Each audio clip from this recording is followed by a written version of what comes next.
Well, it's pretty much in the title. I hope you like several hours of Sonic the Hedgehog content, gamers. There have been many Sonic the Hedgehog games over the years, some that I'm not even sure that Sega knows about. In fact, there are some that I'm pretty sure they aren't aware of, such as Sonic X for Leapster, an educational title involving Sonic the Hedgehog that tries, perhaps in vain, to teach basic math. But before we go on, hi, welcome to Stuff We Play, home of everything weird and retro, and if that sounds cool to you, why not subscribe and let me know down below what the weirdest Sonic game you've ever played is. And weird Sonic games are the name of the game today. I mean, not literally. The actual games we're looking at today are called Sonic X for the Leapster, and just Sonic the Hedgehog for the Didj.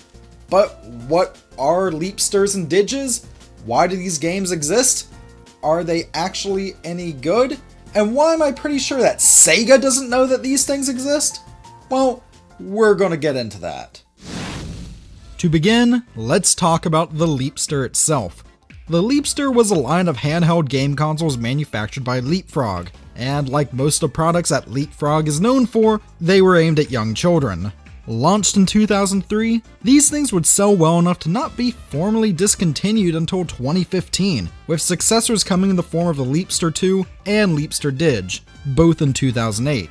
The latter of which was actually aimed at a slightly older audience. For the sake of this video, I need to address the different models of Leapster. The original Leapster, which would later be renamed the Leapster Mark I, was released in 2003. The Mark II followed in 2005 and apparently had a better form factor. It's also the unit I originally picked up to show off in this video, but mine was dead on arrival. As most Leapsters were owned by little kids, most of them took one hell of a beating. Take a look at my L-Max here. This thing, like all Leapsters, is supposed to have a stylus, but looks like at some point it was forcibly tugged off its attached string. I also think I see a few bite marks on it, but I'm not sure what those actually are. The biggest hurdle I had in making this video was finding a Leapster that actually worked. Don't get me wrong, I can go into pretty much any thrift store and find tons of Leapsters, but most of them are just absolutely dead beyond repair. That said, these things are pretty easy to open up and put batteries into, with just one big screw protecting the battery slot that you can actually just unscrew using a quarter. But 9 times out of 10, once you get in, you'll be greeted with the disgusting sight of battery corrosion. That's the fate that this pink one I found for $1 had. Thankfully, my working L-Max only cost me a bit more, being a whopping $3 Canadian. On that note, this is the Leapster L-Max. It came out in 2005 and was both larger than the previous models and also could be connected to a TV using a special pair of AV cables. This is the model that I'll actually be using for this video as, well, it actually works. Unfortunately, I can't find any AV cables that'll work with it anywhere. So while I show off gameplay, just pretend you're watching YouTube in 2008. Here, I'll even help set the mood.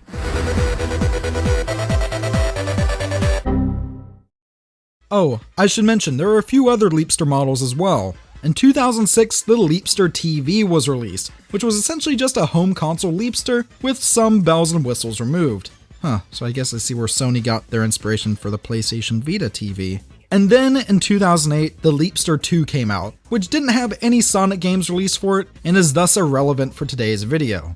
As for the Didj though, as far as I can tell, there was only one model of it, though, like most other Leapster products, it came in a variety of colors. Now, as for educational Sonic the Hedgehog games, that's a legacy that stretches back to the early 90s. US Gold was working on a title called Sonic's Edusoft, which was planned for release on the Sega Master System in 1991, shortly after the first Sonic game was released. But, for unknown reasons, it got canned. The first actual educational Sonic game would then be Sonic's Game World for the Sega Pico in 1994, and it would be followed that same year with the really cute looking Tales in the Music Maker, also for the Pico. Of course, despite having their own line of edutainment consoles, Sega was never stingy with letting Sonic appear on platforms that weren't their own. I mean, back in the 90s we got Sonic Jam for the entire GameCon. Also in 1996, we got Sonic Schoolhouse for PCs. This game was, well, weird, and very unsettling. Let's never speak of it again. That brings us to the Leapster. In 2005, this was poised to become the biggest line of edutainment hardware in North America. Sonic X was also very popular, and 4Kids Entertainment was no stranger to marketing the hell out of it. After all, they even had some god-awful Flash games made to promote their so-so dub of this odd Sonic anime. I can find almost nothing out about the development of Sonic X for Leapster. What I do know for sure is that this game was developed by Taurus Games, a developer who was known for doing nothing but games for the Leapfrog Leapster line of handhelds, and published by Leapfrog themselves. Honestly, for all I know, 4Kids could have done the bulk of the work here and Sega could have done nothing more than just signing off on it, but I can't be sure. And that's not what's really important here. No, what's truly important here is to decide, is this game any fun? No, it's not. This here is Sonic X for Leapster, a Sonic game so obscure and just not cared about that you can't even emulate it. And to start off, you may notice that it looks like a poorly synced Flash animation from 2005, and that's because, well, all the cutscenes here are animated in Flash. And there's a lot of them. And not only that, but this game is completely voice acted. Press the A button to enter level 1. Perhaps a bit too completely voice acted. As a nice touch, Sonic X for Leapster features the return of most of the 4Kids Sonic X voice cast. Yes, even the voice of the much hated Chris Thorndike, who appears here in his only major role in any Sonic game. I mean, don't get me wrong, the voice acting here isn't terrible, there's just too much of it. I don't think kids need to be told that tapping the giant yellow button labeled 1 on the stage select screen will send them to level 1. I also don't think that they can be told about how Sonic can collect rings by running into them, especially while collecting a string of rings. It's annoying, it's grating, and yet, somehow, it's the best thing about this game. When Sonic X for Leapster released in 2005, the most recent handheld Sonic game was Sonic Rush for the Nintendo DS, a fast and frantic platformer that, thanks to giving Sonic a new boost ability, made it one of the most exhilarating games in the series at that time.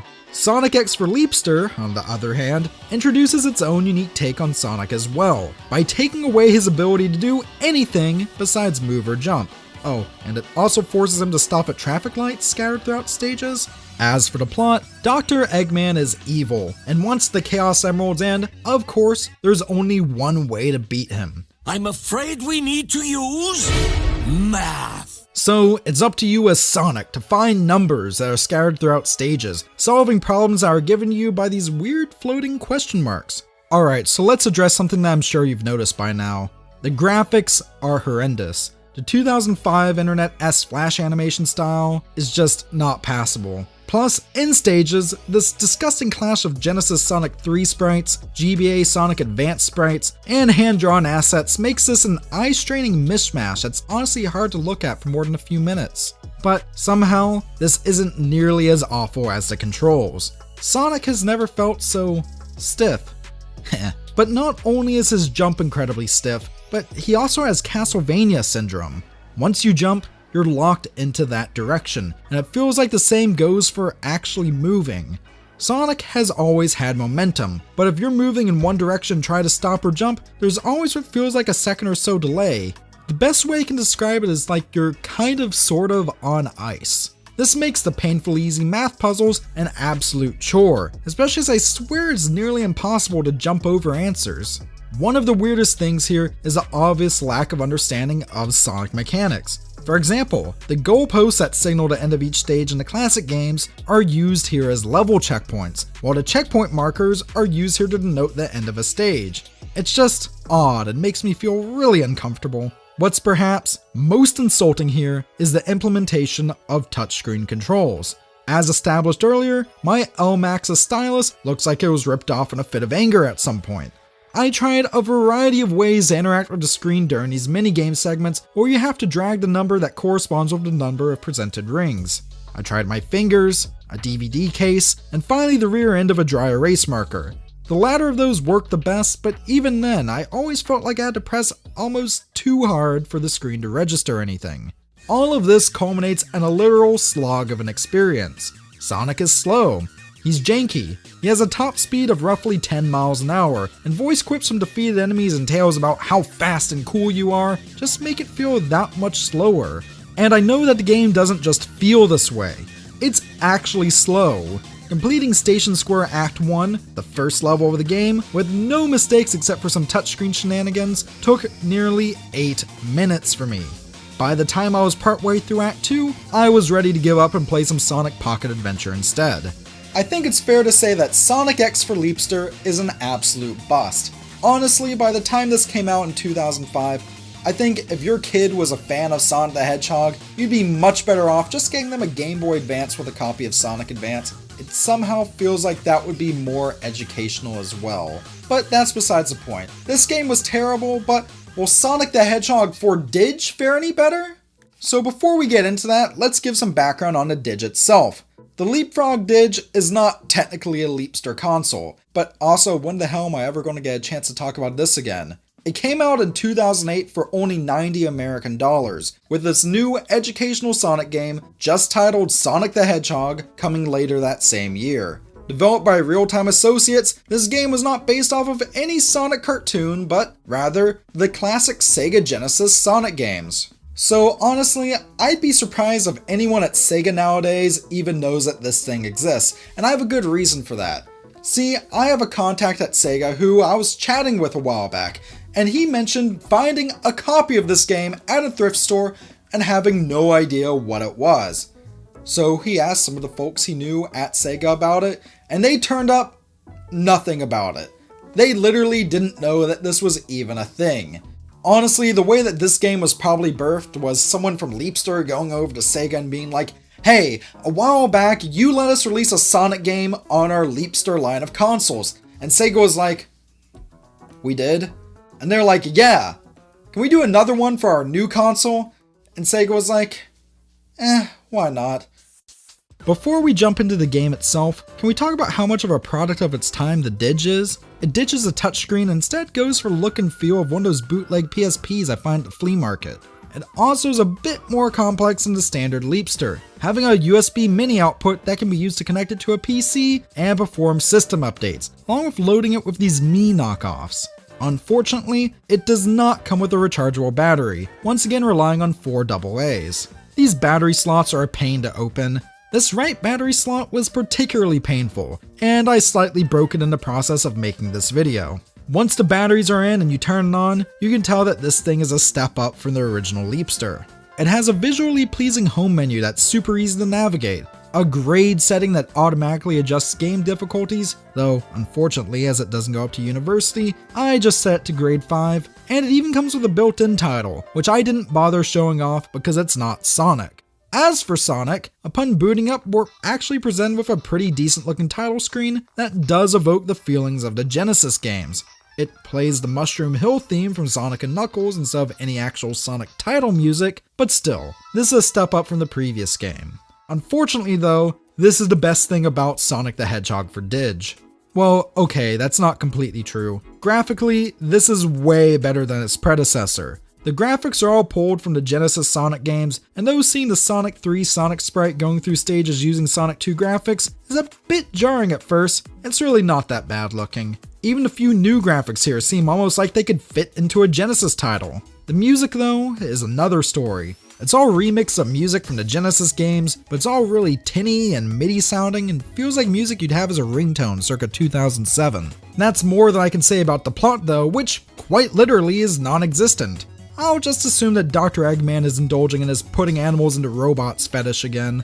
Where this title really falls apart is in the gameplay. Sonic's control is much more faithful to the Genesis games, what with being able to run, jump, duck, and spin dash to attack enemies, and the weird issue of Sonic getting temporarily locked into a direction while running is not present here. But his jump is somehow even stiffer than before, and worst of all, enemy and platform collision detection is spotty at best. Sonic on Didj, instead of having you solve seemingly basic questions or playing a single variety of minigame, actually has various styles of minigames. Each stage is laid out like a classic Sonic stage, but has these large rings scattered throughout. Each level has 6 giant rings, and each giant ring has one of a few varieties of minigames, which deal with both math and spelling. Unfortunately, the only one that works properly is this one that has Sonic running on a wheel to spell words, and that's probably because it can be mostly just played with just a D-pad and timing a single button press. The The rest of them are just awful. This one where you have to shoot Sonic out of a cannon into letters that are missing from words has some of the worst hit detection I've ever seen. As for this one where Sonic has to jump on item boxes in the correct order to spell a word, it's an absolute lesson in futility, as half the time Sonic just clips through the item box instead of hitting it.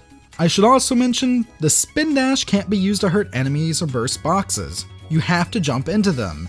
However, you can still badnik bounce off of enemies, but not item boxes. You have to jump into them one at a time, or, awkwardly clip into them. There's also some real issues with stage variety here. Taking a cue from Sonic 1 on Genesis, Master System, and Game Gear, along with Sonic Drift, Sonic Blast, and inspiring the later Sonic Generations Mania and Forces, Sonic Gun Didj, very originally, starts off with Green Hill Zone. Except, it uses the graphics from Emerald Hill Zone in Sonic 2, which perhaps wouldn't be much of an issue if the second zone in the game wasn't actually Emerald Hill Zone and used the exact same graphics. At least the third zone changes things up. Zone 3 is Sandopolis Zone. Oh no, Zone 3 is Sandopolis Zone. I'm not going to let myself even think about facing those annoying ghosts ever again. Also, the game's already jank pacing really grinds to a halt here. Plus, I haven't encountered any new mini-games, so I guess I've seen most of what Sonic on Didj has to offer. Which is to say, not much. Well, back to playing good Sonic games. Maybe Sonic Colors? So what's there to say about the Leapster Sonic games? Even though only this one's actually a Leapster game, and this one's for a console that's aimed at a slightly older demographic, but is essentially still just a Leapster, that's besides the point. These games are just not good. They're actually terrible, awful, atrocious. There's no reason to play these games. They're easily in the top 10 worst Sonic games ever made. With that said, Sonic 06 still easily tops that list, which means that Sonic the Hedgehog for Didj is only the second worst Sonic game ever titled simply Sonic the Hedgehog. As for the Leapster itself, there's no real reason for you to track this down. Most of the games here have no real purpose than to, teach basic skills to kids under 10, but even then, most of the titles I've played for this seem to be nothing more than just simple cash grabs. They're not good, and it seems like Sonic for Leapster, or Sonic X for Leapster to be more exact, is kind of one of the better games for the platform, and that's sad. However though, and this is so we can end this video off on a high note, there is a reason where if you can find one on the cheap, you might actually want to pick up a Didj. Here's something I found fascinating while researching this video. Apparently the Didj, thanks to its mini USB connection, is super easy to mod. Upon launch, it became a popular pickup for modders, as it was fairly cheap at only $90 US. Nowadays though, these things are just as cheap as any other Leapster system. I bought mine on eBay for under $10 and it came with 8 games and an entire other fully functioning Didj system, which I've since given away to a local game collector friend. While there is currently no Didj emulator out there, there are emulators that you can run on the Didj. The coolest one I found is actually this fully functioning Game Boy Advance emulator. There is a small but dedicated Leapfrog hardware modding community out there. So, if modding's your thing and you're wanting to play around with something pretty unique, then why not pick up a Didj? Just make sure to avoid the Sonic game. And on that oddly positive note, that's it for today's video on the Sonic the Hedgehog Leapfrog games. Who remembers Sonic the Hedgehog 3? And Sonic & Knuckles? I mean, Sega may have forgotten about these games for around a decade and some, but I remember them well. And by remember them, I mean I remember the re-release on the Nintendo Wii Virtual Console. Little known fact, that version even featured Sonic 3 and Knuckles' famous lock-on feature. Yeah, for those not in the know, you could lock on Sonic 3 and Sonic & Knuckles to get the true full Sonic 3 experience that was split in two back in the 90s, cause of a host of reasons I won't be covering in this video. Just know that Sonic 3, as in the game released and called Sonic 3, was just half a game. Sonic & Knuckles was the second half and released as a weird-ass bootleg-looking cartridge not even a year later. And the full experience is Sonic 3 and Knuckles, or as I call it, 1600 Wii points well spent. Also, how about that name? Yeah, the full experience is actually called Sonic 3 and Knuckles. I usually just refer to that as Sonic 3 or the Complete Sonic 3, and that's not to be confused with the excellent ROM hack Sonic 3 Complete. And none of that is technically even what we're talking about today, specifically, because we're diving into Sonic 3's weirdest re-release, the Sonic & Knuckles collection for PC. This is Stuff We Play, home of everything weird and retro. Today's look, Sonic 3 & Knuckles Weird Windows 95 port. But before we dive into this game you can play on your PC, let me tell you about something you may want to use with your own PC or Mac, a new microphone. That's right, today's video is made possible in part by Nano with their Fairy Light AU902 microphone. And when I say possible in part, I quite literally mean possible in part because I'm using this microphone as I record this right now.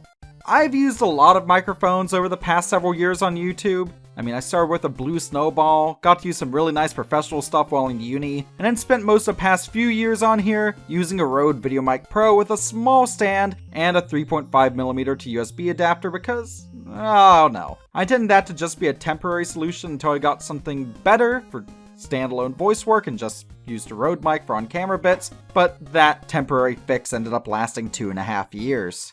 That mic setup didn't just encompass YouTube either. Twitch streams, the speedrun podcast, and even conducting and participating in Zoom meetings, that's how much I rely on a decent mic to get me through the week. Anyways, at sub $100 CAD, the Nano Fairy Light is pretty dang solid.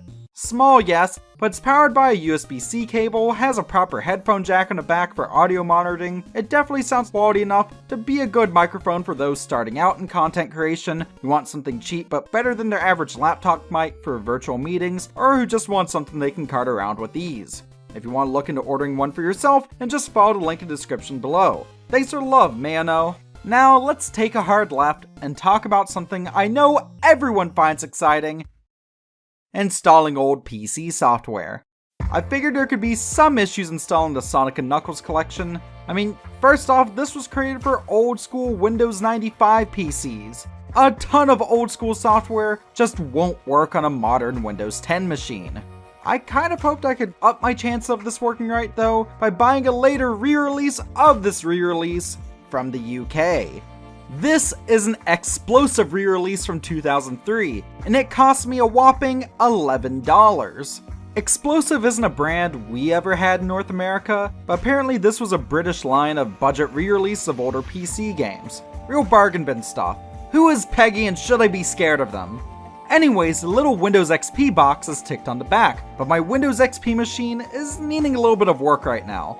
So I just crossed my fingers and hoped it worked on Windows 10. It didn't. No matter how much I screwed around with settings, it just would not launch, even though my PC recognized it. Perhaps it's for the best though, because if it did work, it would run ludicrously fast. The frame rate in the Sonic & Knuckles collection is not locked. That's to say, the speed of the game can vary depending on how fast your PC is. And I'm fairly certain whatever you're watching this video on right now is faster than a PC from 1997. I mean, damn, I'd certainly hope whatever you're watching this on has more than 16 megs of RAM. Anyways, the result of running this on something that's way newer than anything it was intended for? Ludicrous speed. So how do we get past a game refusing to launch, speeds that make you go to plaid, and any other potential issues that may arise? Well, we have patches for that. These specifically are fan-made patches I found on the PC Gaming Wiki that not only allow the game to work and run at proper speed, but also allow me to boot without a disc. Neat! Anyways, once we're past the patches, we're into the game itself. As we can see from this Microsoft Painterific startup screen, we have base Sonic 3, standalone Sonic & Knuckles, and, of course, the full Sonic & Knuckles adventure. Also, side note, before anyone mentions it in the comments, I know what I just said, and yes, I know Knuckles and Sonic 2 exists. Anyways, this all plays really well on PC. This isn't a full review of Sonic 3 itself. I mean, I don't know, ask someone like G Next Level about it if you want. If you haven't played this game, just know it's one of the 90s finest platformers. And between the multiple endings, multiple characters, and the expertly crafted level design, it's definitely a title I'd call required playing for any Sonic or Sega fan. And let me tell y'all about this PC version. It's kind of uncanny. A while back, I played a version of Mega Man X for DOS that felt almost like the SNES original. Yeah, that one still had some jank here there. But the proper speed with the sound turned off, most of the time the Sonic & Knuckles collection could actually pass as a Genesis version. This is one of the best console to PC conversions of that era.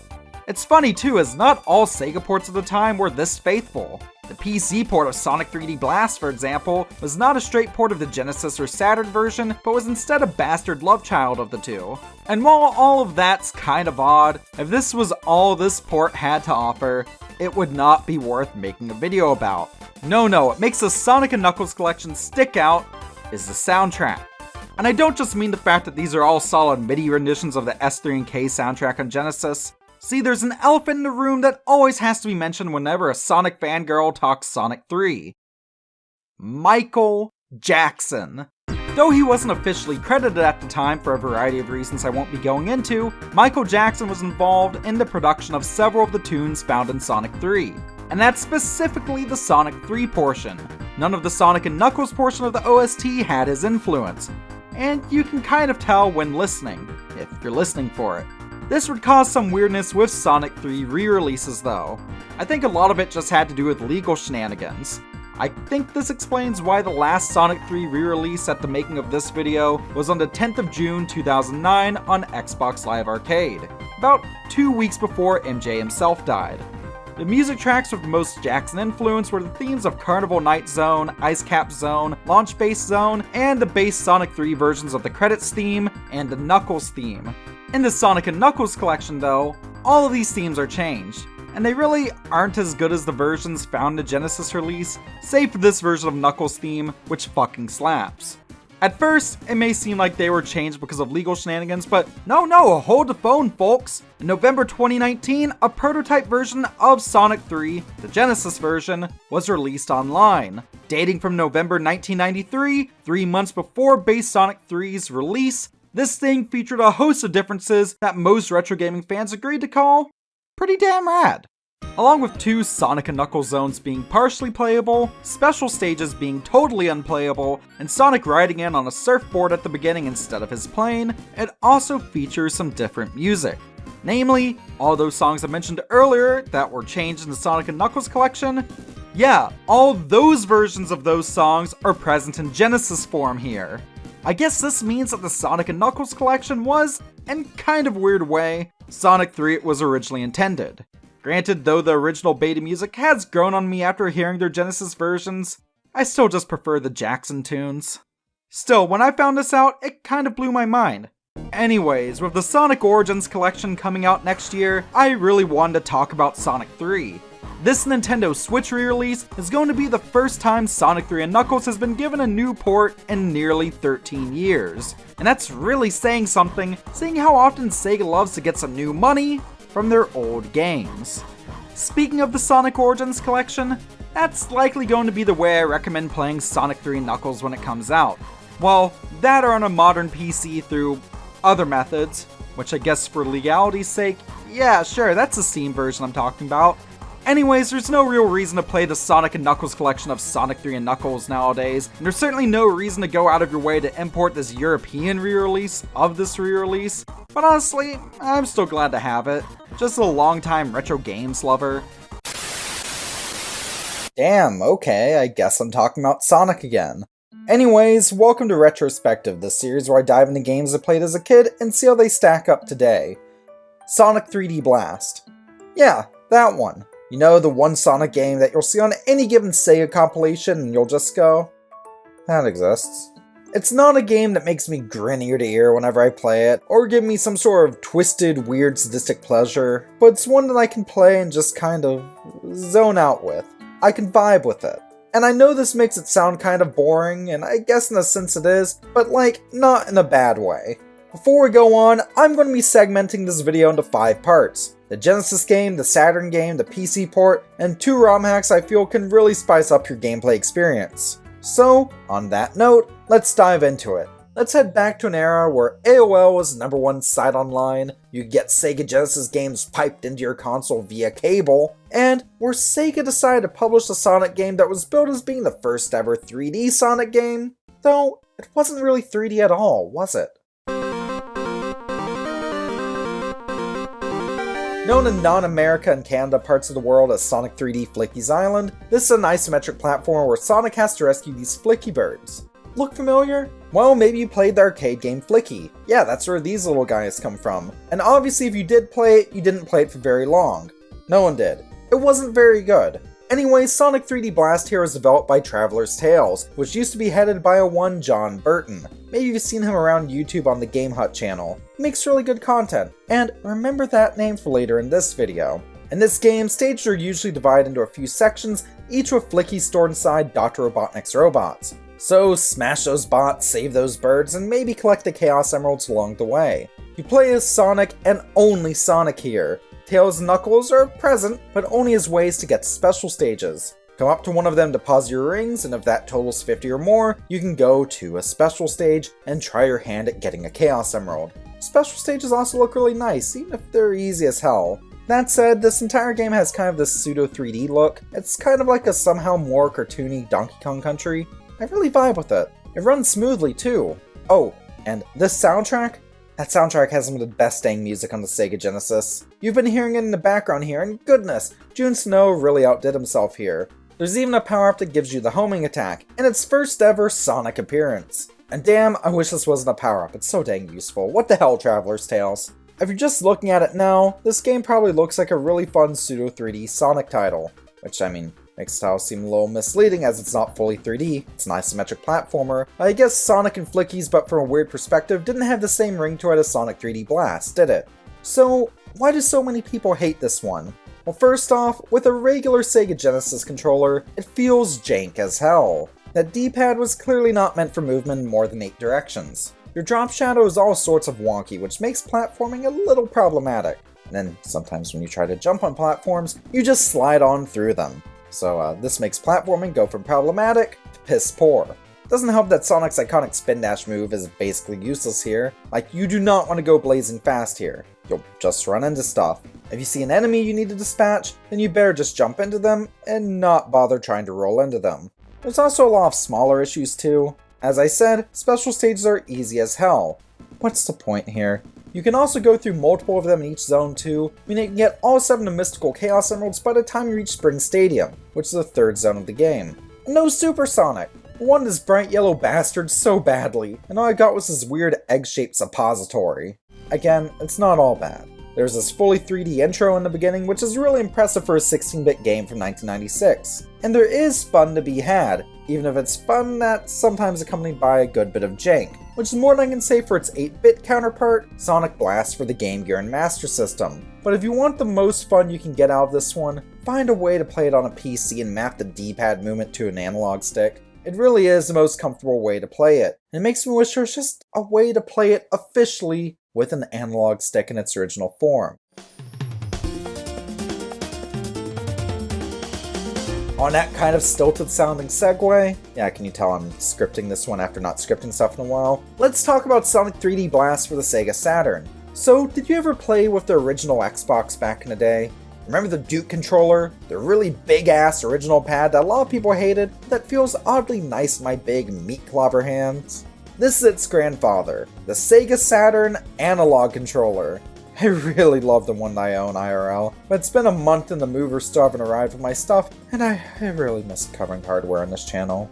Anyways, this thing has an analog stick on it, and, like the rest of it, it's huge. And it works great with the Saturn version of Sonic 3D Blast. But wait, why is there a Sega Saturn version of a game released mere weeks after the Genesis version?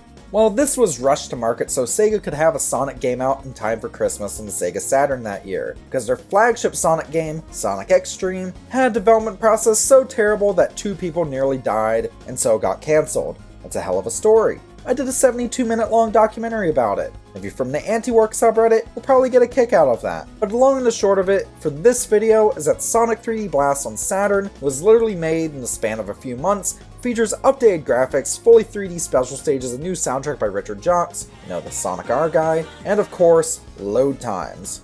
In most ways, it seems like this should be the way to play Sonic 3D Blast. The special stages, along with looking visually gorgeous for their time, have a really solid difficulty curve and are, well, for lack of a better term, a blast to play through. I also really like how Tails and Knuckles fly you into each of them. That's a nice touch. And that new OST is blissful, even if none of the music actually loops seamlessly, but I guess it's more of a mid-90s problem than a Sonic 3D Blast on Saturn problem. My favorite tracks here are Rusty Ruin Zone, Act 1, and the boss theme, especially the boss theme. Robotnik cackling at me in the background? Mwah, pure evil bliss. I paid literally $10 for my copy about 10 years ago, and that's unfortunately not something you can do nowadays. It's gone up in price. In fact, most Sega Saturn stuff has really skyrocketed in price the past few years. Google Sonic inflation to learn more.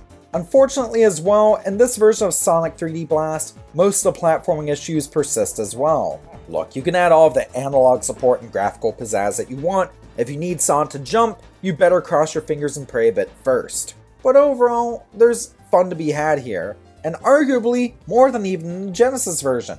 That analog support really does make a huge difference, and if your only options for playing this game were official releases on original hardware, then this was the best way to do it. Though, I guess on that note, I do need to mention that Sonic 3D Blast had one other official release as well. This isn't the Steam version, which is just a Genesis game. No, this is a full-on Windows 95 port. And it's literally just a Saturn version, except the special stages look like the inside of a PVC pipe.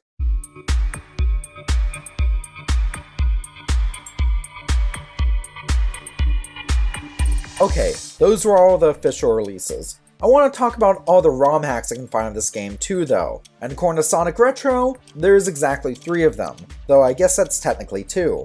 One of them is Sonic 3D No Flickies. It removes the flickies. And fun fact, the last regular zone of the game, even without this patch, Panic Puppet Act... Okay, spell it out, Jamie. Panic Puppet Act 2. Those are words. Yeah, that didn't have flickies in it to begin with. It was a really fast zone. And now the entire game is like that. This makes it way faster. I know a lot of folks actually really hated flicky collecting and that aspect made this game feel tedious to them, so if you fell into that camp, maybe this will make the game better for you. I personally didn't mind them that much. There's also a hack by the same guy, who goes by SIK, or maybe it's pronounced Sick online, called Super Sonic and Sonic 3D. It's also based on the No Flickies hack, and has all the same changes that was made to that, on top of, well, you guessed it, actually giving you a reason to go for the Chaos Emeralds besides the good ending. Super Sonic is, as you expect, he's fast and invincible and sparkly and yellow. Okay, but now let's dive into a hack that is half the reason I wanted to do this video. Sonic 3D Director's Cut. So remember John Burton, director on the original game, Game Hut dude? So he actually made a hack of this game a few years back. And as he was director on the original game, I guess this makes this somewhat official? I'm not sure. Let me know your thoughts on that in the comments below. So Director's Cut makes 3D Blast go from a game that some find decent and others think sucks, one I think we can all at least agree is pretty dang cool. Like not amazing, but solid. It adds an overworld map, there's a proper Super Sonic here too, and he has the homing attack built in. There's time attack options, John Burton's even changed it so that you can only get 1 Chaos Emerald per zone, and I actually think this is a good change. Compensate, there are now Tails and Knuckles available in the last 2 zones of the game. Platforming also just feels more precise. It just doesn't feel nearly as jank here. And that's funny because Sonic's faster too. There wasn't a ton of platforming to begin with in the originals, but I don't find myself actively dreading in this version of the game. Oh my goodness, you don't slide through platforms nearly as much. And oh my goodness, you only drop 1 flicky when you're hit instead of all of them. Oh yeah, that happened in the original. It sucked. Like the original, it's best played on a PC with D-pad controls mapped to an analog stick, and if you're willing to go through the work of getting this version of the game anyways, you might as well go through the process of mapping that. And if you do all that, you're in for a really good time. Sonic 3D Blast Director's Cut is awesome, and the main game itself is, well, okay, it's flawed. It's not one I think a lot of folks come back to, or really one that I could recommend to a lot of people, but really and truly, it's one that I am happy to return to in some form every now and again. It's not that long either. I guess you could say this is a fun one to blast through, am I right? This is Stuff We Play, home of that weird, somewhat esoteric video game stuff. So, Sonic 3. There's so much to say about this game. The fact it was split into 2 during development, the fact Michael Jackson was involved with the soundtrack, the fact that Knuckles, a character who first appeared in Sonic 3, apparently has 4 schmeckles. I even did a video last year on what I thought was Sonic 3's weirdest port. The Sonic & Knuckles collection, which was a port for Windows 95 PCs that had a seemingly altered soundtrack and which runs way too fast on modern computers, without a fan-made patch of course. At the time I made that video, I thought the SNK collection was probably the weirdest version of Sonic 3 I'd ever find. That was at least, until a friend of mine, Hi G, sent me this eBay listing. This was for a PAL Asian copy of Sonic 3, and I'd never seen anything quite like it, and I wanted to find out exactly where it came from, which is what we're diving into today. Now I'm at a weird point in game collecting where I've really slowed down. And sure, part of that is because game collecting has gone from being a dirt cheap hobby I did in my free time in high school to an increasingly expensive and inaccessible one, and one that part of my income is based on at that, but also because I feel like I have everything I actively want. Like sure, I'd love to have, say, an Atari Jaguar someday, but if I ever got one, would I ever play it outside of, say, recording for a potential video? Being something that's cool to look at on a shelf can only go so far for me nowadays. I really don't know what compelled me to do it. Maybe it's because it was just around my birthday and I'd canceled my plans due to the world playing on funky mode again, but I pulled the trigger and bought this weird version of Sonic 3. And 3 to 5 days worth of shipping later, it arrived.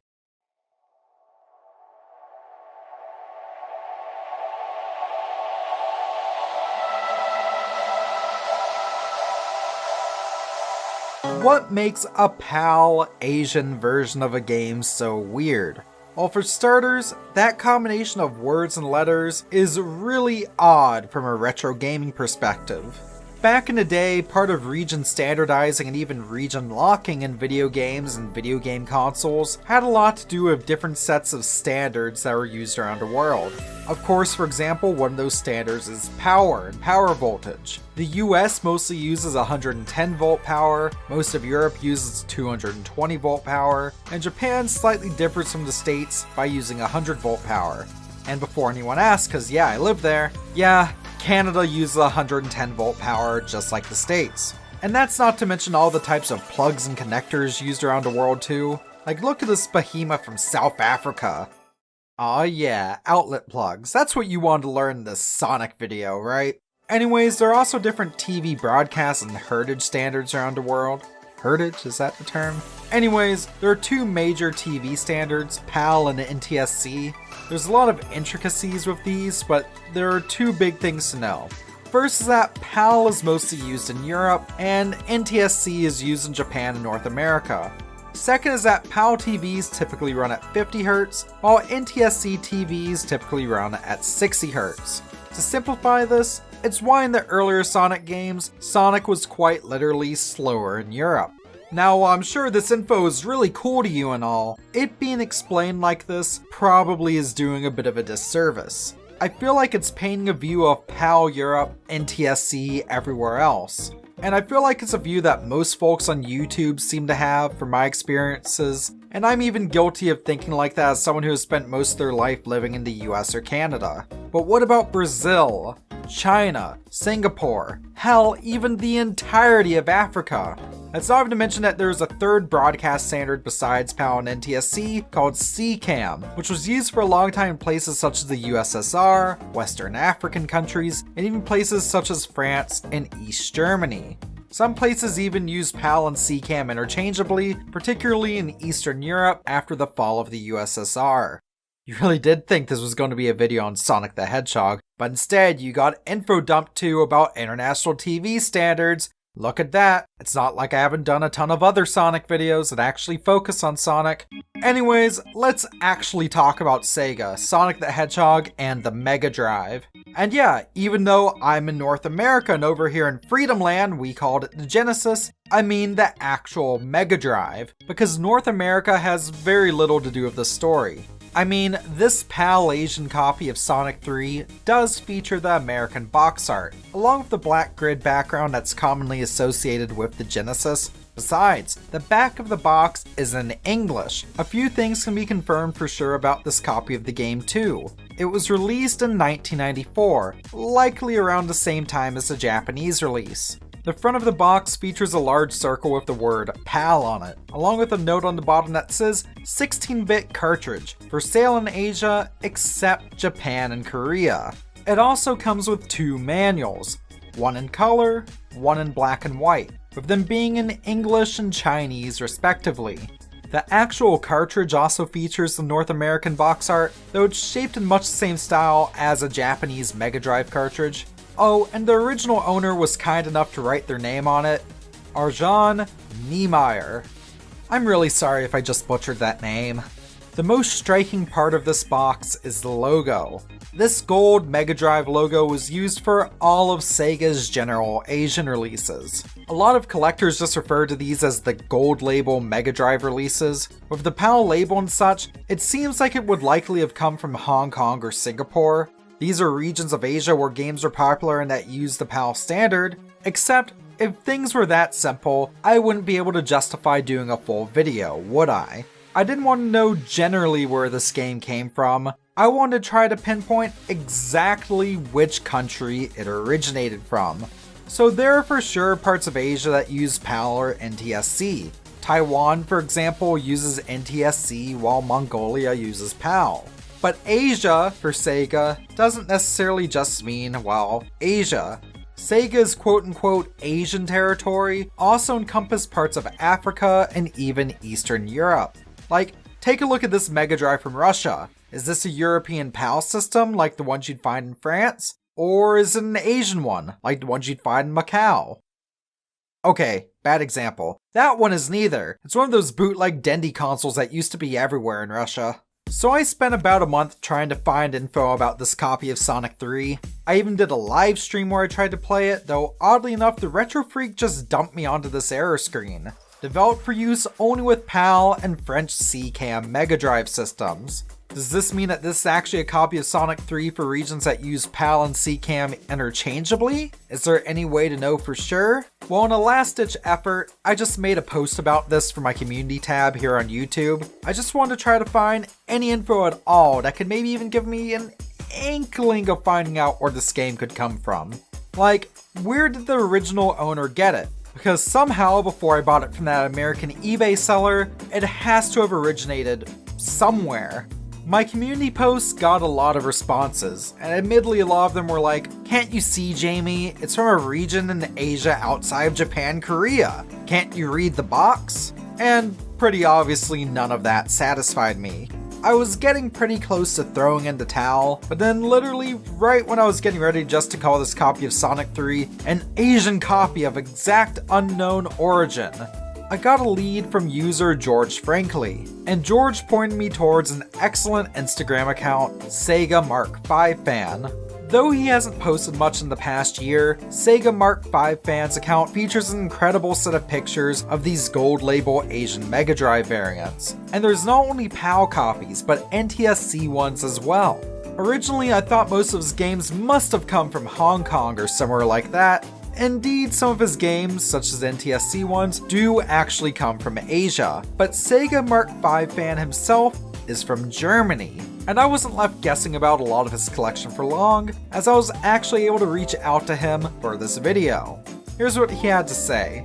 It started by him saying, "Hey, with a PAL version, countries such as Malaysia, Singapore, Indonesia are likely. NTSC versions are also available for the Philippines or Taiwan. But I know that these Asian versions were also sold in Germany in the 90s.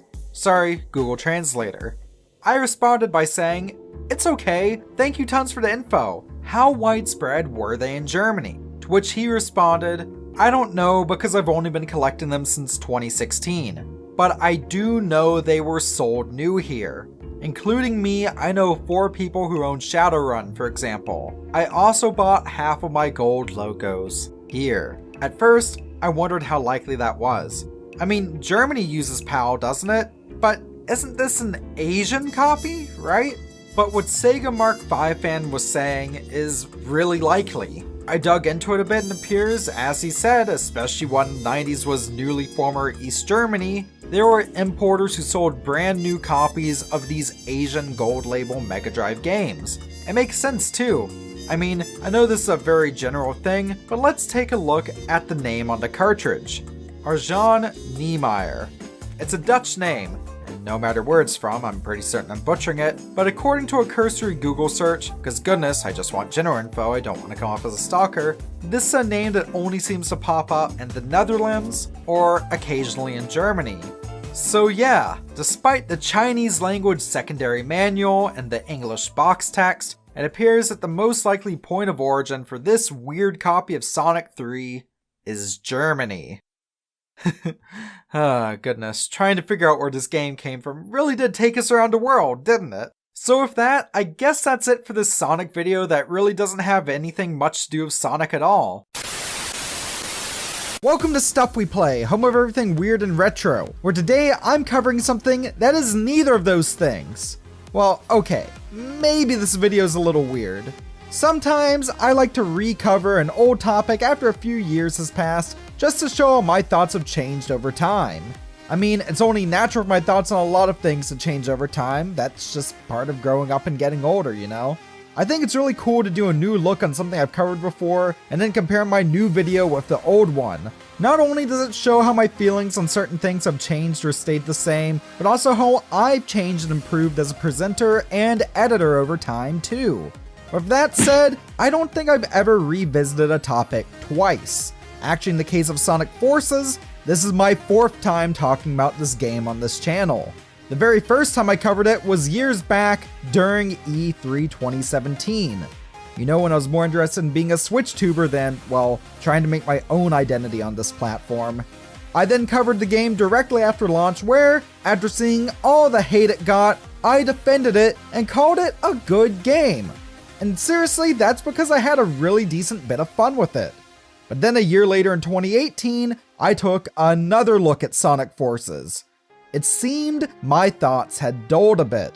It wasn't a good Sonic game in my opinion then, but it still certainly was not a bad one. For both of my previous in-depth looks, I was taking a look at the Nintendo Switch version, which is locked at around 30 FPS and doesn't look quite as good as its counterparts on other modern at the time platforms.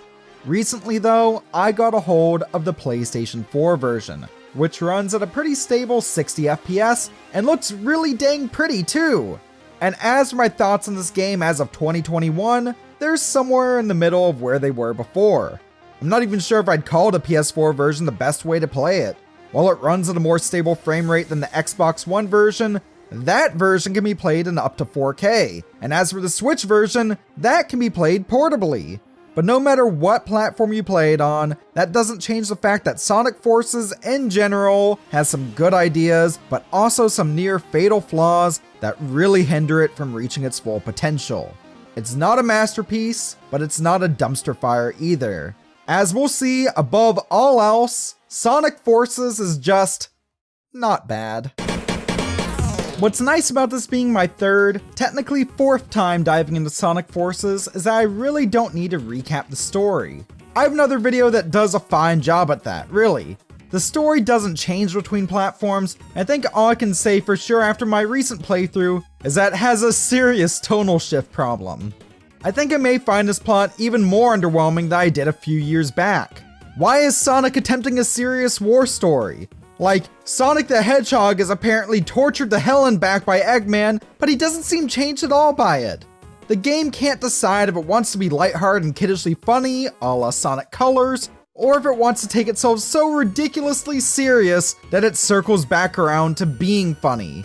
What we end up with anyways is a game that's best played with the cutscene skipped and the in-stage character dialogue ignored.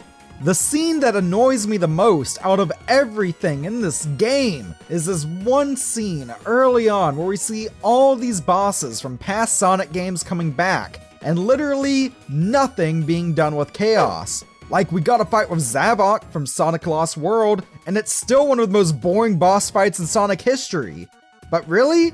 Nothing with chaos? Not even a rehash of a Sonic Adventure fight again? There was so much potential. Even Metal Sonic is brought back yet again after appearing in Sonic Mania even. Why is chaos even here? Just take him out, Sega. Come on, just patch him out. He doesn't need to be here. Back on the topic of classic Sonic games, classic Sonic himself is here for seemingly no other reason than to tie in Sonic Forces with Sonic Mania. After all, by the time Sonic Forces, which was created by Sonic Team, launched in 2017, Mania was only a few months old. That game, by the way, was mostly developed by a group of longtime Sonic fan game devs who were given Sega's blessing to make the game of their dreams, for the most part. And I think it's telling that Sonic Forces got really mixed reviews, and Mania ended up being one of the most critically acclaimed Sonic games in over 2 decades. Honestly, Mania was probably why a lot of folks were so especially critical of Forces at launch. Sonic Mania was both cheaper than Forces and, in my opinion both then and now, gave more bang for your buck. Launching one game mere months after the last made this an inevitable comparison. But yeah, back to classic Sonic, as he appears in Sonic Forces. It's been generations since modern Sonic last saw him, and as for the biggest thing I disagree with my past self on, classic Sonic does not control well here. Yeah, I was right when I said you get used to it back then, and if this was a non-Sonic platformer, I'd be fine with how he handles. But why does he have no in-air momentum at all? He controls like a rock with an engine strapped to it. Not slow, but definitely the stiffest he's ever been. Modern Sonic feels great though. A little stiff sure, but his stages don't require a ton of platforming, usually.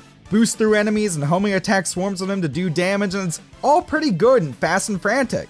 In fact, I'd go so far as to say that when modern Sonic stages are good, they're really freaking good.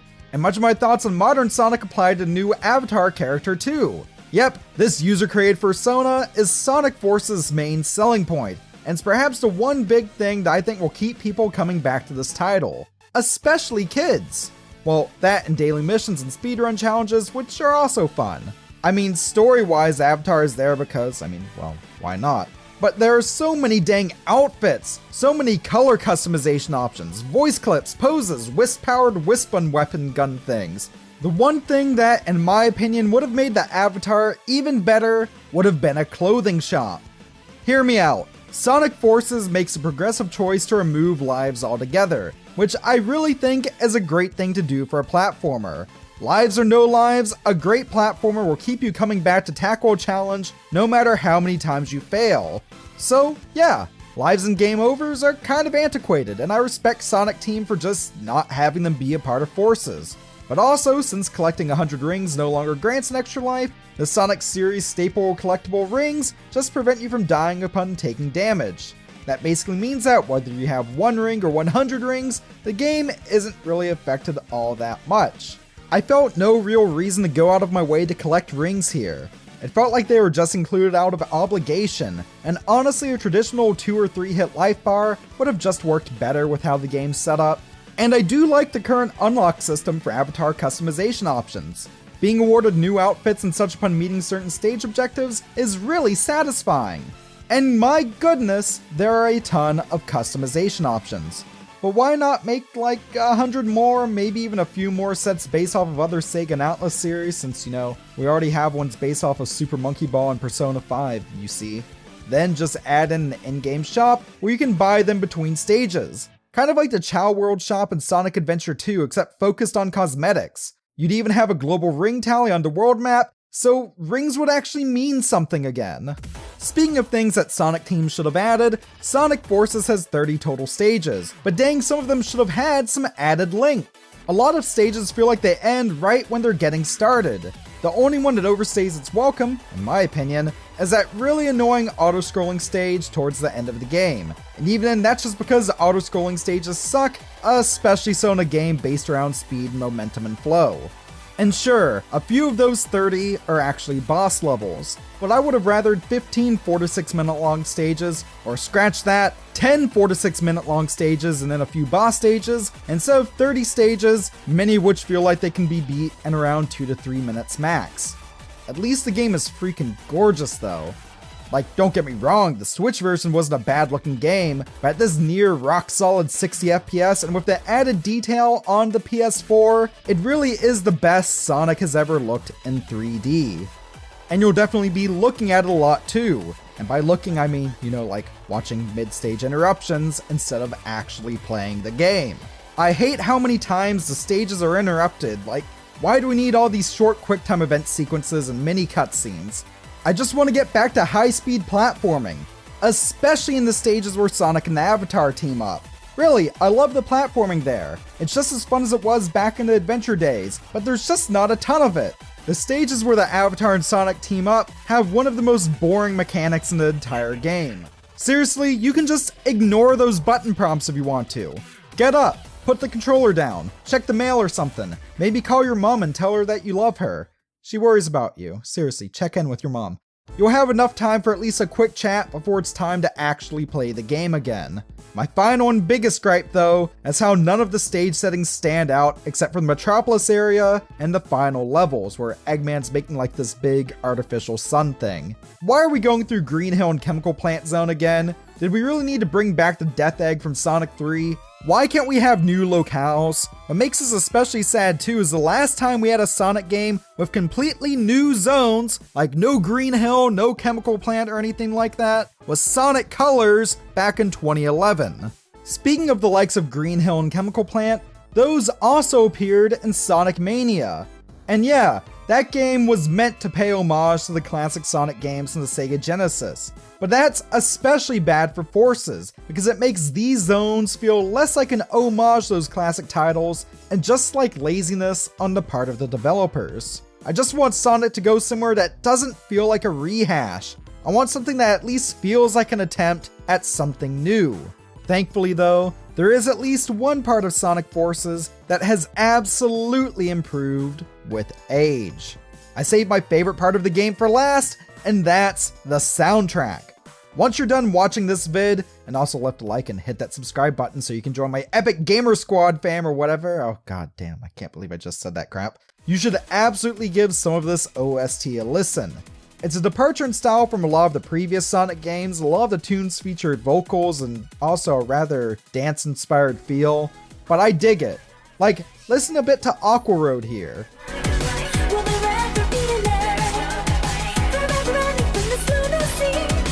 I really love this entire soundtrack, with the only exception being the main theme, Fist Bump.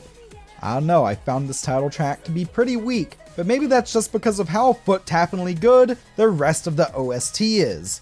Even the Sega Genesis S tune from the classic Sonic stages rock. Indeed, I even had the Ghost Town and Egg Dragoon boss tracks play earlier in the vid. They're really dang good. Also, on the topic of bosses, that multiform Death Egg robot fight at the end is pretty epic. It's decently challenging too, which is nice to say after a few playthroughs because even on hard mode, most of Sonic Forces can be pretty dang easy. But I don't think I need to keep going on with this. Should you buy Sonic Forces in the current year? Well, I mean, on sale for 20 bucks like I did? Then yeah, sure. It's pretty decently fun. And if there's a Sonic-loving kid in your family wanting a game as a gift, then know that they will definitely sink a good amount of time into making their own playable character alone. That said, I'm not sure if I can say the same to a longtime Sonic fan or your average platformer fan. You can absolutely do much worse than Sonic Forces, and there is fun to be had.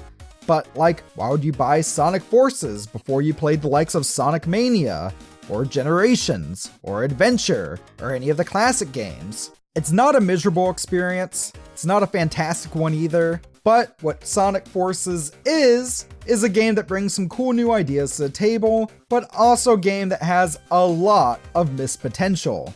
Most damningly, it's a game that often feels half-baked, and like it really doesn't know what it wants to be. Above all else though, it's at least a game that's just not bad. Sonic Frontiers was just announced at the filming of this.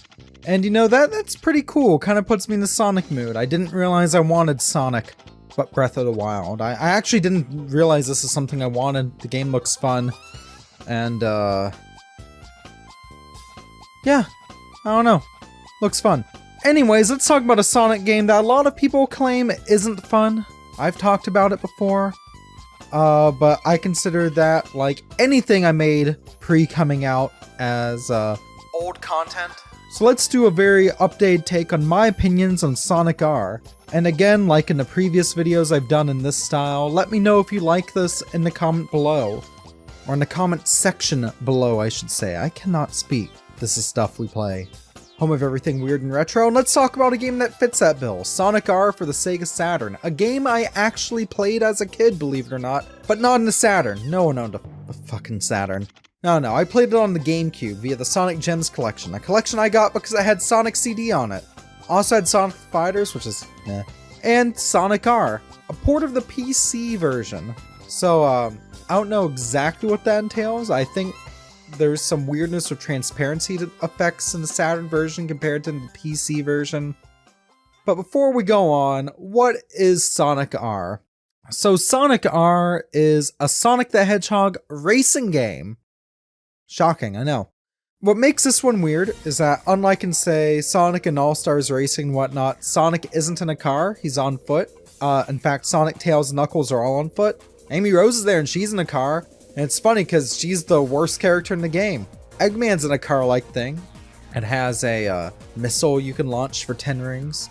So this is kind of your setup. You can collect 5 special coins in each stage that let you face off against a new challenger and potentially unlock new racers, including Metal Sonic, of course, and the Tails doll, which is creepy and horrifying, but also would debatably make a pretty good Build-A-Bear. There are also Chaos Emeralds to collect. If you collect the 1 or 2 in each stage and get first place, trust me, if you don't get first place, the game will taunt you, then you unlock Super Sonic. There are only 4 main courses, though you do unlock a 5th by getting first in all of the 4 main courses. And that's pretty much the gist. I can see why a lot of folks don't like this game. Like with Sonic 3D Blast on Saturn, this is a game that's best played using the Saturn analog controller, or, on the GameCube using a, GameCube analog stick, or, via other means on a PC of your choice. Turning it is really wide, and I know a lot of people are like, oh, it's such a pain to turn. You gotta press the L or R triggers, while you're turning to do a tight turn. It's kind of weird to get the hang of. But once you do, I really do start having fun with this one, especially with a friend. And I know this because when I was hanging out at G Next Level's house a few weeks back, I was playing this with him and our friend Sam Triple S, and you know what, the game, yeah, it's fun multiplayer. So there's that, and of course as Sonic, Tails, pretty much any of the non-vehicle bound characters, you can jump, or spin. Spinning really is kind of a pointless move here. Sonic has a double jump, which is cool. It's the first time he ever got that in the series. I don't think we saw it again until, Sonic Colors? Knuckles can glide. He does, it feels a little unwieldy though. Like, I'm not super huge on, how Knuckles feels in this one. And then Tails can kind of fly, but it's more so just an extended glide, because you don't really gain altitude, you just kind of maintain altitude for like a couple seconds and slowly glide down. Tails is actually my favorite character to play as here. And then, Metal Sonic and whatnot are just clone characters. And if you get Super Sonic, congrats, you've won the game. And you even get a special song that only plays when you race as Super Sonic in the Radiant Emerald stage. Actually, I really like the stages. My biggest issue of Sonic R is that it's short. And in an era where Mario Kart 64 existed, it's really weird to see a racing game with literally just 4, and if you unlock one, 5 tracks. And I know why a lot of people don't like these tracks as well. It's interesting to find that during development, this was Traveler's Tales, who made this, funny enough, along with Sonic 3D Blast, intended this to be a actual car racing game, because all the stages feel like they were intended as platformer stages. The only other game I've ever played that kind of takes this approach is Rayman Rush on PS1. Any of y'all ever play Rayman Rush? But yeah, no, that's kind of the thing with Sonic R. The stages, they don't feel like racing stages, they feel like platforming stages, and you can put all the ring gates, because yes, you collect the rings throughout the stages and use them to access these gates, where you need 20 or 50 rings to go through. But you can put all the ring gates and boosters and finish lines that you want. They feel like platforming stages, but the thing is, once you kind of get used to that, it's fun. What I'm saying is that it's a game that you kind of have to get used to and play a few rounds of. But there's a lot to love here. I mean, it looks great for a Saturn game, and I don't know why they put weather effects in stages and that change. Like, you can play through the grassy one or a radical city or whatever, and it can be raining or snowy or sunny or at day or at night. just stuff like that. And they didn't have to do that, but I really do appreciate it. If I didn't go over my sponsor yet, now is probably a good time to do that. Also, I just finished setting up my new setup, and what better way to ring in a new setup than a new mic? Yeah, before we get into talking more about Sonic R, today's video is literally made possible in part by Nano. They sent me their Fairy Light microphone a few months back, and now I have their large diaphragm condenser microphone kit, the AU-A425 Plus. It's a really beefy setup that was a copy of Rhyme for PS4 falling off. So this is my first ever professional quality mic, so let's set it up. The mic sounds awesome. I'm really happy with it, and definitely check out the links in the description below if this sounds good to you, because I'm honestly really impressed. Thank you again, Mayano, for making this video possible. Let's get back to talking Sonic. So yeah, that's me doing another one of these, I guess, informal style videos. Sonic the Hedgehog has had a pretty rocky history since he jumped to 3D, am I right? Or at least that's what all these dudes on YouTube keep saying. And here I am in a corner, asking where I can find the one other person who actually enjoyed Sonic Heroes. I like Sonic. The first video game I ever played was Sonic. I made a video years back where I played at least part of every single Sonic game ever made up to that point, or at least all of those I could manage to get my hands on. I think it's fair to call me a fangirl, though I never had an OC phase, thank God. Playing every Sonic game isn't something I've kept up with since then, though. I couldn't tell you if Amy Rose is any good in Sonic Origins, or why Sega took the Blue Boy up to a farm up north, and I'm not even sure if I'll pick up Sonic Superstars yet, though I like what I've seen so far. But what I can tell you is that several of my co-workers have been asking about my thoughts on Sonic Frontiers for a few months now, and back in May, I acquiesced and finally picked up the game for myself. And I'm glad I did. Sidebar, hey North American folks, wanna know what the German version of GameStop is? It's, just GameStop.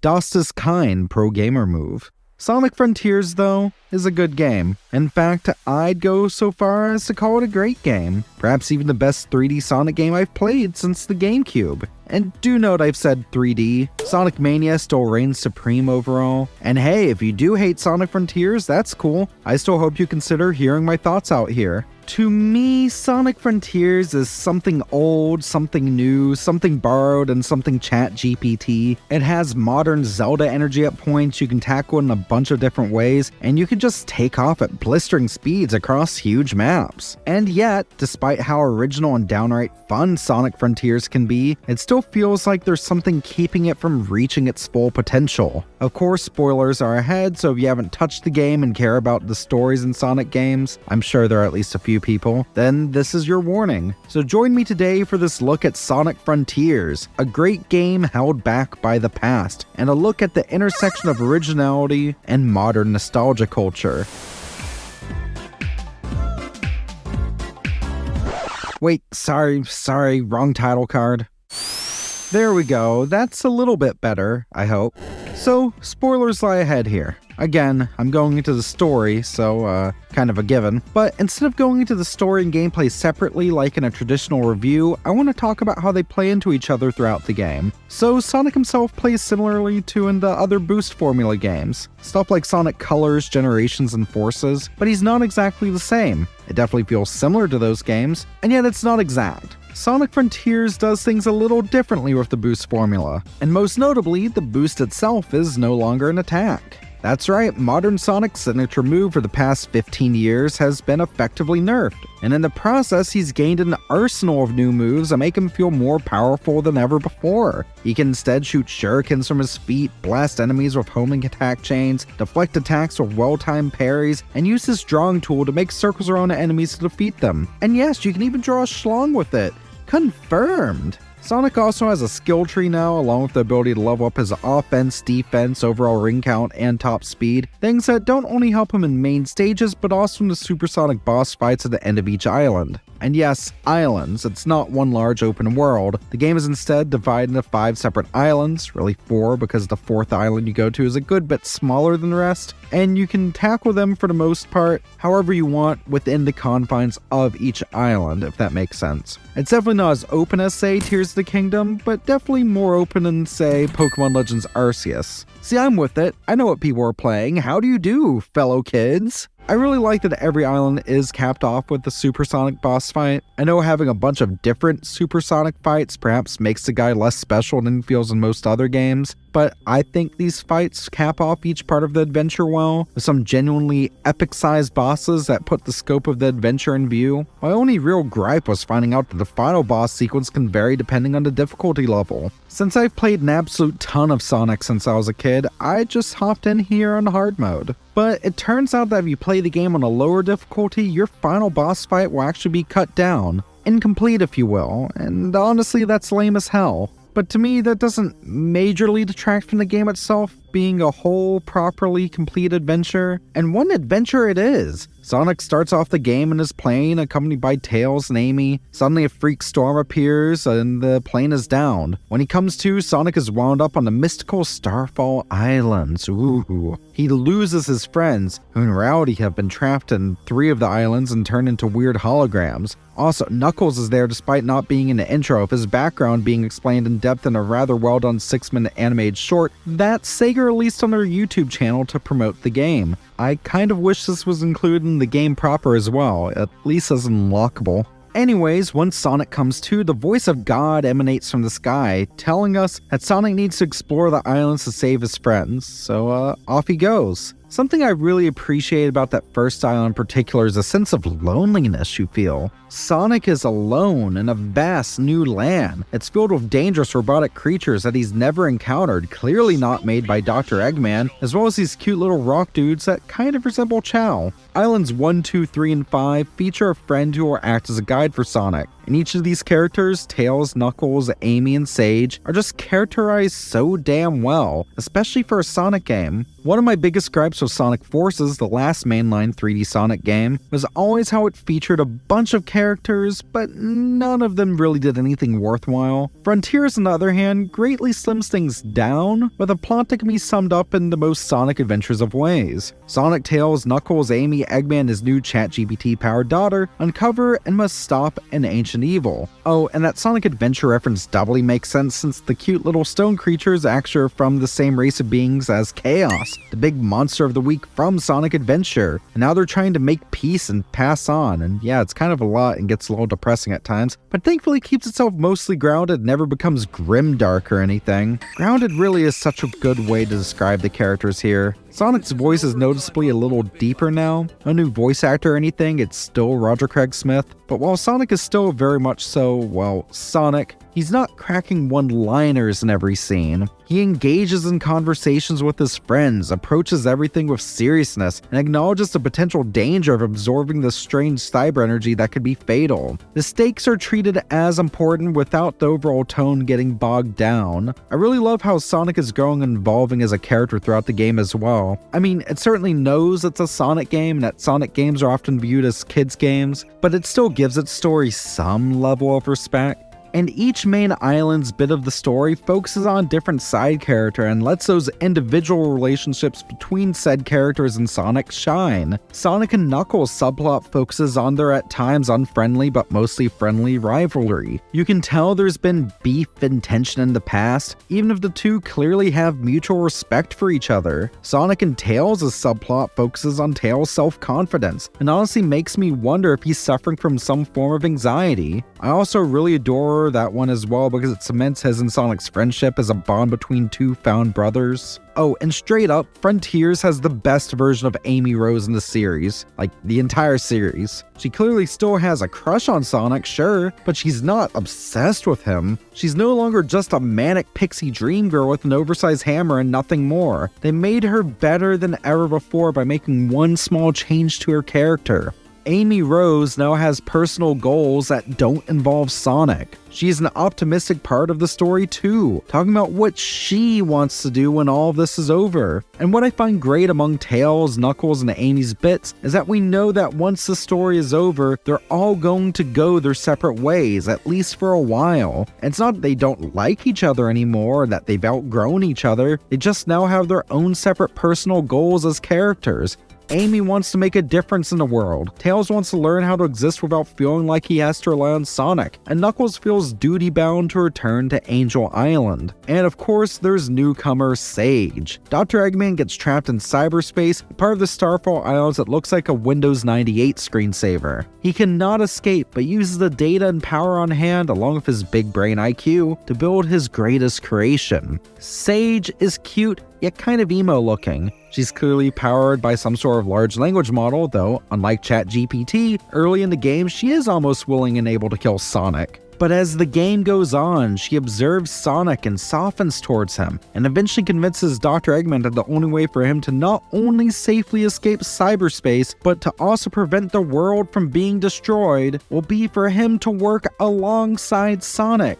And it works. There's not a single Eggman boss fight in the game, and yet this is also easily one of my favorite versions of him. As the game progresses, he and Sage's relationship changes from one of an inventor and his creation to that of a father and daughter. It's kind of Pinocchio-esque, except with music from the Sleeping with Sirens guy. Damn, that goes harder than it needs to. Both the Eggman-Sage subplot and the soundtrack, I mean. One more note on Eggman. It wouldn't be a Sonic game without the incomparable voice acting of Mike Pollock giving life to Eggman. His delivery of wonderfully quotable lines adds charm and wit to the game, making each Eggman moment a delight to experience. In fact, here's probably my favorite Eggman moment. Hello everyone, it is I, Dr. Eggman. I've read your fanfiction and you're all going to hell. Dan, that was kind of abrupt and weird, right? You could even say that the pacing here got a bit weird for a sec. Am I right? Some parts are a little jank on the pacing side. Let's go back to the Eggman-Sage subplot. Sage dies at the end, and it's perhaps the closest thing to a gut-wrenching moment to ever be in a Sonic game. I think the only reason I was so invested in this particular subplot is due to having its full context. And to achieve that, you must find, acquire, and listen to all 24 of the Egg Memos, which are one of several new MacGuffins found in Sonic Frontiers. And how do you get those, you may ask? Why, through a fishing minigame. Yes, alongside our main 5 side characters, Big the Cat is also here. Don't ask why he isn't a digital mess. Clearly he's a god who transcends our plane of existence. Oh, Froggy. Now, I actually like this fishing minigame. I actually sunk a lot of time to the fishing minigame. In fact, I accidentally cheesed the Chaos Emeralds hunt on the final island by spending an hour straight fishing and buying as many collectibles as I could from the shop, unlocking all of the emeralds in the process. Sonic, please put that thing back where it came from, or so help me. But these Egg Memos flesh out how Eggman got into cyberspace, created Sage, and came to see her as a daughter. And I know a lot of players in general probably skipped the fishing minigame, and in the process probably got none of the Egg Memos. In fact, I bet some players probably don't even know these things exist. And why? They're such a great addition to the game. I mean, I guess if fishing isn't your cup of tea, you could play the cooking minigame instead, but I don't think such a story-important item should be locked behind minigames like this. I mean, they aren't required to beat the game, but if you miss out on them, I think the story will likely not hit as hard in the last chapter, which is a damn shame. My suggestion, if I were to fix them, bump that 24 to maybe 40 or 50, and then add some sort of way to get them through the usual gameplay. The item shop in Big's Corner is already useful enough without them tied to it. Now, if this fix was done, I'd still like the Egg Memos to be purchasable, if only because cheesing the game through fishing will always be amusing to me, but giving options is the name of the game here. Speaking of options, is it just me or does this game get a little more linear at points in the back half? I'm pretty sure on Islands 3 and 5, there are emeralds that you have to get at specific points in a specific order instead of as you please. And you know what else is a total pace break? 2D sections in the main overworld. On the whole, I love the setup of the world in Frontiers. Activating shrines will create grind rails that link together the world. Finding the Elder and Hermit Kokos to upgrade your stats doubles fast travel points. The actual mini challenges for activating the shrines are cool, and I will always find Sonic running on a hamster wheel funny. When I'm discovering things, collecting gears to go to cyberspace levels and moving the story along at my own pace, it's great. But when I'm going along in one of the later worlds and say, come across a section that weirdly forces me into 2D, it starts to break apart. Why do we still have these 2D sections in 3D Sonic? It can work sometimes, sure, looking at you Sonic Colors, but here it almost always does not. It's not even that the 2D challenges are necessarily badly designed or anything, just more often than not, I'm somehow ending up in a 2D section while traversing across an island and exploring it. It makes the flow crash from 60 to 0 almost immediately. I also hate it that they force lock the camera angle when you come across them. On a couple of occasions, it even led to some graphical glitchiness, which make me feel like even the game itself wasn't totally on board with these bits. And can we talk about the item collecting to talk to your friends? Having this gate in this way would be okay if they just didn't show up until you had the prerequisite items, but having them clearly visible but unable to be talked to because the game quite literally says so, just kind of cheapens the experience. With all of these things said, I do want to note that Sonic Frontiers doesn't always have these weird pacing issues. Sometimes, especially in the first half, it can really hit a great stride. I was finding shrines and cyberspace levels, defeating big-ass mechanical creatures, advancing forward the plot naturally, and it was really fantastic. And while the back half of the game still has a lot of fun sections, especially the tower bit on Island 4, these issues do become more glaring the closer you get to the end. Not to mention, but let's look at what happens the first time you go into a cyberspace level. It's fucking Sonic Generations again! Dear Sega, I would kindly like to ask you to never show me Green Hill Zone ever again. I know this maybe sounds a bit fangirlish and petty, but it's coming from the heart. While we're at it, I don't want to see Sky Sanctuary or Chemical Plant again either. Those also look just like they did in Generations. This is especially frustrating because Forces also reuse these level designs. It's odd as well because some cyberspace stages actually feature new aesthetics, complete with weirdly realistic tanks and city assets. I mean, those are original, why can't the rest of these levels be original? And at the very least, why give us Green Hill again? Why has Sega felt obliged to reuse this zone in every single Sonic game from the past decade and some? This feels less like bringing in something familiar as a callback for longtime fans, more like a cheap, lazy way to pander to nostalgia. And it's not just here. Random references to past games and the dialogue with some of those wonderful character interactions awkwardly interspersed with lines that feel like, hey, remember when we did X and Y game?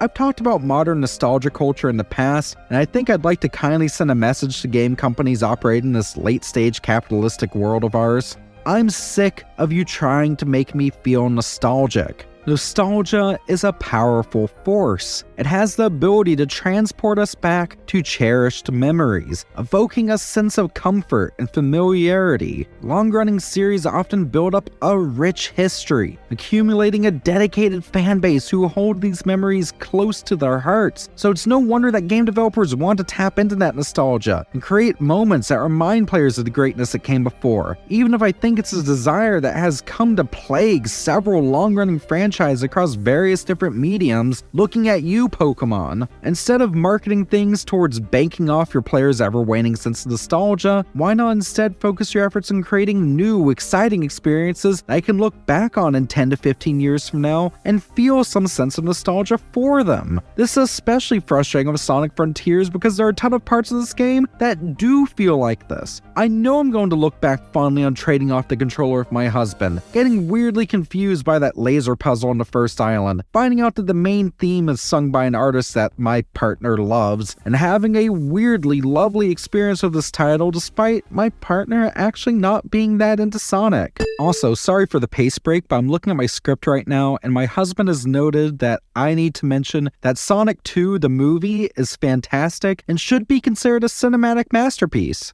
So, just putting that out there. Now that I'm thinking of it, maybe the 2D sections in Sonic Frontiers play into this idea of a bold, exciting new experience, somewhat stymied by a desire to cater to nostalgia. Sonic is often considered at his best in 2D games, especially CD, 2, 3 and K, and Mania. Perhaps on some weird level, it's Sega being like, hey, look, this is the same Sonic that you remember. Even though Sonic 1 was the first game I ever played, the first Sonic game I think I really poured time into were the Sonic Adventure titles. I got them both around the same time, so I'm just talking about both generally here. Those were new and different from what came before. I wish Sega was confident enough with Frontiers to let it also be a fully new and different thing. I know that can be scary. I know that some asshole on the internet might pick apart your game bit by bit for a YouTube video, or that you might even get mixed reviews, but your game will still have more of an impact if you approach it with that level of confidence. Sonic Heroes is often considered a mixed bag at best, but it's also a game people my age remember. And Sonic Frontiers is good. I mean it. It deserves to be remembered. From meteor showers to Shadow of the Colossus style climbs up giant beasts, there's a ton that I bet will be remembered, and people will keep coming back to it for years to come. I'm sure of it. But you know what people likely won't remember? Green Hill Zone again, Chemical Plant again, Sky Sanctuary again, an odd verbal reference to Sonic and the Secret Rings. Sega, let's let the appeals to nostalgia end. All this shows to me is a lack of confidence in your own abilities. The future of Sonic lies not in clinging to the past, but in boldly charting new frontiers. And Sonic Frontiers is a testament to the potential that lies within the franchise. With a little more courage to let go of the past, it could truly soar to unprecedented heights. I don't really know how to quite segue from there, but there are a few other things I want to mention. Want to know a reference to past games I really like here? The radio. Yeah, as you go throughout Sonic Frontiers, you'll find music tracks from previous Sonic games, and I think even a couple of new tracks, which you can shuffle through on this radio while you play.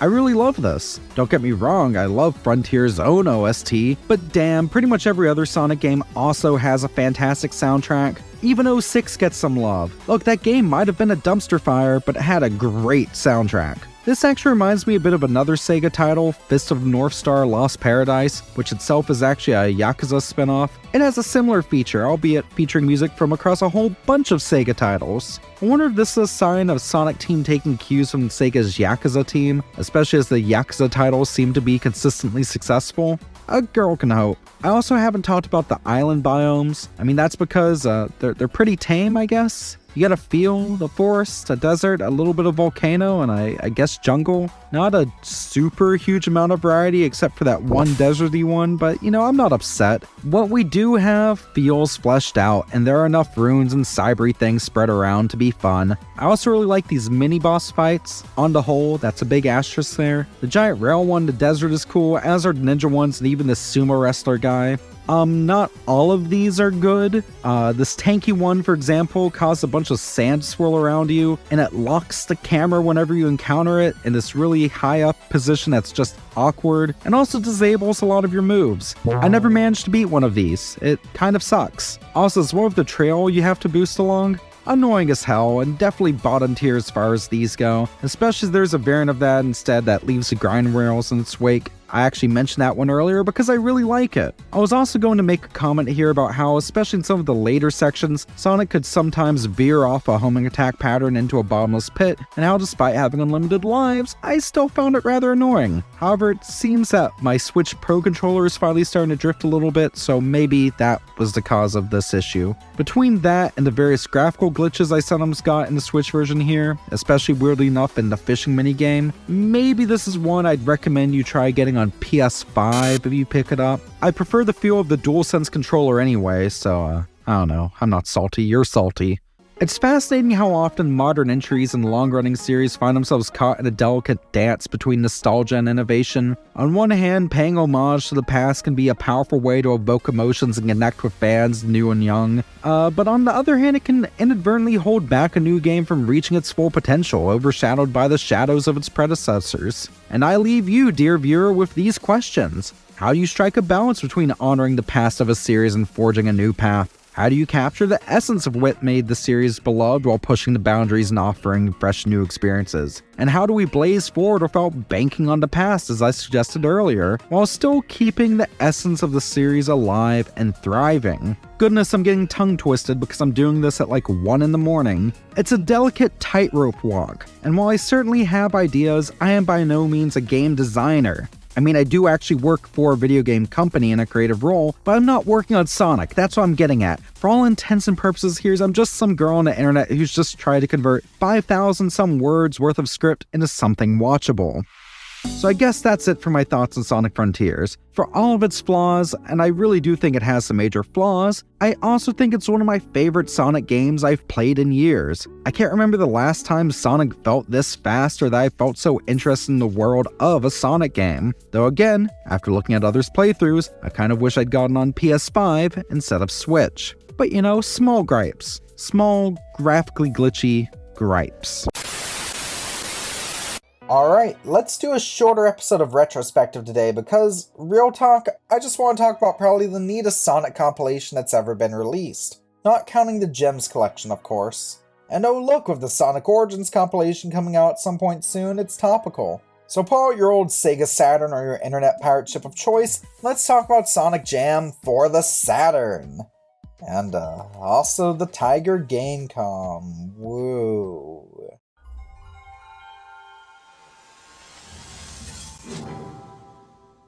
Goodness, I will never tire of watching that.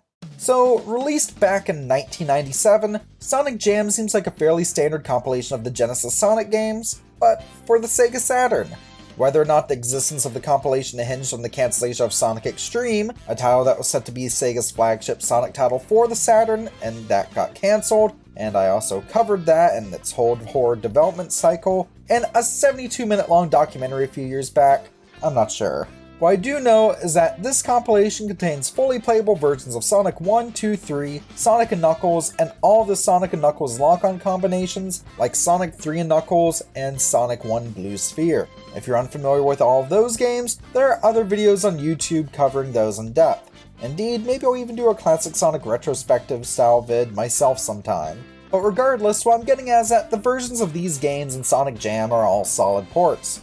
Or I guess technically remakes? These games aren't emulations so much as they're running natively on the Saturn. This causes some somewhat noticeable differences at times. By somewhat noticeable, I mean if you've played the Genesis games a million times, you'll notice it. If not, eh. And it's most notable of some of the sound effects. But this compilation also came with some cool extras. All the games have new easy modes that admittedly strip down the games a bit and remove some levels entirely, but arguably do make them really easy to dive into for newcomers. It's also the first ever instance of the spin dash move from Sonic 2 and onwards being added into a version of Sonic 1. There's also time attack modes, special stage attack modes, even manual scans of the Japanese and American manuals. I know that last thing seems pretty standard for a compilation like this, but in a world where not everyone had internet access, it's actually a really cool addition, even if the scans are not nearly as crisp as you get in a modern compilation, and at times can look laughably blurry. Oh, and there's more than that. Character art, promotional videos, this really weird-ass animation called Man of the Year. I'm not even going to try to go over what this is about, it's just so wild, and I really want whatever the team behind it was smoking. What I find to be really odd additions, though, are the intro and ending cutscenes from Sonic CD. Like, I don't get it. Why are those extras? Why not just add, Sonic CD? It's not like the Sega Saturn was a generation after and could easily run it. Actually, there is a Sonic timeline in here, an early one since, Sonic 1 only came out in 91 and this from 97, but it's pretty rad, shows off stuff including the Sega Pico games, and reveals that Sonic's first ever public appearance wasn't even in a video game. Oh yeah, fun fact by the way, it was at a concert. But it shows that by the time this game came out, the PC port of Sonic CD was out, and also Knuckles Chaotix, which was on 32X. These are two really cool games that not an absolute ton of people have played at all. Indeed, to this day, Chaotix has never seen a port to any system besides its original release. And I kind of wish Sonic Team found a way to add them here. Oh well, at least we got acknowledgement that the Sega Sonic the Hedgehog arcade game exists. Y'all ever hear about this title? It's an arcade isometric platformer featuring Sonic and everyone's favorite DLC characters, Ray the Flying Squirrel and Recolor the Armadillo. Oh, goodness, this needs support to something because it's really fun and I've never really found a game quite like it. On the flip side, though none of these 3 games made it on this compilation, we did get a tech demo of a fully 3D classic Sonic experience that was made exclusively for Sonic Jam. This is arguably the only time something like this happened on the Saturn, not counting demo discs, racing titles, killer cancel titles, or isometric Genesis ports that have 3D special stages.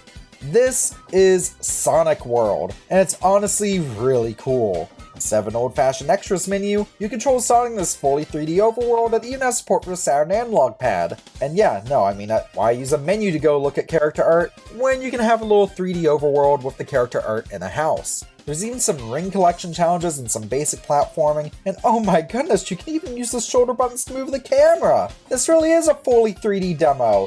Okay, real talk, it is pretty impressive for the time. The music is lovely too, and the aesthetic is cartoony and wonderful. The whole Sonic World area looks like Green Hill Zone from Sonic 1, and I bet whatever big Sonic adventure in the works at this point was going to be amazing and truly built on this and show what the Saturn could do. Oh, that game wasn't on the Sega Saturn at all, was it? Anyway, so what's the point of this video? I mean, there are other better ways to play the classic Sonic games nowadays. Sega loves re-releasing this stuff.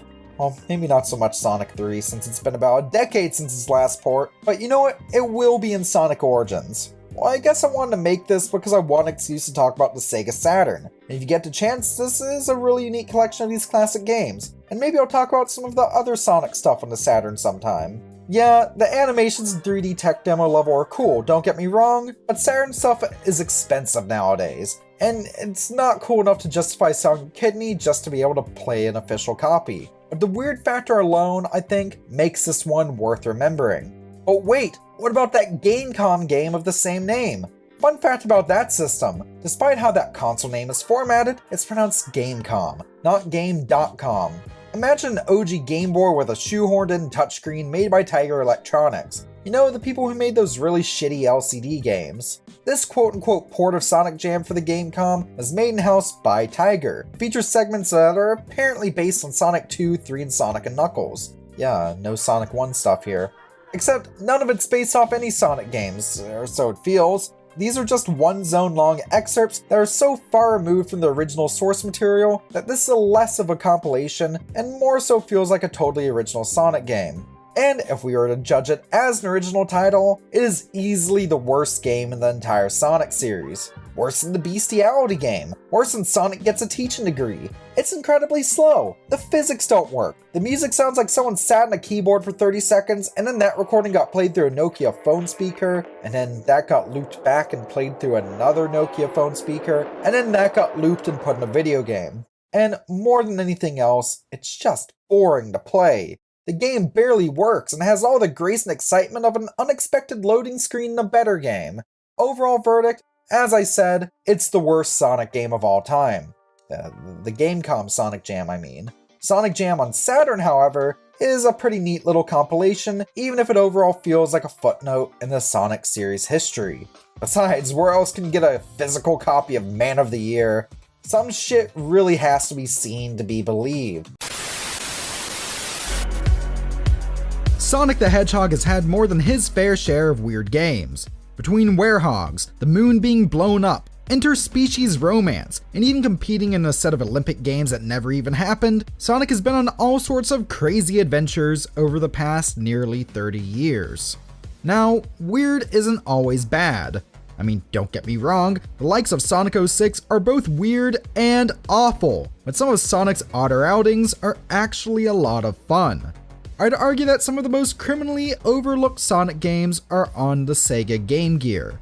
Released back in 1990, this behemoth of a handheld console was barely handheld, and it could even suck dry 6 AA batteries in a span of a few hours. But despite its many faults, it also had some dang good Sonic games on it. I mean, there were some not so good Sonic games on it as well, but we'll get to those. On the whole, I think the Game Gear Sonic games are well worth remembering, and clearly Sega thinks so as well, as when they recently released the Game Gear Micro, not one but 2 different models of it feature Sonic games. So with that, I'm Jamie, this is Stuff We Play, and today we're going back to the 90s and going through every single one of Sonic the Hedgehog's weird Sega Game Gear games.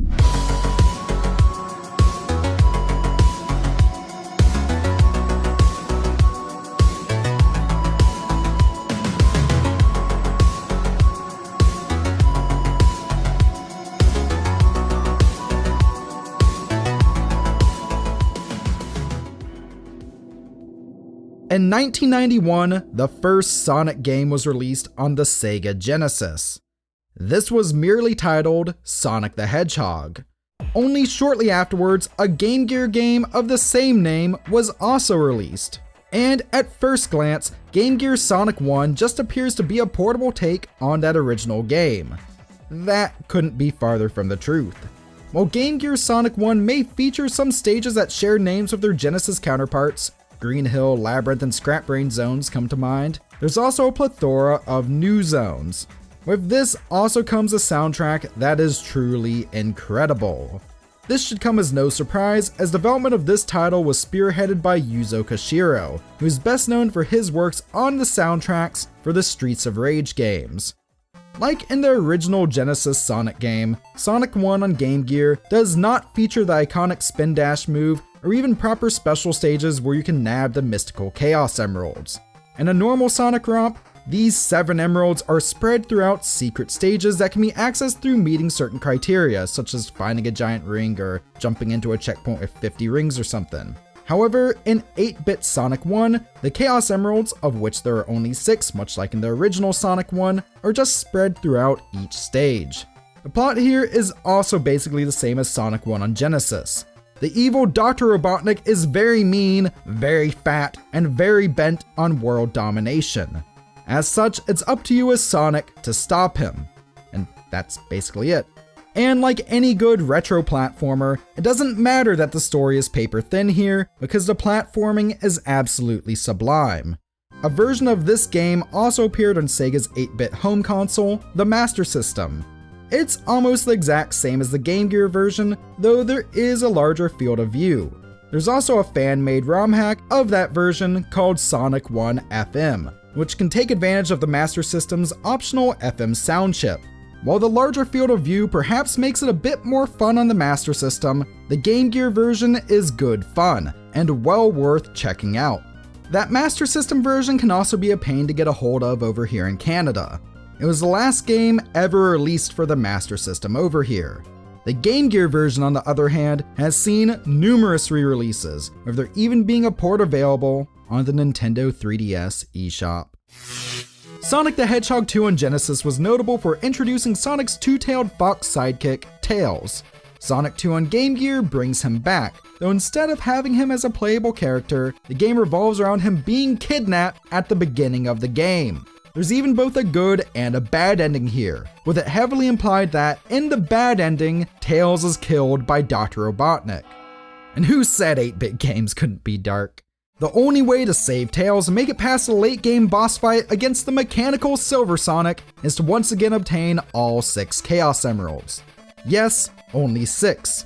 Even though Sonic 2 on Genesis established that there are actually 7 emeralds and gathering all 7 will allow Sonic to transform to the Dragon Ball ZS Super Sonic, that is never the case in any of the Game Gear games.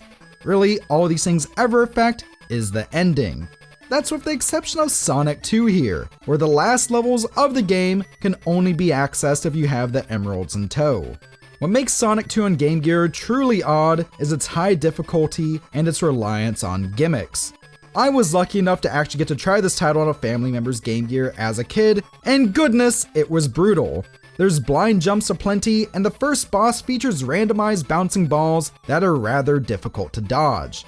If you make it past that though, you'll have to deal with gimmicks such as 2 puzzles and even an awfully controlling hang glider. Seriously, the hang glider in Sky High Zone is one of the most miserable controlling gimmicks I have ever had to experience in any video game ever. Imagine you're playing a game and then your D-pad controls get rotated 90 degrees. It just doesn't feel good. Add some screen crunch into the mix and Sonic 2 on Game Gear is just a slog of a playthrough. However, that's not to say it's all bad. It has a charming art style and the soundtrack in particular is incredible. And yes, that's even though Yuzo Koshiro was not involved this time. The music here was done by Naomi Hatei and Masafumi Ogata, and while I'm certain I butchered their names, they did a wonderful job here. If you must play this one, just skip the Game Gear version altogether and just play the Power Region exclusive Master System release. There's no screen crunch and some of the boss patterns are actually toned down a bit. Though still a bit more difficult than average Sonic fare, and even with that awful hang glider still present, Sonic 2 and Master System actually has some fun on offer. As for the Game Gear version, stay away from that one at all costs. Sonic Chaos seems like it should be a huge improvement over the past 2 entries.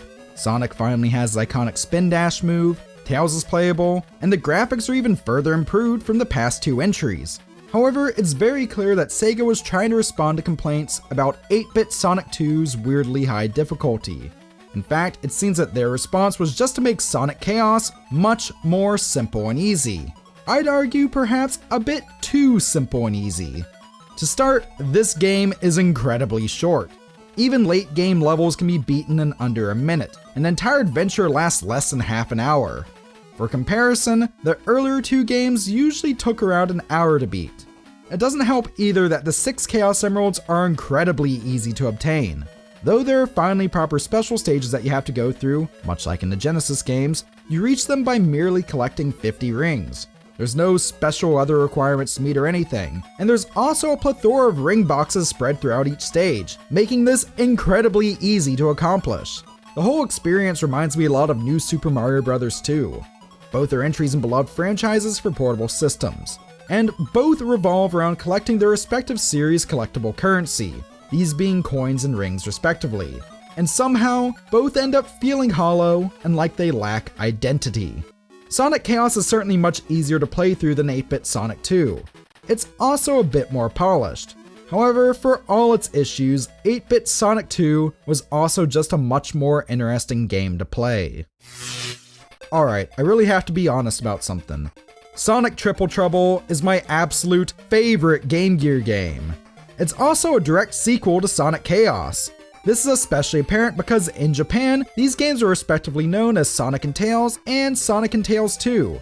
But as blah as Sonic Chaos was, Sonic Triple Trouble absolutely shines. This is also the only game so far to have been Game Gear exclusive. No PAL exclusive Master System port here, though there was a fan-made port a few years ago. As a result, Sonic Triple Trouble feels like it was built from the ground up with the Game Gear in mind, and that's because it was. Tails is once again playable here, though his signature flying ability is a bit snappier. Sonic himself now has the ability to curl into a ball while in the air, making the game lend itself better to speedrunning. And the stages are all incredibly memorable. From the trains of Sunset Park to the Donkey Kong Country-esque barrels of Meta Junglera, the zones here leave a lasting impression thanks in part to a combination of rich graphical design, catchy music, and tight stage design. There's also the source of the Triple Trouble name.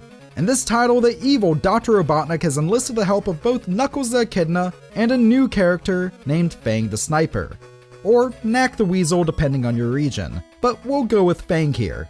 Fang can only be fought in secret boss fights accessed in each of the special stages, which you once again must traverse to obtain the 6 Chaos Emeralds. He's also a wonderfully expressive character too. For a game with 0 dialogue, Sega's development team managed to make both Fang and Knuckles feel lively, which makes it all the sadder that Fang would never appear in a Sonic platformer again until he had a cameo in 2017's Sonic Mania. While the 3 previous games range from being enjoyable distractions to mediocre romps, Sonic Triple Trouble is the one Game Gear Sonic game that holds a candle to the Genesis titles. It has an identity all its own, and some solid platforming to boot. There is a shocking amount of polish on display here, and if you have a 3DS, definitely grab it from the eShop. And if you still have a Game Gear, well, first off, why, but second off, you should definitely hunt down a cartridge. After the excellent Sonic Triple Trouble, Sega's plans for the Game Gear seemed to change. It was obvious by the mid-90s that despite being more powerful and having a backlit screen, the Game Gear was just not going to be able to sell better than Nintendo's Game Boy. The Game Boy was just cheaper and had this wonderful ability to not suck 6 AA batteries dry in a couple of hours. Oh, and Tetris probably helped too. With one exception, there would be no new 8-bit Sonic platformers after 1994. However, there would be a plethora of different Sonic spin-offs. The most infamous of these are the Sonic Drift games, which were made as Sega's answer to Nintendo's Super Mario Kart on the SNES. Like Nintendo's offering, these games are kart racers involving you racing around flat tracks with a variety of characters. Unlike Nintendo's offering though, these are on an 8-bit handheld with tracks that feel flat and lifeless instead of wacky and charming. Even if some may question why Sonic would dare drive a kart when he's the fastest thing alive, I think it makes sense. He seems like the type of guy who'd want to be a good sport for his friends. Sonic being a good sport or not, that doesn't change the fact that the Sonic Drift titles are just boring racers. The most interesting thing of note here is that the original Sonic Drift was Japanese exclusive. It didn't see a re-release until years later on one of the numerous Sonic compilation discs. Despite that, Sonic Drift 2 was still just called Sonic Drift 2 when it came out in North America, which I'm sure caused confusion at least 2 or 3 90s kids. In 2020 though, if you're craving playing any Sonic racing game from this era, just play the weird and funky Sonic R on the Saturn.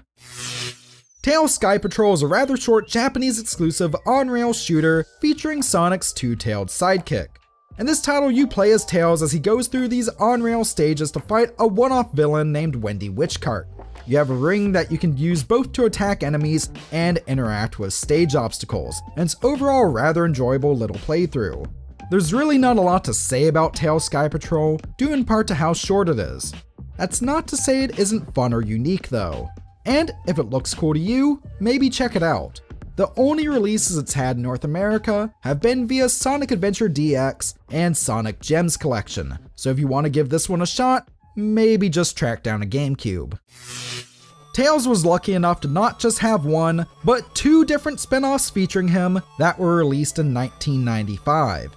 Tails' adventure was developed by a studio called Aspect, and features the titular flying fox going on a slower paced adventure through an island in which he has to learn abilities and collect items along the way.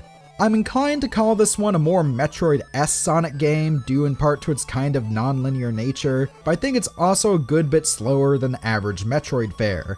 That's not to say it's bad, I think there's actually a lot of fun to be had here. Perhaps methodical is the word I'm looking for.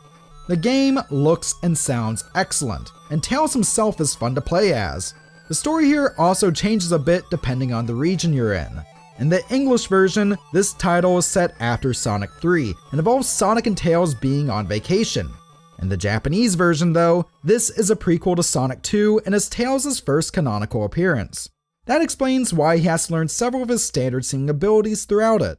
Both versions, however, take place on a mysterious Coco Island. And for perhaps the first time in the series, Tails' knack for creating inventions and solving puzzles is at the forefront. This is a truly different Sonic game, and it's one that I feel is criminally underlooked.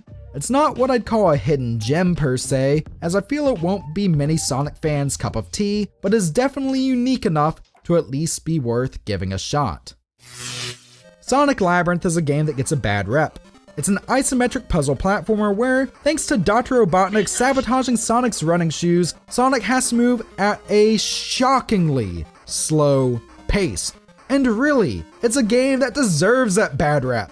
Sonic Labyrinth is dreadful, awful, it's terrible. The isometric puzzle solving is awkward. The presentation is underwhelming. The only way to get a boost of speed is to use Sonic's spin dash move, and that's so unwieldy that you may as well just ignore it most of the time. It's honestly baffling that anyone at Sega thought this was a good idea. Seeing as Sonic Labyrinth was released in November 1995, perhaps they thought they could just sell a few more Game Gears in time for Christmas, even if the game's quality was abysmal. But for as awful as Sonic Labyrinth is, it's at least memorable for how terrible it is. Besides, clearly Sega is at least somewhat proud of it, as this too would later get a re-release on the Nintendo 3DS eShop. There's a saying I like to use when talking about video games. The only thing worse than a bad game is a boring game.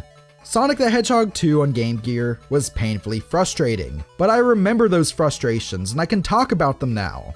Sonic Labyrinth was slow and clunky, but it's so legendarily slow and clunky that's become the butt of many jokes within the Sega fanbase. But what about Sonic Blast? Well, Sonic Blast is just a textbook definition of boring.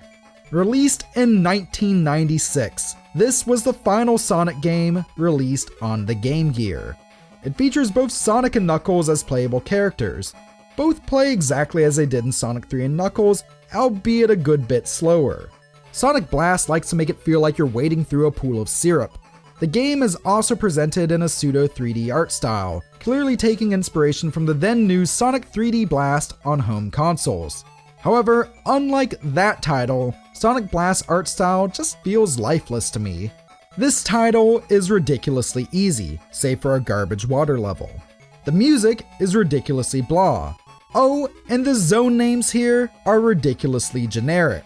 Along with the return of the iconic Green Hill Zone, there's also the likes of Yellow Desert and Red Volcano. For comparison, some previous Game Gear titles featured zones such as Aqua Lake, Robotnik Winter, Scrambled Egg Zone, and most epic sounding of all, Atomic Destroyer Zone. For all of Game Gear's Sonic Blast's flaws though, it at least has nothing on the terrible Master System version. Along with being the final Game Gear Sonic game, Sonic Blast was also the final Master System Sonic game, with that port coming out exclusively in Brazil in 1997. Sonic Blast on Master System is quite obviously just a straight port of the Game Gear version, with the title screen and special stages running in a kind of weird looking Game Gear-esque aspect ratio. There's also many graphical glitches, caused by this appearing to just have been a hastily made port. This is just a depressing end for Sonic's run on Sega's 8-bit line of systems. The Master System port is terrible, and the Game Gear version is sleep-inducingly boring. Despite having gotten not just a 3DS port, but also a dedicated plug-and-play console featuring it, Sonic Blast is a game so unmemorable that, in the scope of gaming history, it's best left as just a footnote. These would not be the last of Sonic's handheld adventures. I mean, seeing how popular Sonic Mania Plus is on Nintendo Switch, I think that's a given. But there were also a few other Game Gear releases.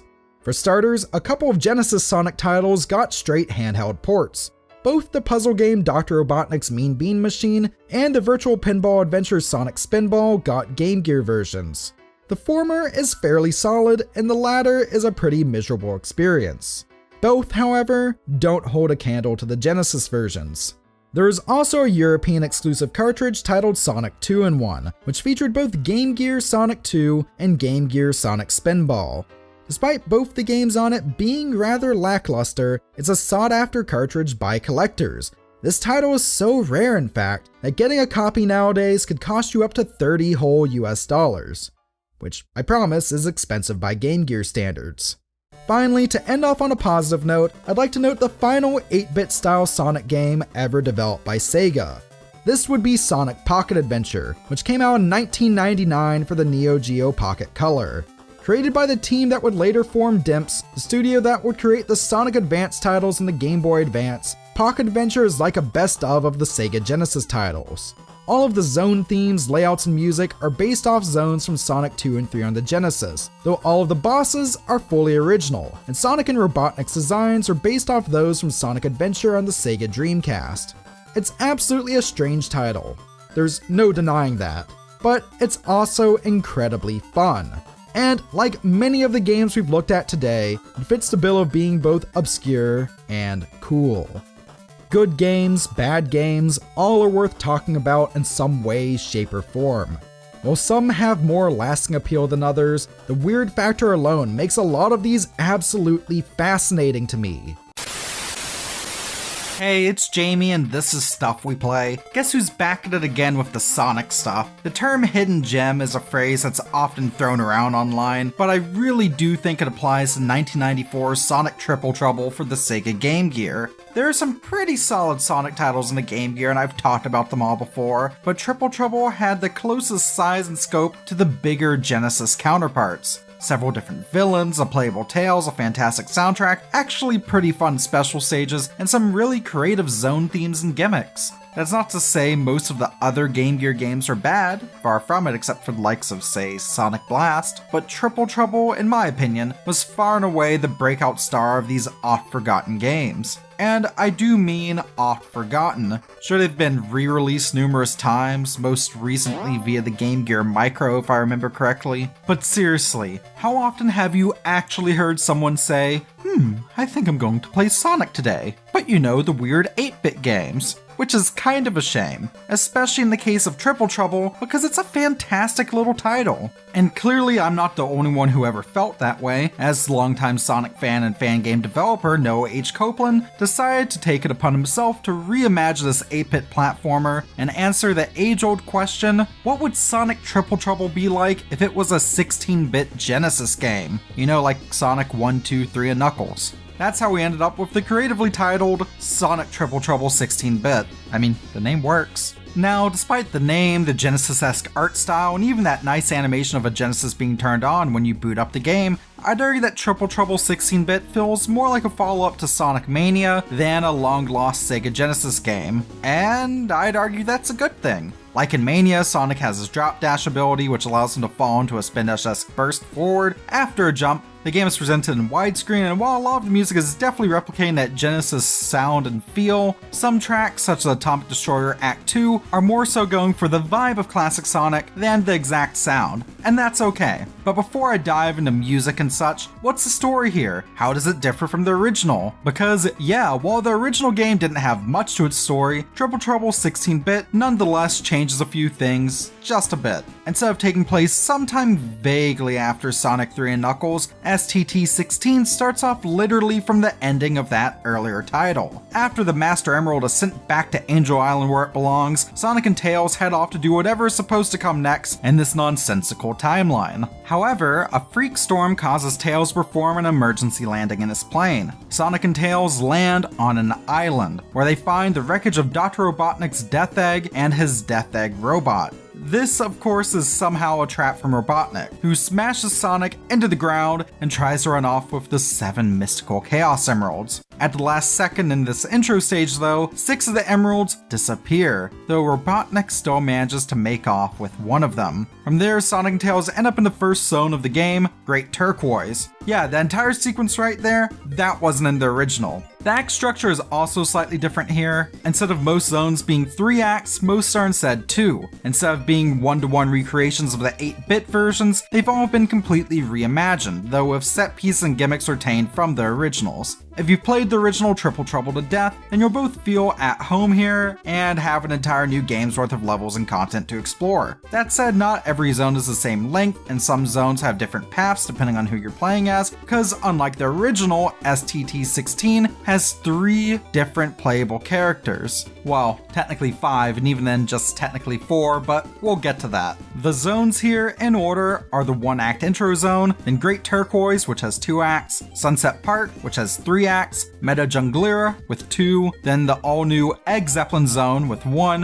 Robotnik Winter with 2 acts, Tidal Plant with 2, and Atomic Destroyer with 3, not to mention a super secret final boss zone that you get at the end if you collect all the Chaos Emeralds. Along the way, Sonic and Tails will encounter not only Dr. Robotnik and his many menacing mechanical contraptions, but also Fang the Sniper, a character referred to as Knack the Weasel depending on the region, and who in the original only appeared in special stages with the exception of one cameo at the end. Here though, he often shows up as an Act 1 boss, and it's pretty cool actually. It also initially seems, like in Sonic 3, that Knuckles the Echidna has been tricked by Dr. Robotnik to help him gather the Chaos Emeralds and be a general nuisance along your adventure. And the original, that was the case. God, look at this red fucking idiot. Triple Trouble 16-bit, in one fell swoop, makes Knuckles much more intelligent seeming and better utilizes one of the original's most disappointing one-off bosses. Yeah, randomly at the end of the original, there is a fight against Metal Sonic. You know that one guy that everyone loved in Sonic CD and that Sega's pulled out for every single game over the past decade for no other reason. Everyone thought he was cool in Sonic CD. And Knuckles is just randomly captured by Robotnik at the end because why not? For most of this one, Knuckles, quote unquote, as he appears in cutscenes and fights throughout the game, is actually just Metal Sonic in disguise. And real Knuckles spends the whole adventure captured because he tried to stop Robotnik before Sonic and Tails began their adventure. And this is just so much better. Like, I don't usually care about stories and 2D platforms, but wow, this really is better. What I also really like is the Chaos Emerald system. Like in the original, there are only 6 emeralds you can obtain before the final level. So yes, if you want to play as Super Sonic in regular levels, you can only do that after beating the game. With that in mind, the special stages here are these races against Fang to reach the Chaos Emerald at the end. Avoid obstacles and make sure to collect rings to not ring out. They remind me a bit of the special stages from Sonic Time Twisted, which is another fantastic fan game you should check out if you haven't. Though, I will admit that the hit detection sometimes leaves a bit to be desired. While I did like the mix of Sonic 2's special stages and platforming special stage with exclusive bosses in the original, I do actually appreciate this change here. It means that Fang has more presence in the game proper, and his boss fights are no longer locked to the Chaos Emerald quest, which is nice. And speaking of changes I didn't expect but ended up quite liking, you can't play as Sonic and Tails separately. You have to play as them together, which I know was a source of headache for many in the Genesis games, and many were happy you could play with them separately there, but I swear this works here.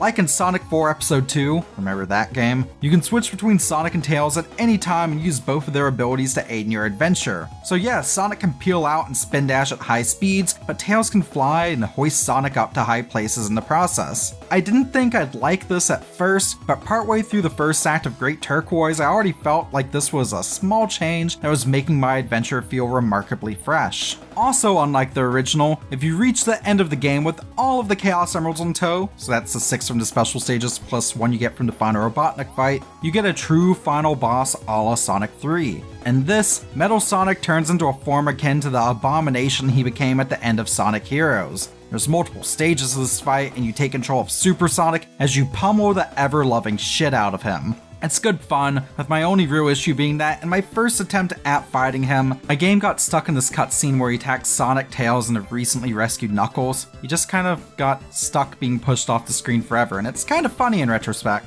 Speaking of Knuckles, once you beat the game for the first time, you unlock him. Like in Sonic 3, he can glide and climb walls, and even has an exclusive intro stage, this time based off Angel Island from Sonic 3. He also has some exclusive paths through stages and even some exclusive story beats that firmly place his adventure directly before Sonic and Tails and details how he tried to stop Robotnik and ultimately got captured. His exclusive ending where he does get captured is pretty underwhelming though. I don't know, I expected a little more. He just gets trapped and then we cut to a cut down version of Sonic and Tails ending. There's so much more to STT16 than this though, and this is already a ton of content. There's a free play mode that lets you skip story beats, and after reaching 2 different progression points, you can even unlock Metal Sonic and Fang for this mode. Metal plays basically like a beefier Sonic who can glide and do this electrical attack, but Fang is actually really unique. He can double jump and dispatch enemies using his pop gun. Approaching stages as Fang is really unique and cool and makes up for his lack of story. And even in the lack of story for Metal or Fang means that you can make them fight themselves, which I found pretty amusing.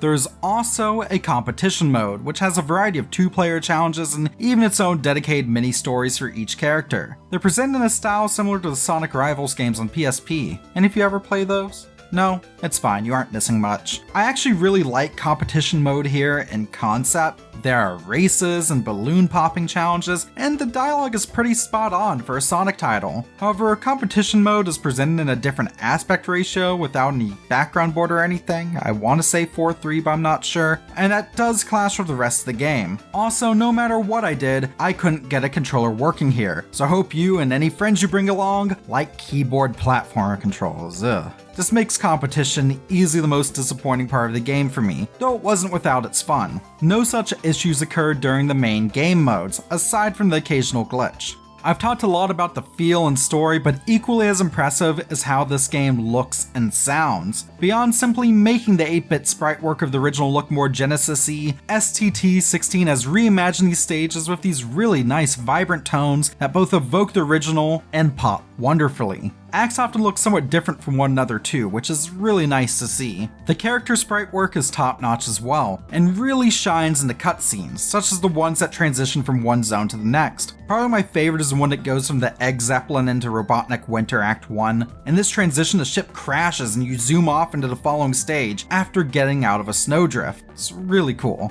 Oh, and can we talk about some of these stage gimmicks? Parts of this game will see you beating up a train, platforming via snowboard, controlling a submarine, and even doing this Mickey Mania inspired pseudo 3D section, which is also on the same stage as that snowboard section now that I think of it. The soundtrack is equally as phenomenal, if not even better. Some of my favorite selections here are Sunset Park Act 3, Meta Junglera Act 2, Robotnik Winter Act 1, and best of all, Atomic Destroyer Act 2. Seriously, this OST is filled with bangers. Okay, honest question. I know in this version of events, Robotnik's Atomic Destroyer is some sort of contrived thing that partially involves creating a fake Chaos Emerald to work, but in my original look I did at Triple Trouble years back, I assumed it was just some sort of atom bomb. Like, it makes sense. Finally, Eggman has gotten fed up with getting his ass kicked by a rodent, so he turned to nukes. I mean, it's right there in the name. Atomic Destroyer. But like, what is it supposed to be here? In Atomic Destroyer Act 2, there's both this cool pseudo 3D section and this beat-em-up-esque elevator segment, which makes it look vaguely Death Star-ish. So is Sonic's world about to be blasted by a space laser? Maybe the real weapon was the metal Sonic we pissed off along the way. But on the whole, STT-16 is a game made by fans, released for free, and that, especially for a fan project, has a remarkable amount of polish. I know Noah H. Copeland didn't do it alone. From what I've seen, Overbound Games was also involved here. If you're unfamiliar, they're responsible for Sonic Time Twisted, which I mentioned earlier, reviewed several years back, and which again you should absolutely play. I feel like I'm often way critical of Sonic titles, and maybe that just comes with having been playing these games since I was 3 or 4 years old. But in the case of both these fan projects, I think if you are a fan of classic Sonic, you're missing out by not giving these a shot. Seriously, try them out. When we talk about media, we seem to be obsessed with the final product. This is especially true with video games. From the moment a major title is announced, we want to dissect every single bit of information on it, trying to determine months or even years before it hits store shelves. Is it worth our time? But what we so often forget about video games, whether they be good, bad, fun, or boring, is that they are the products of real people. Even the worst commercially available games had at least one person working on them for hours on end. Or, in the case of the game that we're talking about today, had a team of some of the most talented individuals in the video game industry behind them. Sonic Boom: Rise of Lyric is a part of the popular Sonic the Hedgehog franchise. Released in 2014, it aimed to offer a new, unique take on this classic series and ultimately failed to live up to that. In fact, it's now generally considered one of the worst games to ever have been made. This is the story of a project that aimed to change the world and just could not manage to do so. Welcome to the Art of Failure.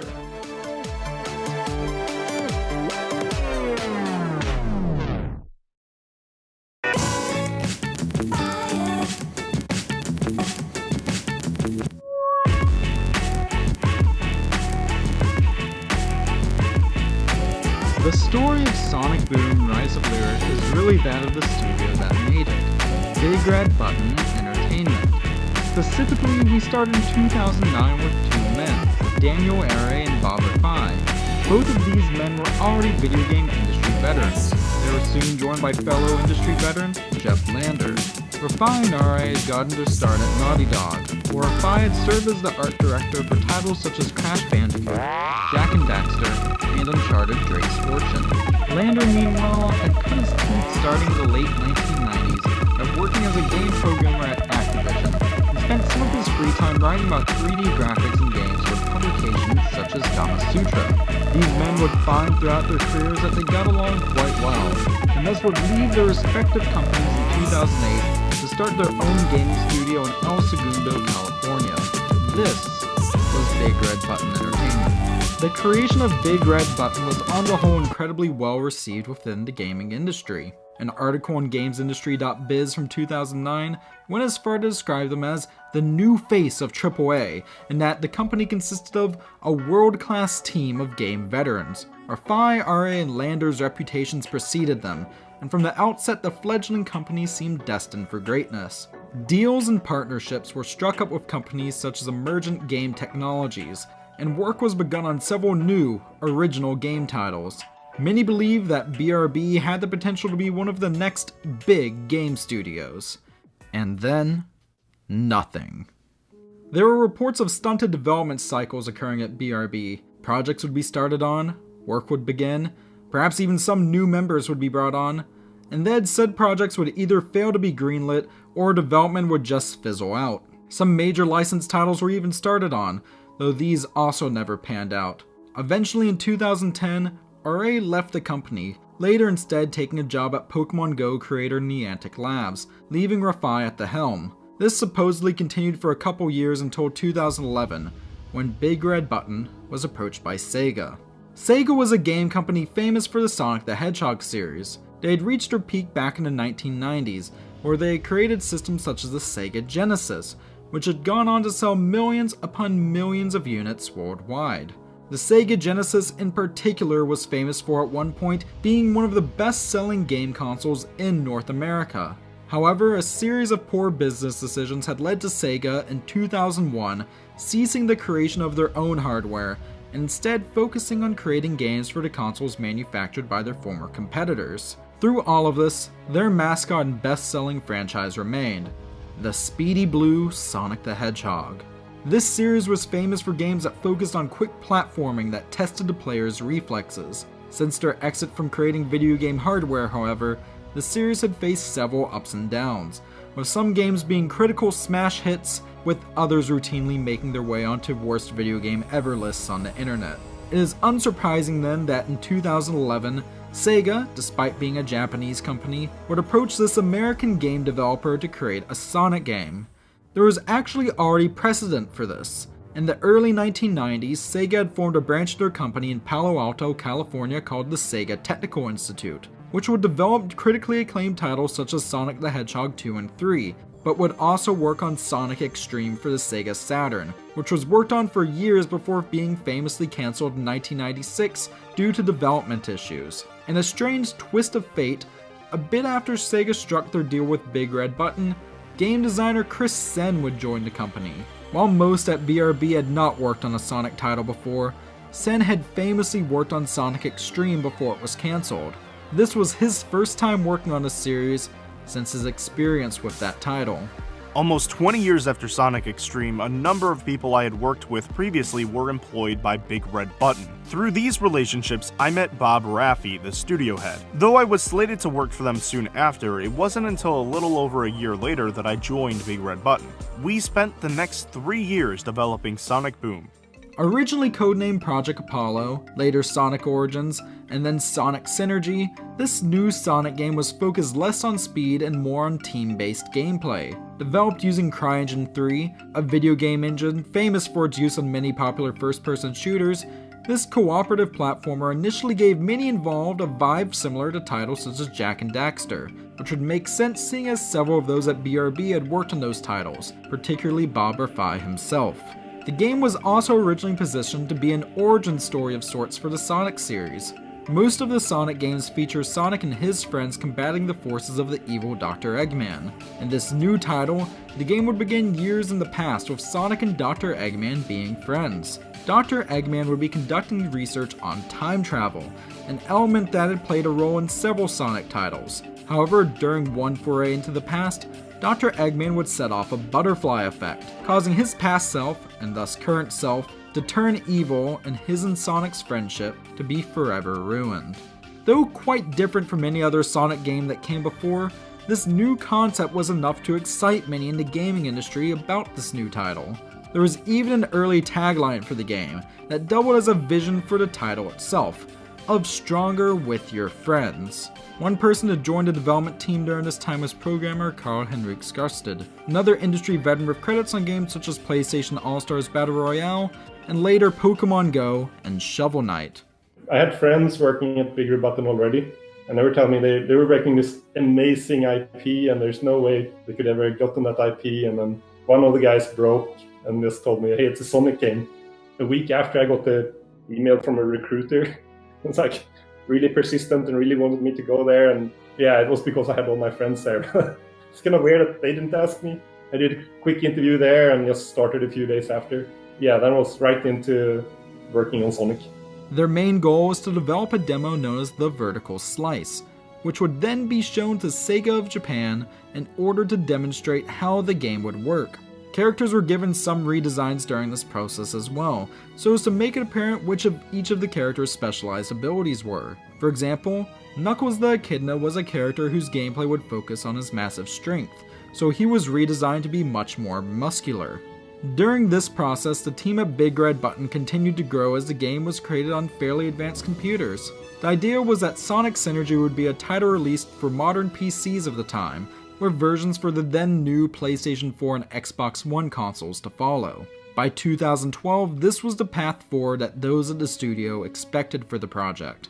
One console that they had no intention of bringing the game to, however, was the Nintendo Wii U, which, along with being less powerful and less capable than its competitors from Sony and Microsoft, was met with overall lukewarm reception and sales upon its release in November 2012.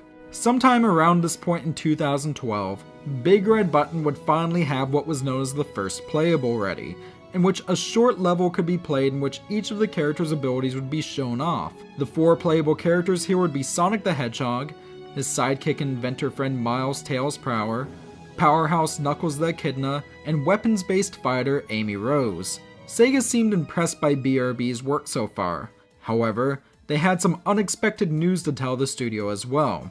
This would radically change the course of Sonic Boom's development. Trying to deliver something called the first playable, which is like one level working and you can run around and play things. And Sega seemed to be okay with it, but they kind of had some other news that they needed to tell us in person. And it turned out it was a Wii U exclusive and we were using CryEngine. And there was no way that CryEngine would ever work on a Wii U without lots and lots of work.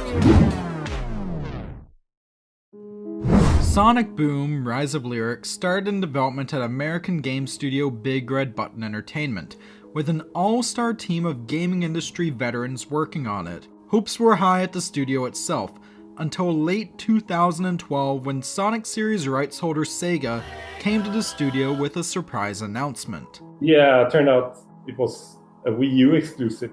In addition to this, it was announced that this title was going to be a subset of a new section of the Sonic series called Sonic Boom. In addition to the Wii U game, this was going to consist of a cartoon that would air on Cartoon Network in the United States, along with a Nintendo 3DS game, which Sega originally also wanted to be developed by BRB, but later instead decided to have developed by another California-based developer called Sanzaru Games. This caught the entire team off guard. With Sonic Boom being part of an exclusivity deal that Sega had signed with Nintendo for the next several years, their hopes and plans for the game to be a showcase of what the new generation of gaming hardware could accomplish were ruined.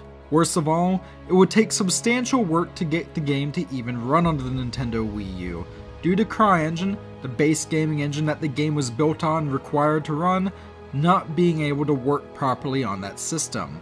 So it was built for PC, and that means you don't need to think so much about memory or loading speed, hard drive. And when I started with loaded levels, it took 3 minutes and 15 seconds to load one level. I think I spent 9 months on just trying to speed up loading, which means rewriting all the code that deals with loading things, and that's a huge amount of work in CryEngine. With the shift to the Wii U, many changes also had to be made to the story and gameplay. Sega made the team scrap the origin story idea, and they instead had to work together with the team working on the cartoon in order to come up with a new plot for the game. This new story ultimately would involve Sonic and company, sporting their character traits from the Sonic Boom cartoon, stumbling upon an ancient evil known as Lyric the Last Ancient, a snake-like creature who in the distant past intended to take over the world using an army of robots. However, he was imprisoned in an ancient temple by a race of beings known as the Ancients, but was released upon being discovered by Sonic and friends. From there, it is up to our heroes to seek out the 7 mystical Chaos Emeralds and stop Lyric, with some interference along the way from the nefarious Dr. Eggman. As drastic as the change to the story was, it was still rather par for the course for a Sonic title. However, the team soon realized that they were going to have to make some rather large changes to the gameplay itself, partially due to the issues of CryEngine, and it was going to have to be radically overhauled. What had originally begun as a 4-player experience soon became a 2-player experience. However, as work continued, Sega felt that the game wasn't fast enough and that it was going to need to have more fast-paced, speedy sections, even though the game had largely been designed without those in mind up to this point. One developer working on the project outright stated that the game is 80% exploration, 20% speed. Starting around late 2012, Sega also took more of a direct role in working with Big Red Button, going so far as to remove one of the lead designers on the project and establishing a semi-permanent presence at the Big Red Button office. At one point, a designer on the team had to step down and Sega decided to fill the role with one of their own producers instead of having Big Red Button fill it themselves. This did not bode well for morale at the studio. I think we were kind of deflated because we built all this art for the first playable, and we were thinking it's going to be great frame rate and it's going to have all these lush environments and lots of detail, and then kind of having to walk back one generation of hardware. Eventually, the decision was made to scrap the multiplayer aspect of the game altogether and to try to repurpose it into a single-player adventure. The concept of blazing through a world presented many design challenges when delivering the multiplayer aspect of exploration and speed. With high hopes and a lot of promising research and development towards a truly multiplayer experience, we ultimately changed directions and completed a largely single-player experience in the final stretch of the project. Even with the changes in gameplay styles, there were still many issues getting the game to run properly. Yet, in February of 2014, the first trailer of Sonic Boom: Rise of Lyric, now given its final title, was released to overall positive reception. The game looked much as originally intended and seemed to run quite smoothly. However, it was noted that the gameplay shown was of a quote-unquote development build, and in reality this version of the game was not running on the Wii U, but rather on a PC. CryEngine still had many issues functioning on the Wii U. It was just not designed with that platform in mind. Programmer Carl Henrique recalls having to spend most of the last 9 months of the game's development trying to get CryEngine to run smoothly on Nintendo's hardware. That was the last 9 months. I was just looking at, here's how much technical debt we have, which is basically engineering work that isn't done yet. And if I don't start today, we're not going to be able to ship the game on time.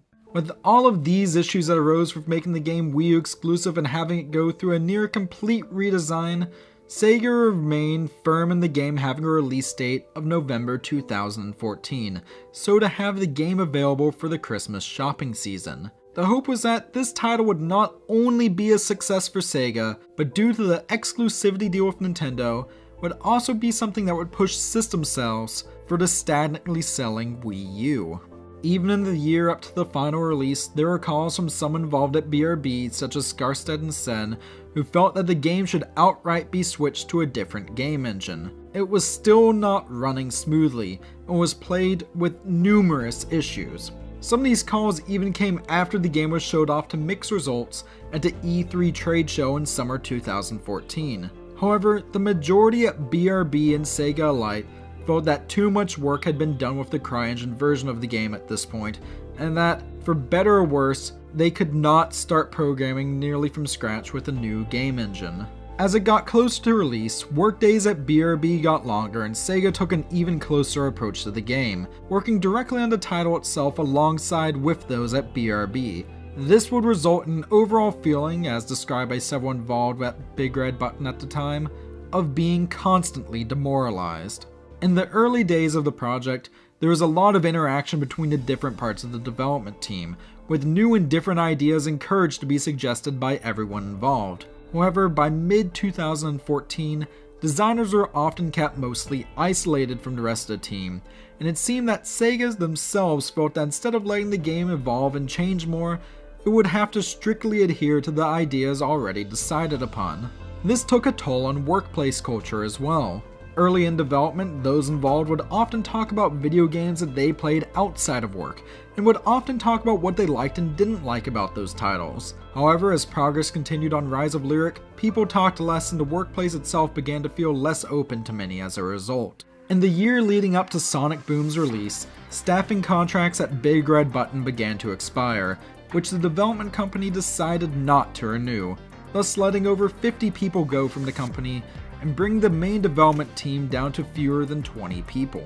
After a certain point, Sega demanded that major work cease and that polishing begin, though the game was still having numerous performance issues caused by trying to run CryEngine onto Wii U, despite months of work done to try to rectify this. Several weeks had to be spent searching for bugs and errors within the game, with some nearly game-breaking issues not being found until the final days of development. Extra hours of blood, sweat, and tears were poured into the project, and for better or worse, BRB and Sega managed to meet their scheduled release date. On the 11th of November 2014, Sonic Boom: Rise of Lyric was released for the Nintendo Wii U in North America, with releases in the following weeks in Europe, Australia, and Japan. Despite the many issues that arose during Sonic Boom's development, Big Red Button's problems were only just beginning.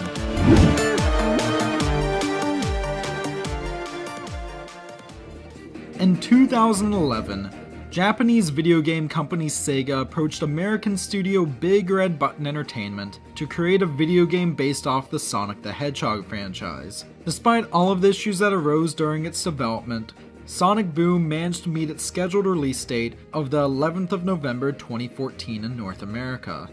Despite making it to release, the game was poorly received at best. Critic Mike Reparaz of popular video game news website IGN would say of Sonic Boom, "Sonic is slow when you play as his friends," might be one of the most unappealing sentences I've ever written, but it neatly sums up my experience with Rise of Lyric. Its exploration is so-so, its brawling is tedious, its characters are annoying, and the only stages where it feels like a Sonic game are the ones most likely to suffer technical problems. Rise of Lyric isn't fundamentally broken or unplayable, it's just thoroughly disappointing and unpolished. And while it does have some fun to offer, it's fun that's been done in countless similar games. Meanwhile, critic Don Sass of other popular video game website GameSpot would state, "Sonic Boom: Rise of Lyric is a failure at some basic levels of gaming. While it's understandable that a franchise may want to move beyond the simple elegance of its origins, a muddled web of poorly connected and even more poorly executed systems is not the answer. The Sonic name deserves better than this, and so do consumers." Even those who worked on the game weren't satisfied with the final product, with Chris Sen stating, The final experience felt little like the Sonic game I'd hoped for. It just goes to show that there is much more to making something great than having hardworking, talented people, great ideas, and proper financial backing. A wiser fellow than myself once said, sometimes you eat the bar, sometimes the bar, well, he eats you. This reflected many of the views held by those who played Sonic Boom originally, and this in turn reflected in its sales. By May of 2015, Sonic Boom: Rise of Lyric, along with its 3DS counterpart Sonic Boom: Shattered Crystal, which had been outsourced to Sanzaro Games some years earlier, had combined sales of around 620,000 total copies, making them together the lowest selling games in the entire Sonic series history. Sega themselves would even comment on both this and the overall poor perception of the Sonic franchise at this point. In an interview with the popular Japanese gaming magazine Famitsu, Sega Japan's CEO Haruki Satomi would say, "We did our best to build a relationship of mutual trust with older fans of Sega, but looking back, there have been some titles that have partially betrayed that trust in the past 10 years. Big Red Button did make a few attempts at damage control. The most notable of these came in January 2015, when the studio released an over 1 GB large downloadable update batch for Sonic Boom on Wii U that was aimed to fix many of the issues still present in the game. Despite this patch fixing many of said issues, many still felt that they were left with an overall unfinished product. Things only got worse for BRB from here. In the months following Sonic Boom's release, Big Red Button co-founder Bob Rafai reportedly got letters from many longtime Sonic fans claiming that he had ruined their childhood. More layoffs occurred, and it seemed that the company itself was at the risk of going under. Those at Big Red Button who stayed remained with the promise of new projects coming soon, but this took longer than expected. Finally though, a project did come, but it took the company in a direction that was unexpected. It was a virtual reality game called The Arc Slinger, a shooting game for smartphones and PCs with western and sci-fi elements. Upon its release in 2016, this title was a critical and commercial success for BRB, and as of 2019, this game development company is still working on new titles, with new original games planned for the future. Despite the issues during Sonic Boom's development, not all was bad at BRB, as is obvious from Skarsted. It's a really unique place, like Bob's from Naughty Dog and Jeff's been at like EA and Activision and things, and they're super great at what they do. And it's kind of intimidating, I think, for some of the other people. Bob's like super into getting the animations just right, so it's kind of a unique place, and I think they kind of had their hits and misses. BRB may have turned itself around financially. However, Sonic Boom still remains the most critically and commercially unsuccessful game to ever be released in the Sonic series. Perhaps it's a title that will always be associated with and taint the reputation of Big Red Button Entertainment, but only time will tell.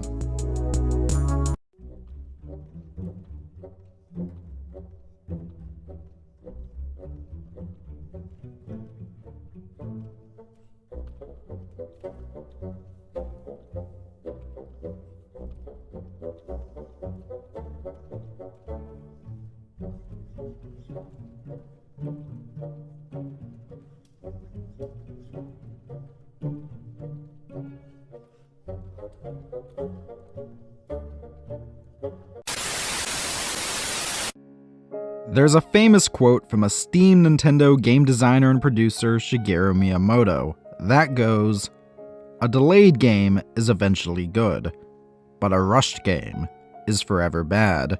And throughout The Art of Failure, we've looked at games that perhaps needed more time in development. We've seen the effects of rushing development to reach a holiday release date and rushing to beat an expiring license. Yet, we've also seen the effects of allowing for delays, and that ultimately working out for the better. But sometimes, all the delays in the world can't save a game.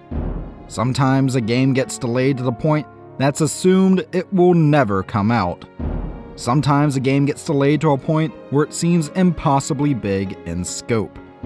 And sometimes a game winds up in development purgatory, an odd state of limbo where it has almost no chance of escaping. The story we're telling today does not solely deal with delays. Rather, this is a story of ambitions and dreams. It is also a story of stress, sickness, confusion, and exhaustion.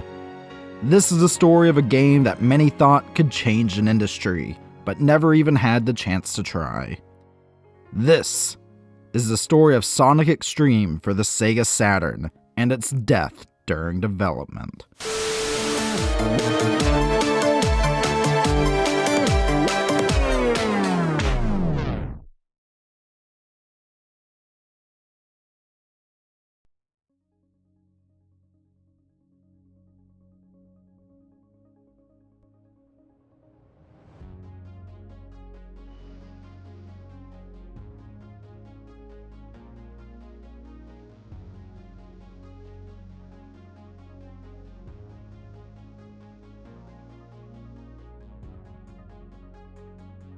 The story of this unreleased Sonic game begins with the release of another. We find ourselves in late 1994 at the Sega Technical Institute, located at 255 Shoreline Drive in Redwood City. This particular day marked a momentous occasion for STI. A newly developed game, Sonic & Knuckles, was released for the Sega Genesis.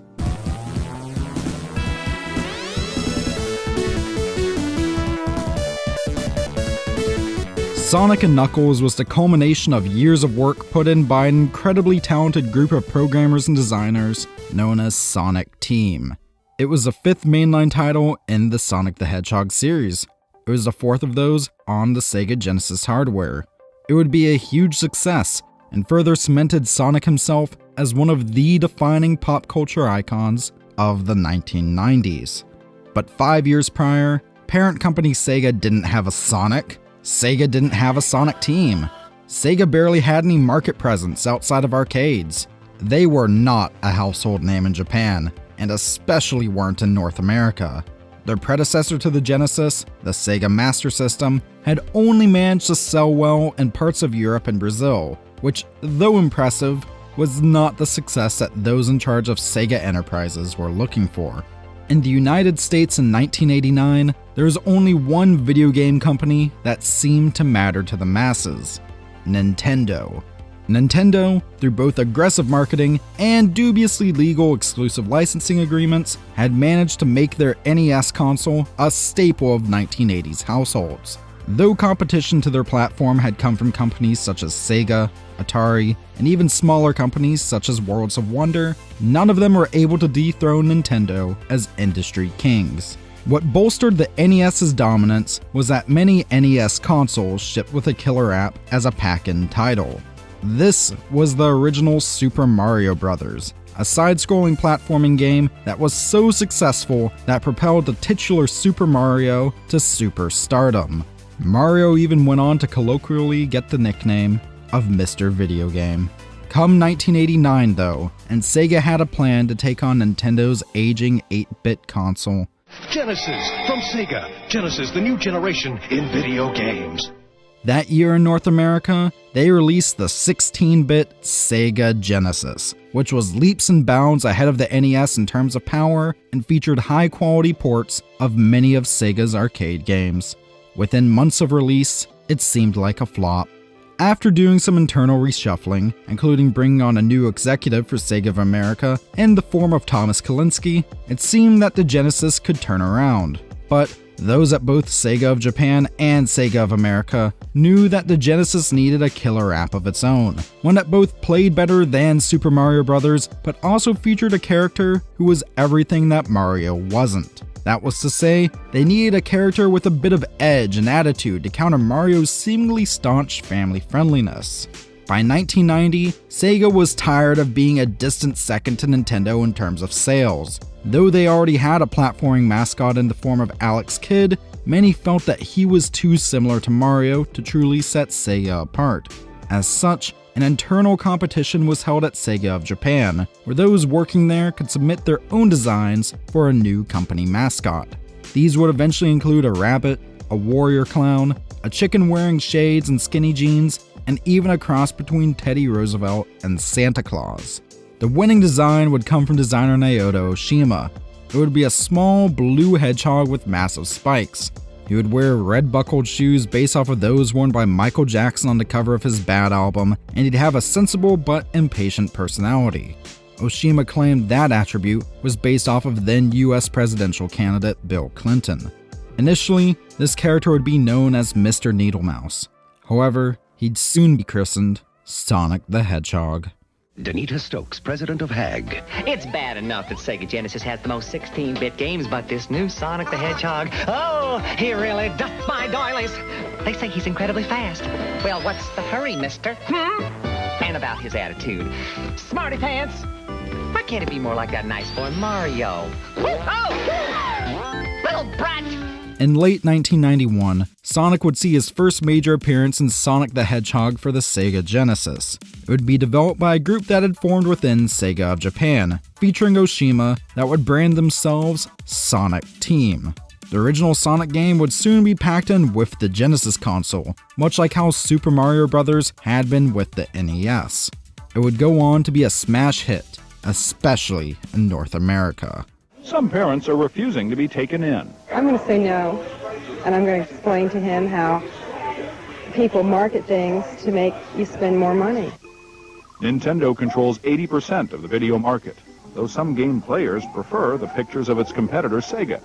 But no matter how you play the game, or which game you play, things definitely have come a long way since Pac-Man.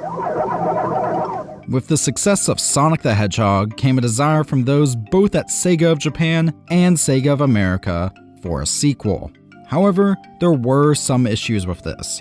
Despite the design of Sonic himself being claimed by Oshima, the actual game engine for Sonic 1 had been created by programmer Yuji Naka. That's to say, Naka was responsible for the core of what made the game tick. Despite Sonic 1's success, Naka was not getting along well with management at Sega of Japan. Thus, after months of unhappiness and embroilment in company politics, he left Sega, hoping to find work elsewhere in the gaming industry. Meanwhile, in California, Sega of America had hired a man by the name of Mark Cerny, famous for creating the arcade game Marble Madness. His task was to set up a new development studio for Sega of America, one that would bring together game designing and development talent from both within the US and abroad. Their mission would be to develop new, character-based games for Sega platforms that could be potentially grown into entire series. This would be the Sega Technical Institute. For the creation of Sonic the Hedgehog 2, Cerny brought over several members of the original Sonic team from Sega of Japan. This ultimately included Yuji Naka.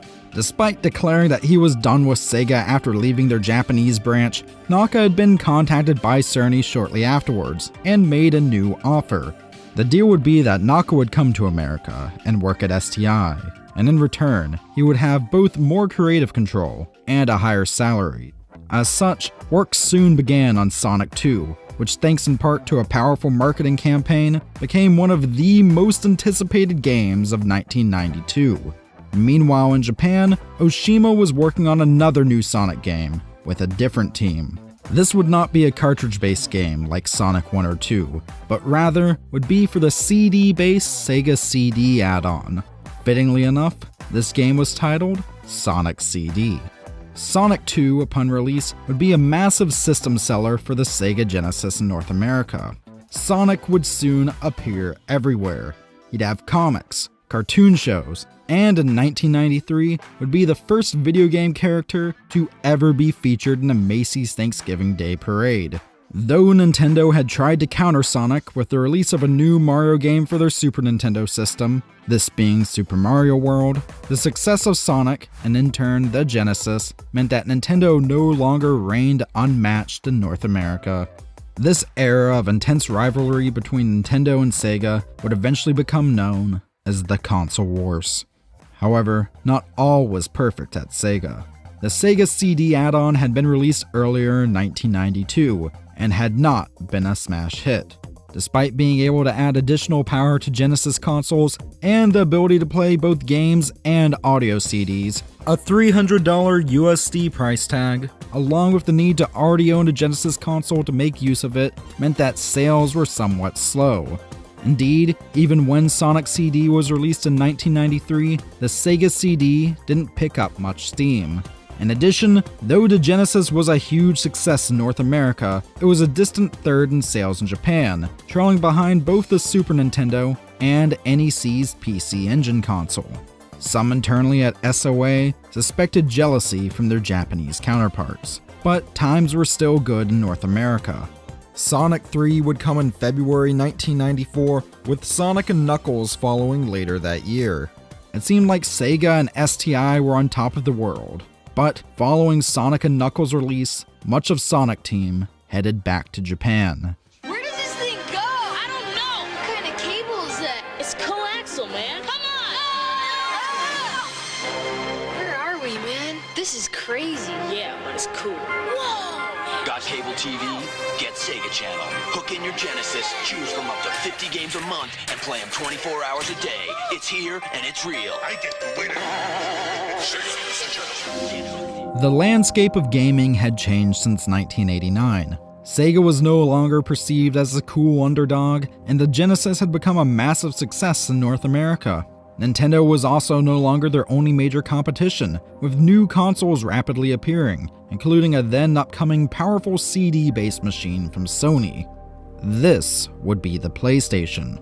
In addition, due to middling sales of the Genesis in Japan, SOJ wanted to leave the Genesis behind and move forward with a new console. In around 1994, Sega Enterprises began to look to the future.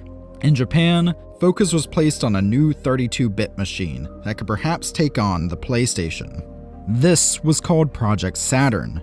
In North America, however, plans were made for a new system that could extend the life of the aging Genesis. This was called Project Mars. Around the same time in early 1994, a proposal was put together by a small team at STI for a new Sonic game, one that would be Sonic's first foray into a 3D world. Planned for the Mars hardware and featuring characters from the Sonic Saturday morning cartoon show, it would be envisioned by a team consisting of designers and developers Michael Kosaka, Don Goddard, and Chris Sen. Hosaka served as lead designer, while Goddard served as programmer. Sen, on the other hand, had only recently joined the project after volunteering to do some animation work. They would pitch their game idea to Sega of America on the 17th of May, 1994. Despite having a different playstyle from earlier Sonic games, this project, called Sonic Mars, would show potential. To the surprise of some, it would soon get the green light from Sega of America. Upon learning this news, Yuji Naka apparently just shook his head and said good luck. Work would continue on the Sonic Mars project through the following months, and the team would grow and change. New people would join STI during this time, including associate producer Mike Wallace, who would later become producer on this next generation Sonic title. Thus, here we are in 1994 with the stage set. Wallace perhaps defined this era best when, in a 2004 interview with LostLevels.org, he released a Sonic Extreme development timeline with a preface that will be paraphrased as follows. To fully understand the entire situation, you must fully understand the players. There's Sega of Japan, SOJ, the parent company of Sega of America, the rulers of the palace. There's Sega of America, which basically was the main group in the US. This contained marketing, sales, PR, and the Sega of America product development group. There was STI, the Sega Technical Institute.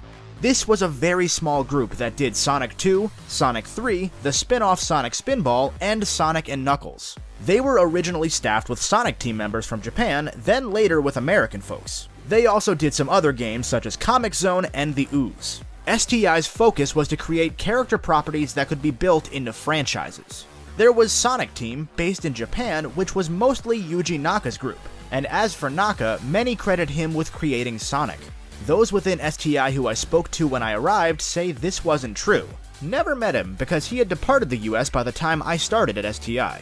Michael Wallace had gotten a start in the gaming industry as a teenager, first working as a game tester for Electronic Arts. From there, he'd worked his way up through the industry, eventually landing a job as an associate producer at STI. So I joined, I was relatively, still pretty inexperienced in the industry, only a couple years under my belt of full-time work. But I joined as an associate producer, was on Comic Zone. And as a producer, you're a project manager, and you can contribute to the creative process, but you keep everybody on task, right?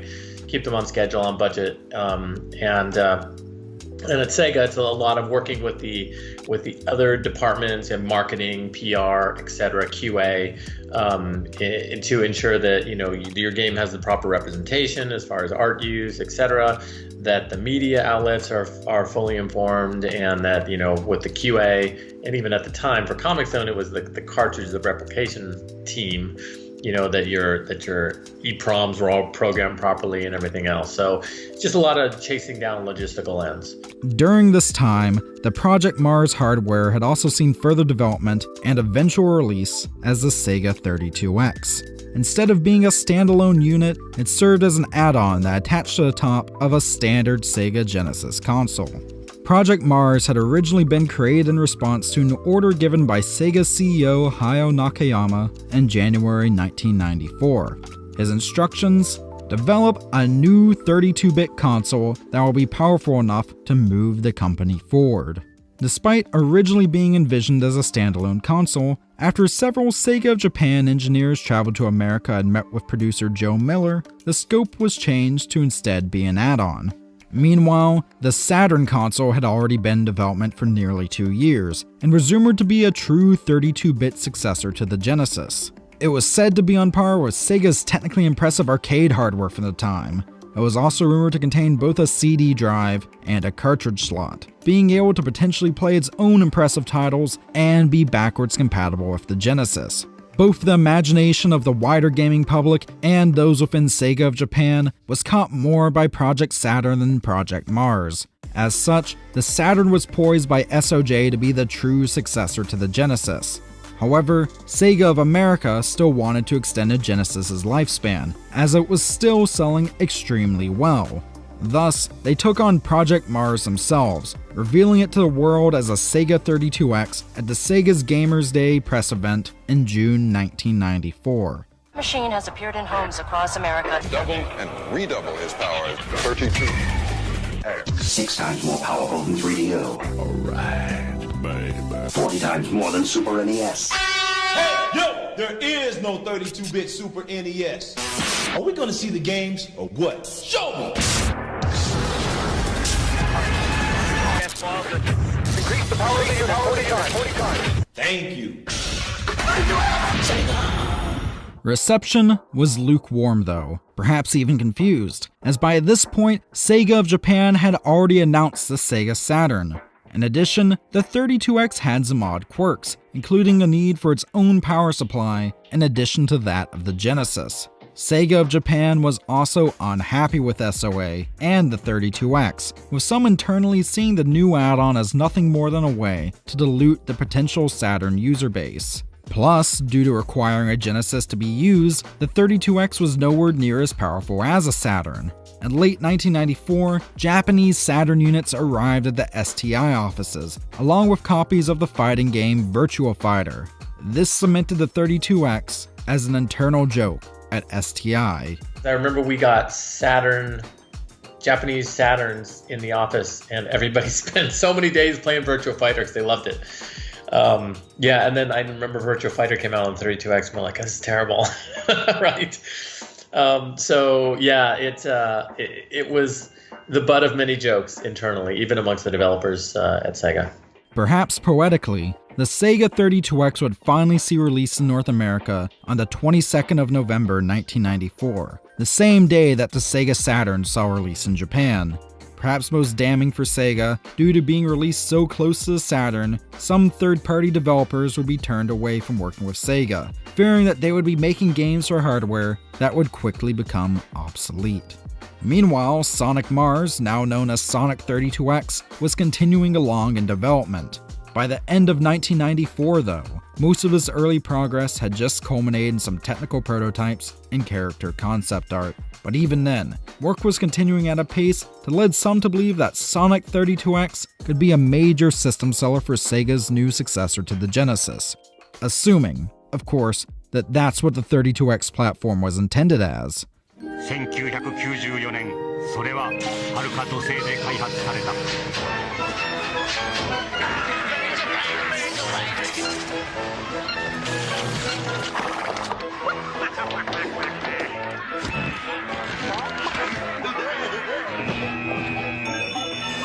Saturn from Saturn. 64ビット級ゲームマシン、セガサターン地球新発売。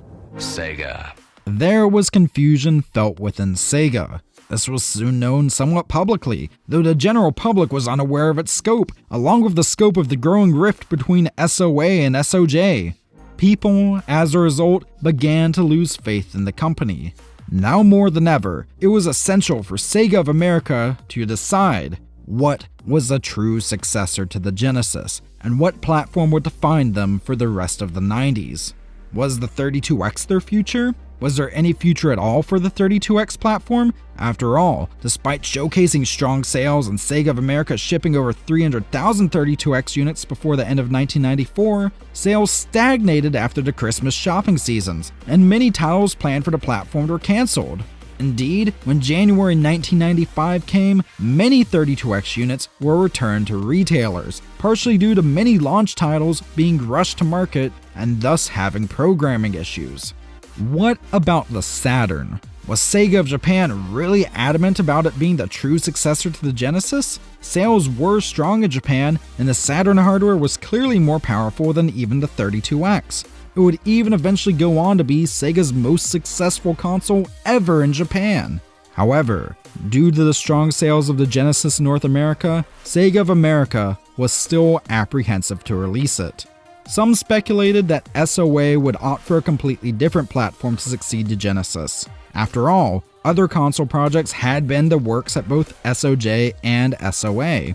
One of these was Project Jupiter, which would have been a cartridge-based console that would have had similar specifications to the Saturn, which in development had been made into a strictly CD-based console, with its cartridge slot mostly just being used for memory expansions. However, Project Jupiter was scrapped sometime in 1994, along with Project Neptune, which would have been a combination Sega Genesis 32X system that was planned for release sometime in 1995.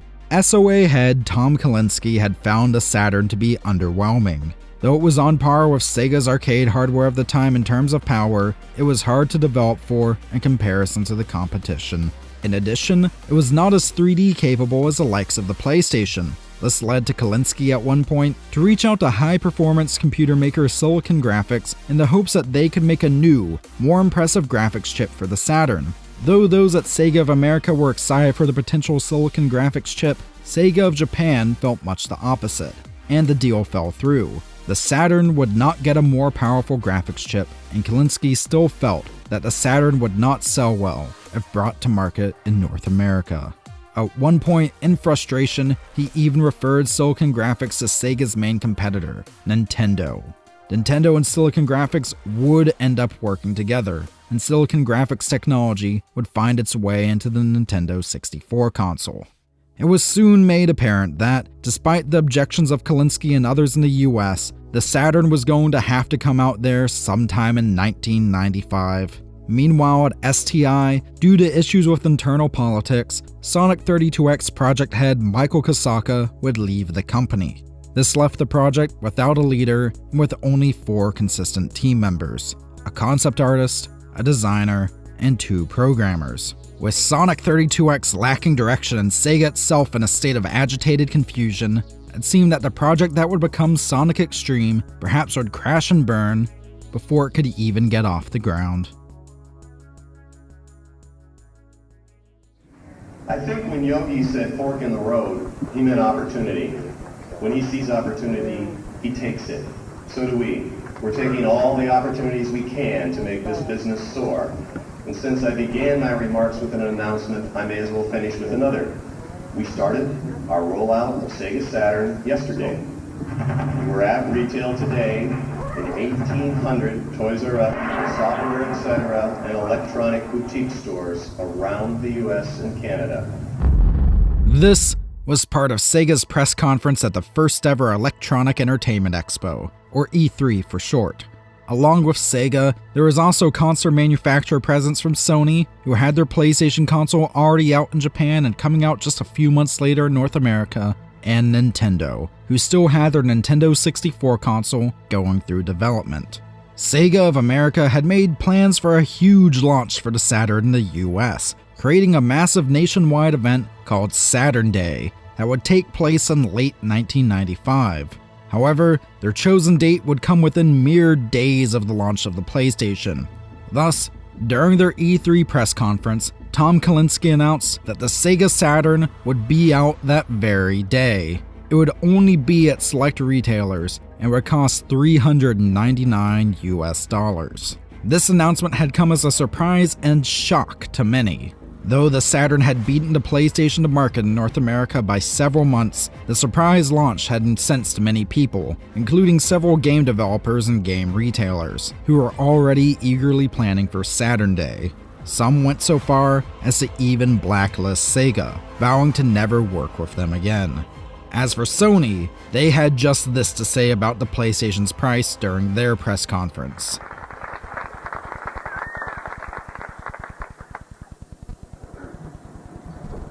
$299. The PlayStation was still a few months away, but was going to be $100 less than the Saturn. In addition, due to the surprise launch, the Saturn was somewhat hard to find, and on top of that, it had come out in North America not even a year after Sega of America had released the 32X, a platform that had already seen a price cut and seemed to be falling to the wayside. In short, the North American Sega Saturn launch was a disaster.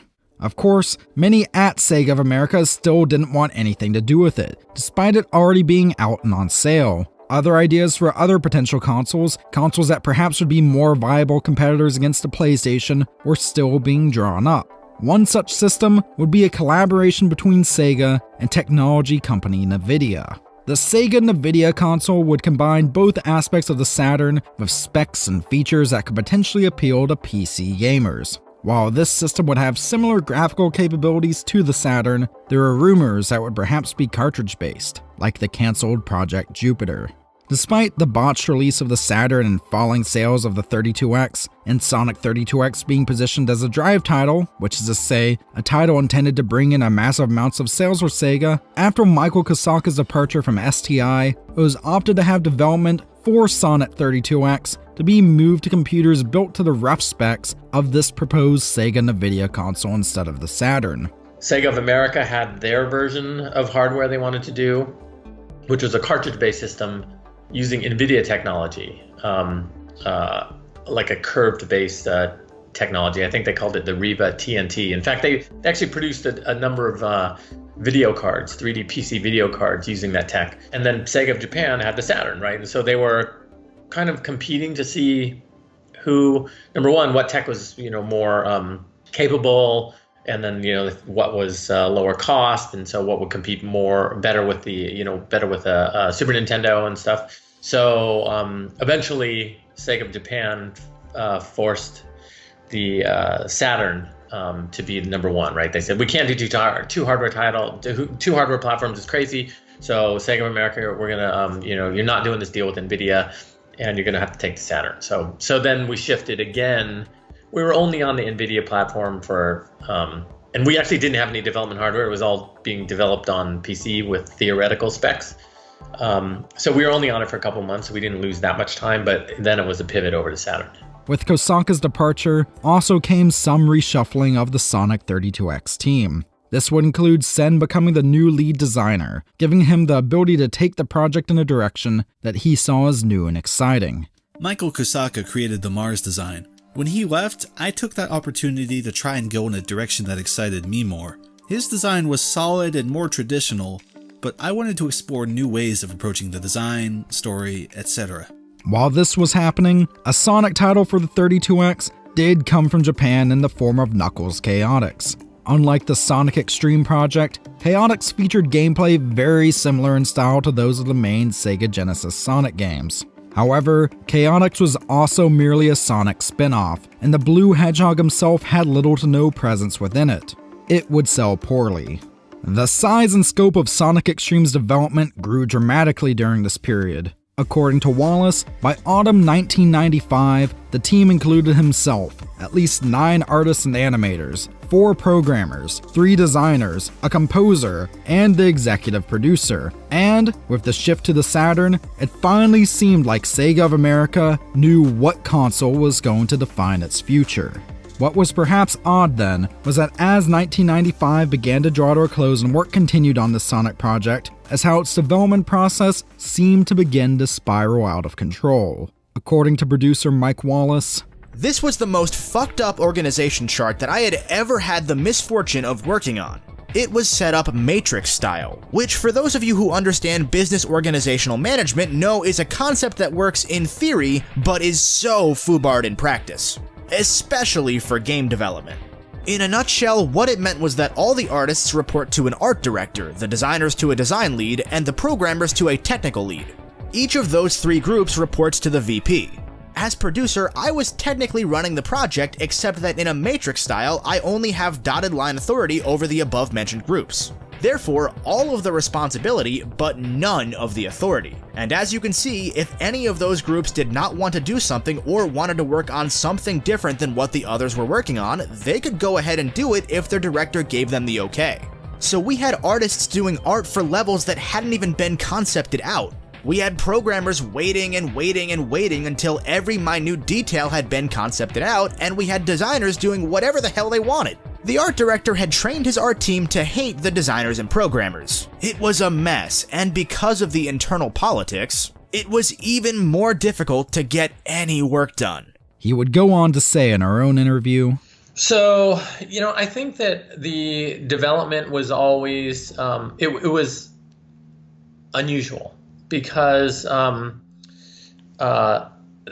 way the team was originally structured, so they hired a hotshot programmer, Ofer Alon, right? You probably know his name, who got along extremely well with Chris Sen.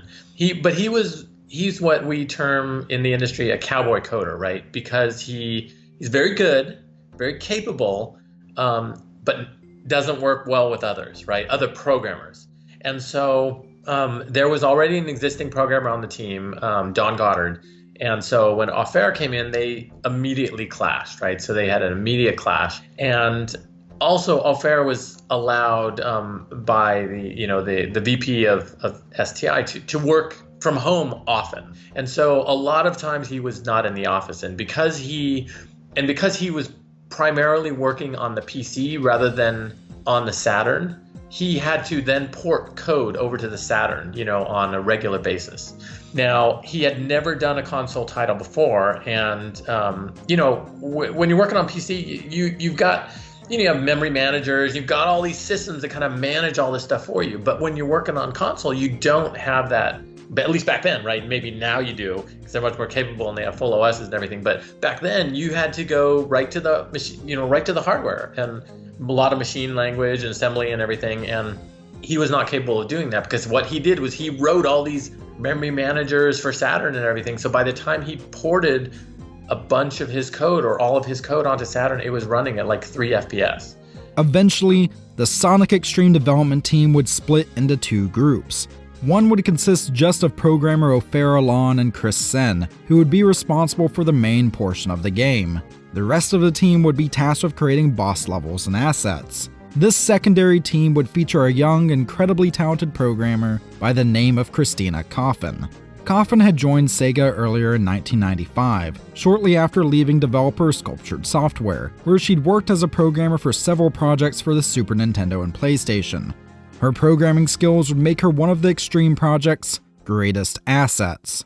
Meanwhile, with Alon and Sen, their part of Sonic X-treme was running into an entire fleet of issues. Ofer Alon was doing all of his coding work on a PC. He intended to port over his work to the Saturn at a later point.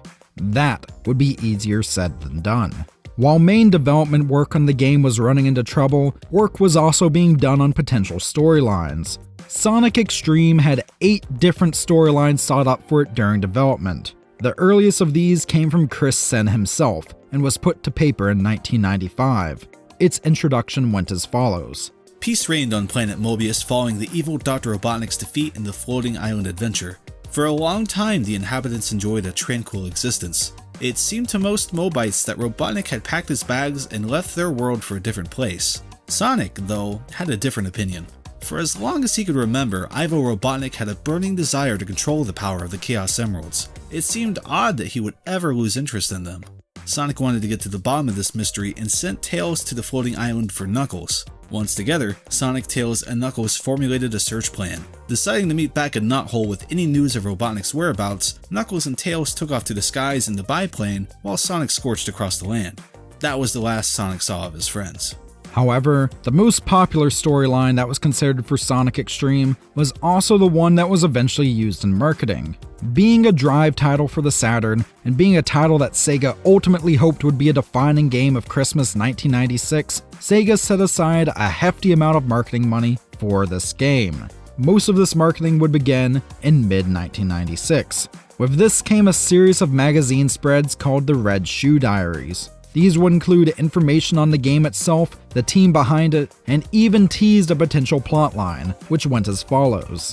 The new story introduces 2 new characters. One, an old man named Professor Gazebo Bubowski, and the second, his daughter, Tiara B. Neither character is playable in the game, but they are both well represented in the game's cinematic, and there is always the possibility of future involvement in the later adventures. As with every great hero, Sonic's greatest joy in life comes from saving his friends from the clutches of evil, and in Sonic X-treme, very little has changed. At the beginning of the game, we find Sonic doing a little surfing when he sees the blue streak distress signal in the sky. The signal is coming from Professor Gazebo Bubowski, and his daughter Tiara B. Sonic and Drag, you make the call. Keepers of the 6 magical rings of order, and the castle where they practice the ancient art of ringsmithing. Bubowski and Tiara are in fear that Dr. Robotnik, Sonic's arch nemesis, is after their precious rings. Dr. Robotnik has, at this point, already made one attempt at stealing the rings of order. It is determined that only Sonic can fight off Robotnik's attempts, and to do so, he will need to collect the 6 rings himself. From there, Sonic sets off to gather the 6 magical rings of order, battling Robotnik's badniks all the way. Just another day in the life of a super hedgehog. Though Tiara B is mentioned as being unplayable, this was not always the case. In fact, Chris Sen had originally wanted there to be a variety of playable characters. Along with Tiara, these would initially include Sonic series staples Miles, Tails, Prower, and Knuckles the Echidna. Christina Coffin also at one point pushed for Amy Rose, the Sonic series' resident manic pixie dream girl. Ultimately, only Sonic himself would make it into Sonic X-treme as a playable character. Apparently, this came due to programmer O'Farrell Lawn wanting to place emphasis on keeping things simple. Despite this, Tails, Knuckles, and Amy would all be playable in the later Sonic Adventure for the Sega Dreamcast. The Sonic X-treme team also hoped to provide a unique gameplay experience that involves Sonic traversing a completely 3D world. Instead of featuring a somewhat top-down perspective with a movable camera, like would soon be popularized in platformers such as Super Mario 64, Sonic X-treme would instead feature levels given a primarily cylindrical design, with the camera pointed straight ahead but still centered on Sonic himself. Sonic would also be given the ability to run up certain walls and ceilings. The in-game camera would also have a fisheye lens effect applied to it, done in an attempt to allow players to see more of their surroundings in each level. The intent was levels that seemed to encourage players to run through them while simultaneously appearing linear only at first glance. Granted, due to the camera angle, any levels involving Sonic running towards the camera could be problematic, as seen in other games at the time that employed a similar camera technique, such as Crash Bandicoot. Despite the project seeming to balloon in size, work continued steadily during the tail end of 1995 and into the beginning of 1996. It seemed to some that Sonic X-treme really did have the chance to be one of 1996's defining video games. But all was not as it seemed. In early 1996, Chris Sen suddenly became incredibly sick. However, he tried to push through, continuing his work on the project. This would lead, as he would later recount, to it feeling like there were more bad days working on the project than good. He would say in a 2008 interview that would appear on his own website, "On a typical day, I would wake up feeling nauseous, get ready, and get to work while driving with a cup of water, hoping if I sip it slowly, I won't puke on the way to work. My side hurts as I get into the office, just in time for a meeting I forgot. I'm sitting on a couch, leaning almost prone while the meeting commences. Mike Wallace is going over some schedule questions, with Robert Morgan sitting across, and O'Fair sitting next to me. Mike is polite and tries to get some coding time estimates from O'Fair, who avoids answering. Robert chimes in to provide an answer. O'Fair remains silent, knowing that whatever estimate is provided is bogus anyway. Bob Steele enters the room, apologizing for being late due to another meeting he just got out of with artists he's managing. I feel like I'm going to puke and sip the rest of my water. I manage to make it through the meeting and go to my office and close the door. I dry heave in the wastebasket. God, how am I going to get all this stuff done? I'm way behind on delivering final enemy designs to Ross Harris, who's been doing a stellar job following my designs and direction to achieve an awesome look for the sprites only he could create. I'm also behind on getting a demo level together using the latest version of O'Fair's editor. Unfortunately, there's a rare bug with the editor, so I can't save my work. Mike pops in and tells me Patrick from Game Players is coming after lunch for his first meeting with the team to interview us and get to know the game. That's just great, I think. Just when stuff isn't working and I have a million things to do. Knock on the door. It's Richard Wheeler. He comes in and immediately feels my stress. "You okay, dude?" he says, as I stare at my screen, going over an enemy design image I have open in Deluxe Paint Animator. I hollowly say, "I guess," as I flip through frames. "What you working on?" he asks. "I'm working on..." as I quickly draw bulging eyes on the enemy and draw lines in the word "stressing out" above it. Rick chuckles. I flip to another frame and draw something silly on top of the frames and make a noise with my mouth to represent the silliness. He laughs. I start flipping through frames and making more silliness, and we both start laughing. And it's not even lunch yet. In January 1996, attempt was finally made to port the game engine that O'Farrell Lawn had been creating on PC over to the Saturn. The results were disastrous. O'Fair didn't want to work and play well with others. And really, we as managers and leaders of the project let it go on for too long, right? Hindsight 2020, right? That should have never taken place. We should have insisted that he come into the office, that he code straight onto the Saturn hardware, and then we could have seen where the limitations were, and then we could have scoped some of the design and development accordingly. But we let it linger too long on the PC. As the development window shrunk, right, because we had to be out by Christmas of '96, Robert Morgan, who was the tech director, took it to an external programming house. I think they were called Point of View in Southern California. And he's like, look, I need you guys to get this PC game up and running on Saturn. And these guys knew Saturn very well. They did a lot of work for Sega before. And so they were able to get it up and running. But it was still not at the FPS level that we expected from a Sonic game. POV was brought on to the Sonic X-treme project at a crucial time. This was January 1996, and STI was expecting a visit in March from a team of Sega management, including Sega of Japan president Hayao Nakayama. Their visit would decide the fate of the X-treme project, which due to performance issues was risking further delay or even cancellation.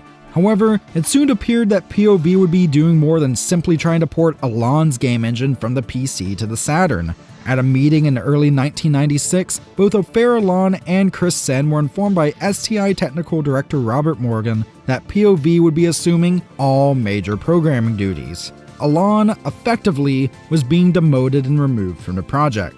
At the meeting between Sen, Alon, Morgan, and a team from POV, a demonstration was shown of Sonic running along a basic checkerboard surface. While not massively impressive, it was enough to please those it needed to at SOA. Alon was also apparently unfazed with the decision to remove him from the project. Perhaps he had been expecting it. Sen, on the other hand, was shocked and appalled by SOA's decision. He saw it as Sega wanting to restart the game from scratch. In reality, POV's work for the next few months was mostly just going to consist of them trying to port an older, more stable version of Alon's game engine to the Saturn.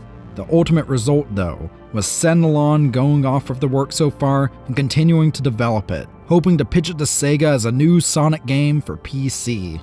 Perhaps this new game, which was simply referred to as Sonic PC, could be published by SegaSoft, a new offshoot of SOA that was allowed to create games for non-Sega platforms. Months went by and work continued on Sonic X-treme. More shakeups continued within Sega of America, including President and CEO Tom Kalinske leaving in early 1996.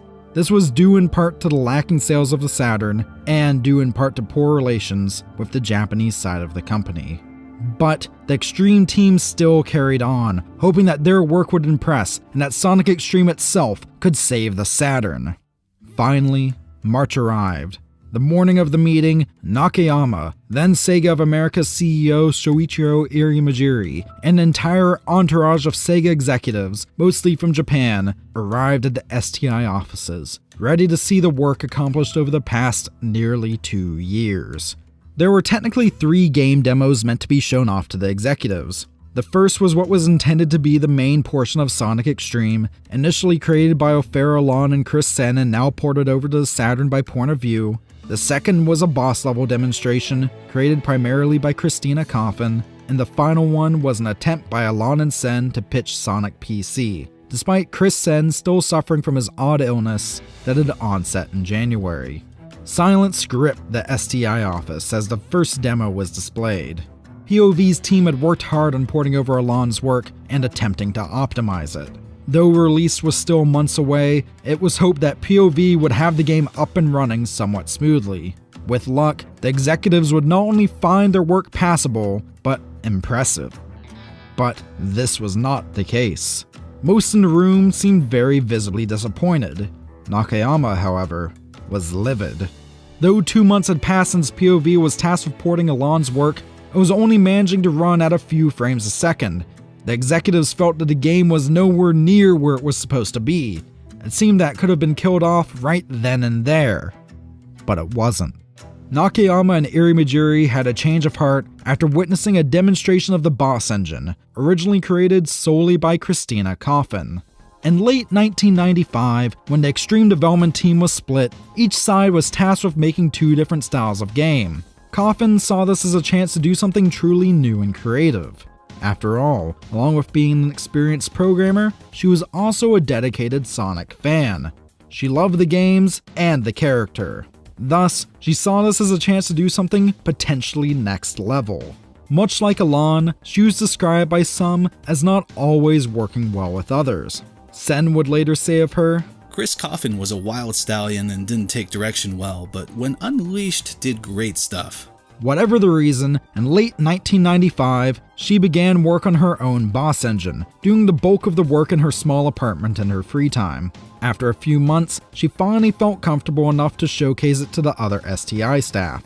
According to Wallace, they were incredibly impressed. Whether it had been done due to feeling that she had to prove herself, or just due to feeling dedicated to the Extreme project, Coffin had made a fairly smooth-running engine that seemed to allow for more impressive movement and camera control than Alon's work on the PC.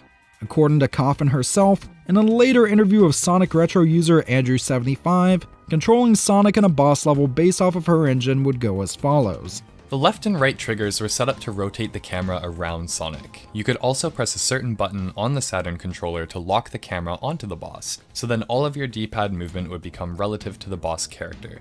For example, with the lock-on mode controls, left and right on the D-pad lets you circle strafe left and right while facing the boss, which is good for dodging projectiles from Mechasonic. Up made you run towards the boss while the camera is still looking at them, and down made you run away from the boss while the camera is still looking at them.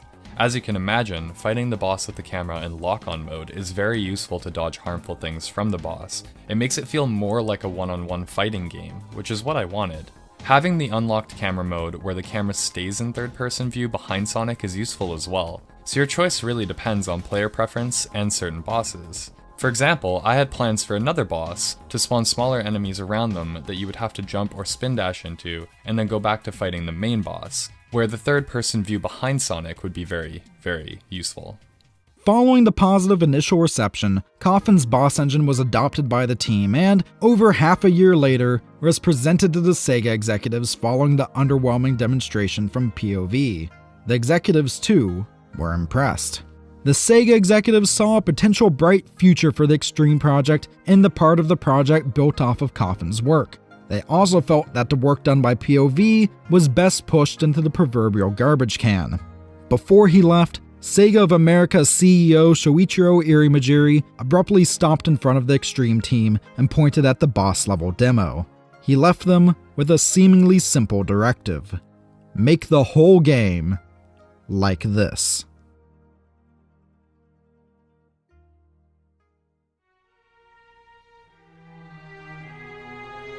What do you mean you couldn't catch him? Guy's fast as lightning, boss. He just disappeared in the blue streak. You idiot. You should have set a trap. Boss, he blasted right through it. I'm telling you, he's bigger and badder than before.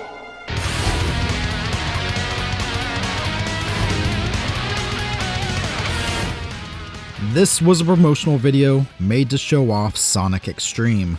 It was to be featured at the second annual E3 Expo in Los Angeles. And the game here, to many, appeared impressive. But the process of getting to this point had been hellish. Back in March, after the Sega executives had been presented with Sonic Extreme's development process, which earned mixed reactions, it was decided that there needed to be some changes at STI. Irimajiri didn't even want to see the PC version. He saw the boss level, he's like, make it like this, and then he left. And so that kind of pivoted the whole team, because number one, we weren't going to use the port team anymore, the point of view guys.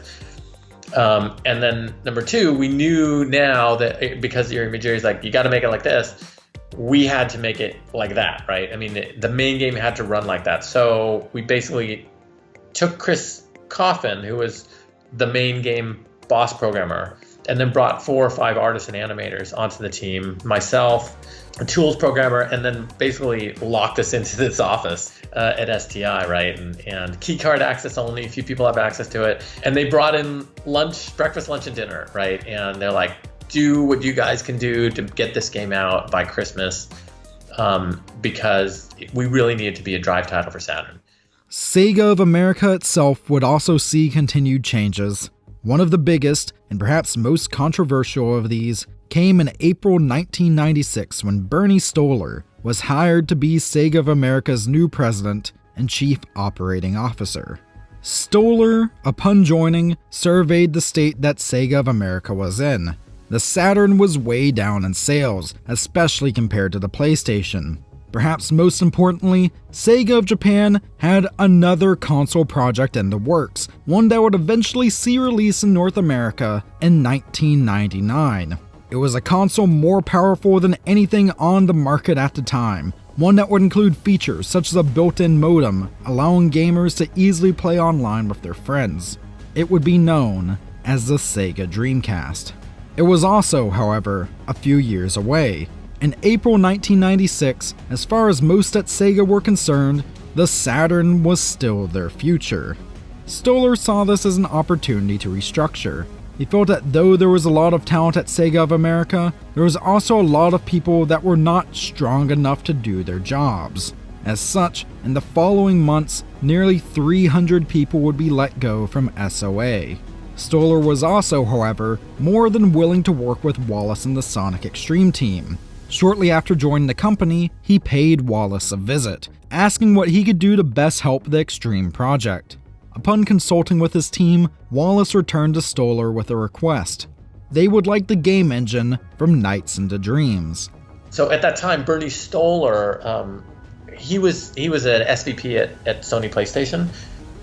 He joined Sega of America as the new president, right? So Tom Kalinski's out, Bernie Stoller's in, and one of Bernie's first the first order of business for him, he came and meet with me, and he's like, "What do I need to do in order to help you get this game out?"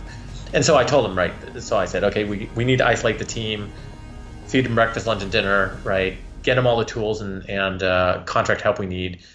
And then so after consulting with the team further, the team said, we need the Nights engine, because Nights had already launched. It was very successful, and it was pseudo 3D, and we're like, we need the Nights engine, and we can adapt the existing design to work within the Nights engine. Nights was a title made in Japan by Sonic Team. Like with Sonic 1, it would feature Yuji Naka as the lead programmer, and as the person most credited with developing its game engine. Seeing release in mid-1996, this title would feature stunning visuals and complex gameplay. This title would follow the titular Nights, an androgynous creature that appears in the dreams of two children, Clarice and Elliot, as they take them on an adventure through the world of Nightopia. It would be described by some as being a 2.5D game, as in, though each level was made of 3D polygons, depending on who the player was controlling, they'd explore each environment in either 3D or on a 2D axis. The Extreme team felt that the Nights engine would be of significant help towards completing their game, especially as, due to Nights being so close to release, its engine was highly stable. Stoller agreed with Wallace on this, and after some talks with Sega of Japan, editing tools and engine code made their way to SDI. A new era for Sonic Extreme dawned. A new direction for the game, combining both elements of the Nights engine and Christina Coffin's Boss engine, had emerged. This version of the game was internally named Project Condor. It seemed that, finally, Sonic Extreme had a chance of being finished in time for Christmas 1996. However, trouble would strike again only 2 weeks later. We started to get the code base, the editors, the tools, and everything. But Nights was Naka's game, and Naka actually, from what I heard, right, it's all hearsay, but he apparently didn't like STI, or he didn't like STI owning any of his IP. Even though we're still within the same company and we're all really on the same team, he didn't like it, right? So I heard that he said, if Sega of America uses this, I'm going to quit. And he gave an ultimatum to Sega Japan. And so he was kind of the golden boy, right? So Sega Japan then came back to Stoller and said, you can't use the Nights engine. Right, so now we wasted 2 or 3 weeks because we had been spending time getting familiar with the engine, getting all of the production pipeline set up and everything, and now we had to kind of go back to square one. E3 came, and along with it, a showcase of Sonic Extreme. Perhaps oddly, some promotional materials showed gameplay from builds based off of O'Farah Lawn's game engine. Game demos present at the show, though, featured builds of the games heavily based off of Christina Coffin's Boss engine. An early test level was prevalently showcased, referred to in-game as Jade Gully Zone, along with an incomplete boss fight. Though the project was far from complete, what's shown was enough to pique the interest of press and the public. According to a journalist from Game Players magazine, an article run their post-E3 issue. There actually wasn't that much of Sonic X-treme shown at E3, but there was a playable version of an incomplete boss round. Still, the demo on display, coupled with Game Players' ongoing exclusive coverage of the game's development process, has given every indication that the third dimension has been very good to everyone's favorite Blue Buddy. Meanwhile, a journalist from the UK-based Computer and Video Games magazine would write in their July 1996 issue, Sonic runs into and out of the screen, in addition to left to right, and can roll around most terrain, taking the rest of the screen with him most of the time. Cool new abilities include throwing rings, along with the Spin Slash, a mid-air 360-degree attack, and the Sonic Streak. The Spin Dash is also back, bonus rounds are guaranteed, but most exciting of all is that Sega are keeping certain aspects of the gameplay completely secret. Of course, some of this secretness perhaps came from the game's turbulent spot in development. Following E3, a decision was made at STI to again rearrange the Extreme team and further seclude them from the rest of Sega of America. This left both Chris Sen and Christina Coffin with more duties on the project. Team members would begin to regularly go into overtime working on it, with some seemingly moving into the STI office. Chris Sen recalled working on the game in 16 to 18-hour shifts at times. He would work with minimal breaks, having meals delivered to him and others as they labored, sleeping on a portable cot in his office, all the while still combating his illness. Meanwhile, sometime in early summer 1996, Christina Coffin had moved out of her small apartment and into the STI office. One morning, she'd shown up with a large papasan chair, which she seemed to live out of for most of the next few months. Wallace recalls some regularly showering in their office building's gym. Progress was proceeding at an incredible rate through summer 1996, but also at an incredible cost to those involved. It was evident that an exhaustive, potentially unhealthy amount of work was being put into the game. But there was also much optimism surrounding the project, with the only noticeable outcry coming from an animator that Wallace ended up firing. It was super stressful, right? I mean, the team was pretty good-natured. I mean, we had... there was one guy, an animator, who I had to fire because he was just being an ass, right? I mean, he's like, oh, you guys, you're pushing yourselves too much, and you're working too hard, and but everybody had signed up for it. We asked for volunteers. We're like, okay, we're going to do this insane crunch, but we'll be heavily rewarded at the end, and we're really excited about getting this game out. And this guy he volunteered, but he begrudgingly volunteered. He begrudgingly came along, and all throughout the months of development, he was always kind of there, right? I mean, he would put in 9-10 hours a day. So everyone else is working 12, 14, and he's doing like 9 or 10. Which he wasn't critical pass, so it was okay, and we tolerated it. But there was one meeting where we had a meeting at 5 o'clock, and we were doing a status report, and he stood up and he said, "Oh, it's 5:30. I gotta go." He's like, "It's 5:30. I'm leaving now. I don't work past 5:30." And then he just got up and walked out. Right? Such a douchebag move. And so I'm looking around the room as producer, and I'm like, "Okay, guys, I don't know about you, but I'm ready to fire him." And they're like, "Yeah, we would endorse that." And so I went to HR, and I said, "I want to get rid of this guy." Talked to Manny Granillo, the director of development, and they're like, "Yep, make it happen." So next day he came into work, and I escorted him out. Sonic X-treme was transformed drastically from its pre-E3 state. Though nowhere near completion, by July it seemed like it was coming together well. This, of course, still came at a cost.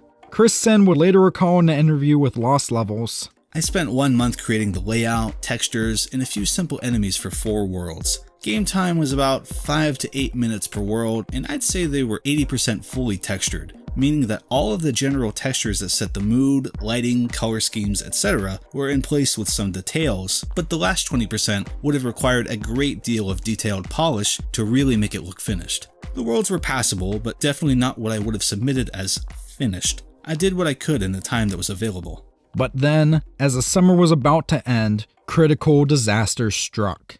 Problems first came for Chris Sen. Sen had been under an incredible amount of stress while working, and as a result had endured reoccurring sickness. Throughout the first half of 1996, he had dropped nearly 25 pounds of weight and was suffering from constant cramps and nausea. Around this time, his doctor informed him that if he continued to push himself like this, he would be dead within 6 months. Feeling like his body would soon collapse unless he took a break, in August 1996, Chris Sen stepped down from the project.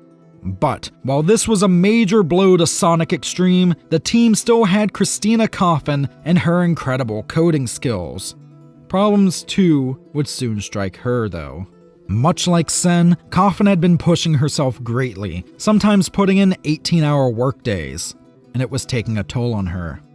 Around the time that Sen decided to leave the team, Christina Coffin contracted walking pneumonia. Though initially she tried to work through it, she was soon ordered by her doctor to take a few weeks off from work. In response to this news, worried for her health and fearing that if she continued on she would die, she too stepped down from the X-treme project. The game seriously crippled and facing massive delays, Wallace decided to make a tough decision. It would be best to kill Sonic X-treme before it could kill any of those working on it. At the end of August 1996, Mike Wallace informed Sega of America management that the project could not continue on. Sonic X-treme was officially cancelled. Though, this was not the end of Sonic on the Saturn. I knew at that point we're not going to make it, right? So I went to Manny Granillo, who was the director of development at Sega, and Bernie Stoller, had a meeting with them, and I'm like, look, here's the situation, right? We can't get the game done without Chris Coffin, so Sonic X-treme is not going to happen. And they said, okay, Mike, we've been working on this. We have been putting together this plan to do, because I was also working on Sonic 3D Blast for Genesis, right? So they said, we've been putting together this plan to do Sonic 3D Blast on Saturn, maybe up-resing it, taking advantage of Saturn capabilities to bring this game out on Saturn in time for Christmas. So we want you to produce that game. And so, I did. So we had Redbook audio and, 3D bonus levels and things like that. Great soundtrack. I mean, probably, I think, one of the best Sonic game soundtracks. So Sonic X-treme is done. Sonic 3D Blast would be the final Sonic game to be released on the Genesis, and would stand out due to its isometric graphical style. Despite the short turnaround time, the Saturn port would see release only 2 weeks after the Genesis version. It would go on to be the second best-selling Saturn game of 1996, only being beaten out by Nights into Dreams. Though 3D Blast was a Sonic game on the Saturn, perhaps due to being a port of a Sonic game for a previous generation console, and not being as impressive as, say, Crash Bandicoot for the PlayStation, or Super Mario 64 for the Nintendo 64, it was not much of a system seller. As for Chris Sen and O'Farrell's Sonic PC project, though they had done considerable work on it, it never got the green light from Sega. Sometime in late 1996, they pitched the game to Sega's PC gaming division. However, Sen and Alon were told that Sega was just looking to port existing titles to PC, and that it wasn't in their budget to finance a completely new game. Sen would say of this news, "The point at which I realized the project itself wasn't going to be released was after Ofair, Allen, and I had pitched Sonic PC to Shinobu Toyota, who basically told us that Sega couldn't proceed." Though Sonic X-treme was never released, its cancellation was also not the death knell for the Saturn. That, debatably, came the following year during E3 1997, when Bernie Stoller publicly stated, "The Saturn is not our future." This would not officially kill the Saturn, but it did make many view Sega as admitting that they had failed, and thus would stop fighting against the PlayStation and Nintendo 64. The Sega Saturn would remain on the market in North America until 1999, when the Sega Dreamcast would be released. The Dreamcast would have many revolutionary features and even have the first fully 3D Sonic game on it. This would be Sonic Adventure. This title would feature Sonic in a fully 3D world with a movable camera and would feature the playable additions of characters such as Tails, Knuckles, and Amy Rose. It would be a critical success and even spawn a sequel in 2001 in the form of Sonic Adventure 2. The initial success of the Dreamcast and Sonic Adventure, though, would not be enough to save Sega. In 2000, Sony would release the PlayStation 2. It would eventually sell over 150 million systems, becoming one of the best-selling video game consoles of all time. In addition, despite strong marketing and a host of critically acclaimed games supporting the Dreamcast, Sega's blunders in the previous console generations were enough to keep away many developers, retailers, and consumers. This culminated in January 2001, when Sega announced that, in March of that year, the Dreamcast would be discontinued. Though Sega would still develop new games, they would no longer create their own hardware. They had formally declared defeat in the console wars. As Sonic Adventure later showed, even if Sonic X-treme had released and become a killer app for the Saturn, Sega would still be affected by an entirely separate set of factors, the most prominent being ill will earned from a long series of questionable decisions. But perhaps I'm wrong. Perhaps it could have changed things for Sega. Perhaps it could have even saved the Saturn. Perhaps Sonic X-treme could have been one of the most influential games of all time, had it not suffered death in development.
Throughout the 30-year history of Sonic the Hedgehog, several titles seem to stick out as defining moments in the series' history.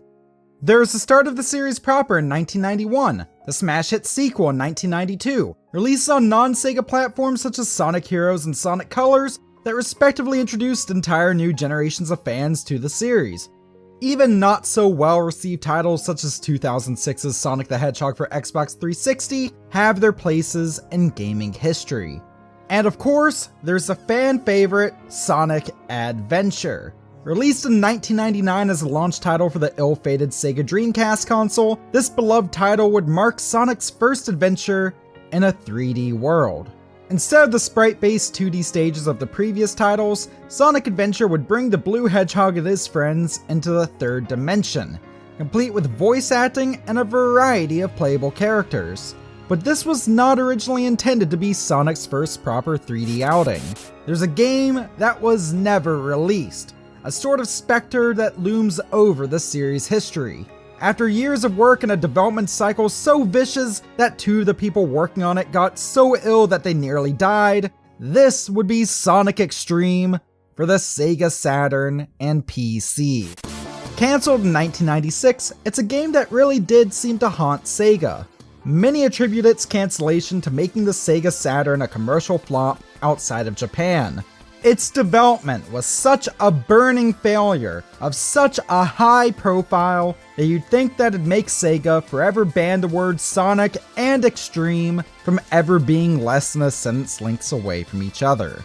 However, there would be two other titles bearing the Sonic X-treme moniker, featuring the word spelled in a far less tubularly 90s fashion, These would be Sonic X-treme for the original Xbox and Game Boy Advance.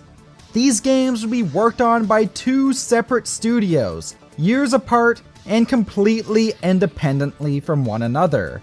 Indeed, both of these titles would have absolutely nothing to do with the cancelled Sonic X-treme from the 1990s. Sonic X-treme on Saturn has been talked about at length plenty, including in a 70+ minute long documentary from 2019. And as can be expected from the reputation of that title from the 90s, none of the 3 games in the Sonic X-treme trilogy would ever see the light of day. These 2 titles have almost no coverage of them out there, hence why I am focusing on them today. This is the story of how the Sonic X-treme trilogy faced its death in development.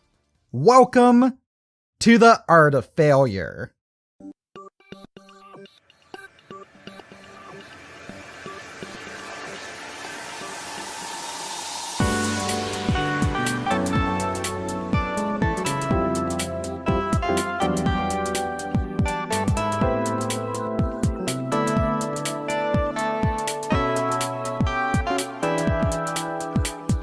The first of the 2 Sonic X-tremes we're looking at today is Sonic X-treme for the original Xbox. And to start this story off properly, we need to head all the way back to San Diego in 1997. That year, the husband and wife team of Matt and Tammy McDonald would start a company. This would be Visionscape. Originally started as a 3D animation training school, Visionscape Interactive also would act as a video game studio. Some of their early titles would include Razor Racing and The Land Before Time: The Great Valley Racing Adventure for the original PlayStation. Visionscape would also do work on the popular MMO EverQuest and even create an all-original title for Microsoft's Xbox console in 2002, titled Seablade. As is clear from this background, those at VSI had experience working on titles based on popular IPs. And by 2002, they had experience developing titles for the Xbox. Thus, it's easy to see why the McDonalds were able to meet with representatives from an entertainment company popular with children and secure a major IP for a new title for the Xbox. That year, development would begin on Nickelodeon's Rocket Power Zero Gravity Zone, thanks in part to publisher THQ. THQ was a huge name in publishing licensed titles, and had aided in the development and publishing of a wide number of titles based on Nickelodeon properties. These ranged from Rugrats to SpongeBob to even one Rocket Power game already, with this being 2001's Rocket Power Team Rocket Rescue for the PS1. Before we go on, we have to talk about one of the most popular video game series from the turn of the millennium, Tony Hawk's Pro Skater. After the first game was released in 1999, THPS skyrocketed into the stratosphere of gaming success, that hype train only picking up steam after the release of THPS 2 in September 2000. Featuring a big real-life name and capitalizing on the mass late 90s obsessions with skateboarding, extreme sports, and performing crazy stunts, Tony Hawk's Pro Skater 1 through 4 saw a quick release over the span of a few years on a huge variety of platforms. Fondly remembered even by folks who didn't care for skateboarding in real life, these titles were easy to pick up and play, featured a licensed soundtrack featuring popular bands, and left such an impact on gaming as we know it, that the first games received an HD re-release in 2020. And though by 2002 THPS's peak popularity was perhaps past, the games were still a household name. Tony Hawk's Pro Skater was hugely popular, and with that came clones. From Sony and Shaba Games' Grind Session to Activision's Disney Extreme Skate Adventure to even Konami's Evolution Skateboarding featuring Solid Snake, these clone titles were everywhere during the era of the original Xbox, PlayStation 2, and Nintendo GameCube. And THQ wanted VSI to make a THPS clone of their own, this one using the Rocket Power license. Set to feature 12 different areas to play around in and a variety of characters from the show, work began sometime in mid to late 2002, around the time that Seablade was finishing up development. Over the next few months, Matt McDonald and his team would build a fully playable demo of this Rocket Power skateboarding game.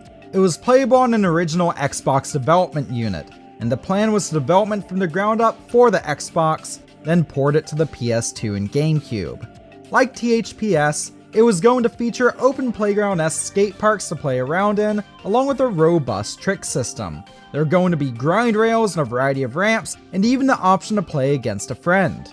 While even in this early form the game seemed to not deviate too far from that original Tony Hawk formula, it still seemed to keep the heart of what made those games so memorable: the gameplay. By the first months of 2003, it would even be nearly ready to go from an initial playable demo to a full-blown alpha build. But things weren't quite so good at THQ proper. Despite being a big-name publisher at the time, THQ was having some issues in regards to project funding and licensing. Early on in 2003, THQ would axe 13 different projects worked on by a variety of studios. And thanks to both THQ's higher-ups wanting to move some money around internally, and there apparently being some brief licensing weirdness with Nickelodeon, they ended up axing Visionscape's Rocket Power project. All of the months McDonald and his team had put in had potentially gone to waste. And the reasons behind the cancellation of the game's development for the Xbox, PS2, and GameCube as well seems a little odd, due to the accompanying Game Boy Advance port by Ultron still being allowed to proceed. That version of the game would see release that August. Perhaps it was due to the lower cost of developing a Game Boy Advance game compared to a multi-platform home console release. Perhaps the licensing shenanigans got rough enough at one point that THQ decided to just can VSI's project despite the work already put into building the playable demo. Or perhaps there was something more insidious happening in the background at THQ. After all, later in the year, THQ would be one of several major video game companies to be probed by the American Securities and Exchange Commission. Whatever the reason, VSI had a playable Tony Hawk-style skateboarding game engine and demo on their hands, and McDonald didn't want VSI's progress to go to waste.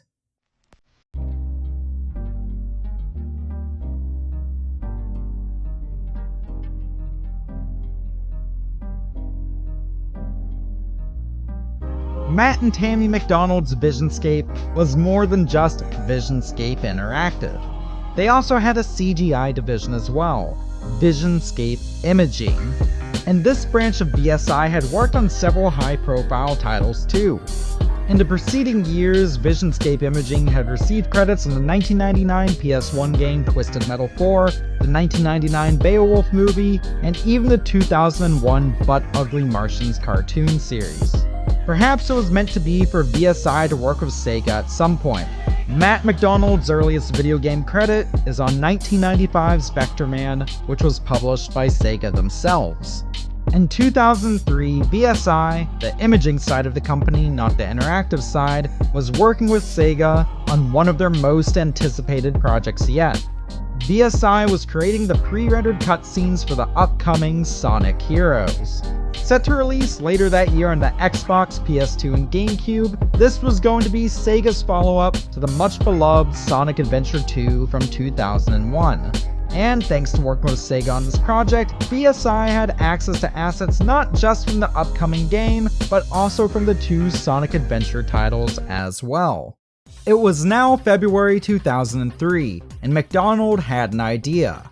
What if his team took an updated version of the Rocket Power demo and reskinned it to have characters from various popular IPs? Notably, one of these builds of the demo would involve characters based on the popular line of Tech Deck skateboarding toys, which had first risen to massive prominence in the late 90s.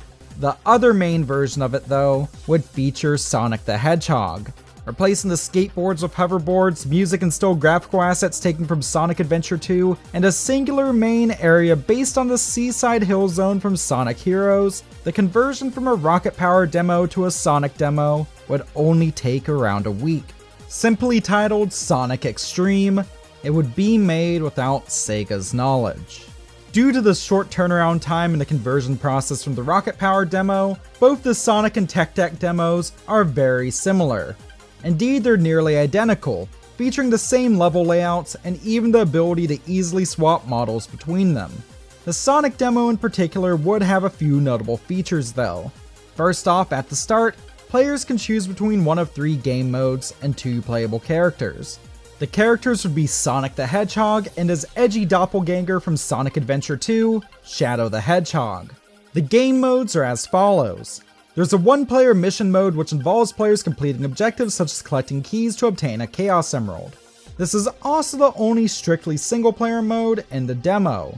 There's also a combat mode, which involves players using random items to fight each other in a manner similar to Mario Kart's battle modes. And finally, there's a one-on-one race mode, which is just a race from one end of the stage to the other, in a manner that does feel almost like the later hover racing Sonic Riders series. Though it is not as strict of a Tony Hawk clone as THQ had wanted back when it was a Rocket Power game, in an odd way, this causes this Sonic demo to have a bit more of its own identity. Granted, the demo is also a bit glitchy too, but remember, this is still a pre-alpha game build, not something ever intended for potential players to experience. However, that doesn't mean it wasn't something that Matt McDonald felt was decent enough to use as a pitch to Sega. Sometime in mid-2003, McDonald managed to arrange a meeting with then Sonic series head Yuji Naka. Naka was considered a kingmaker of sorts at Sega, and Sonic projects could live or die by his hand. Infamously, the team behind the cancelled Sonic X-treme on the Sega Saturn had been denied the use of a 3D games engine due to Naka. Indeed, he had a bit of a reputation with some saying he was hard to please.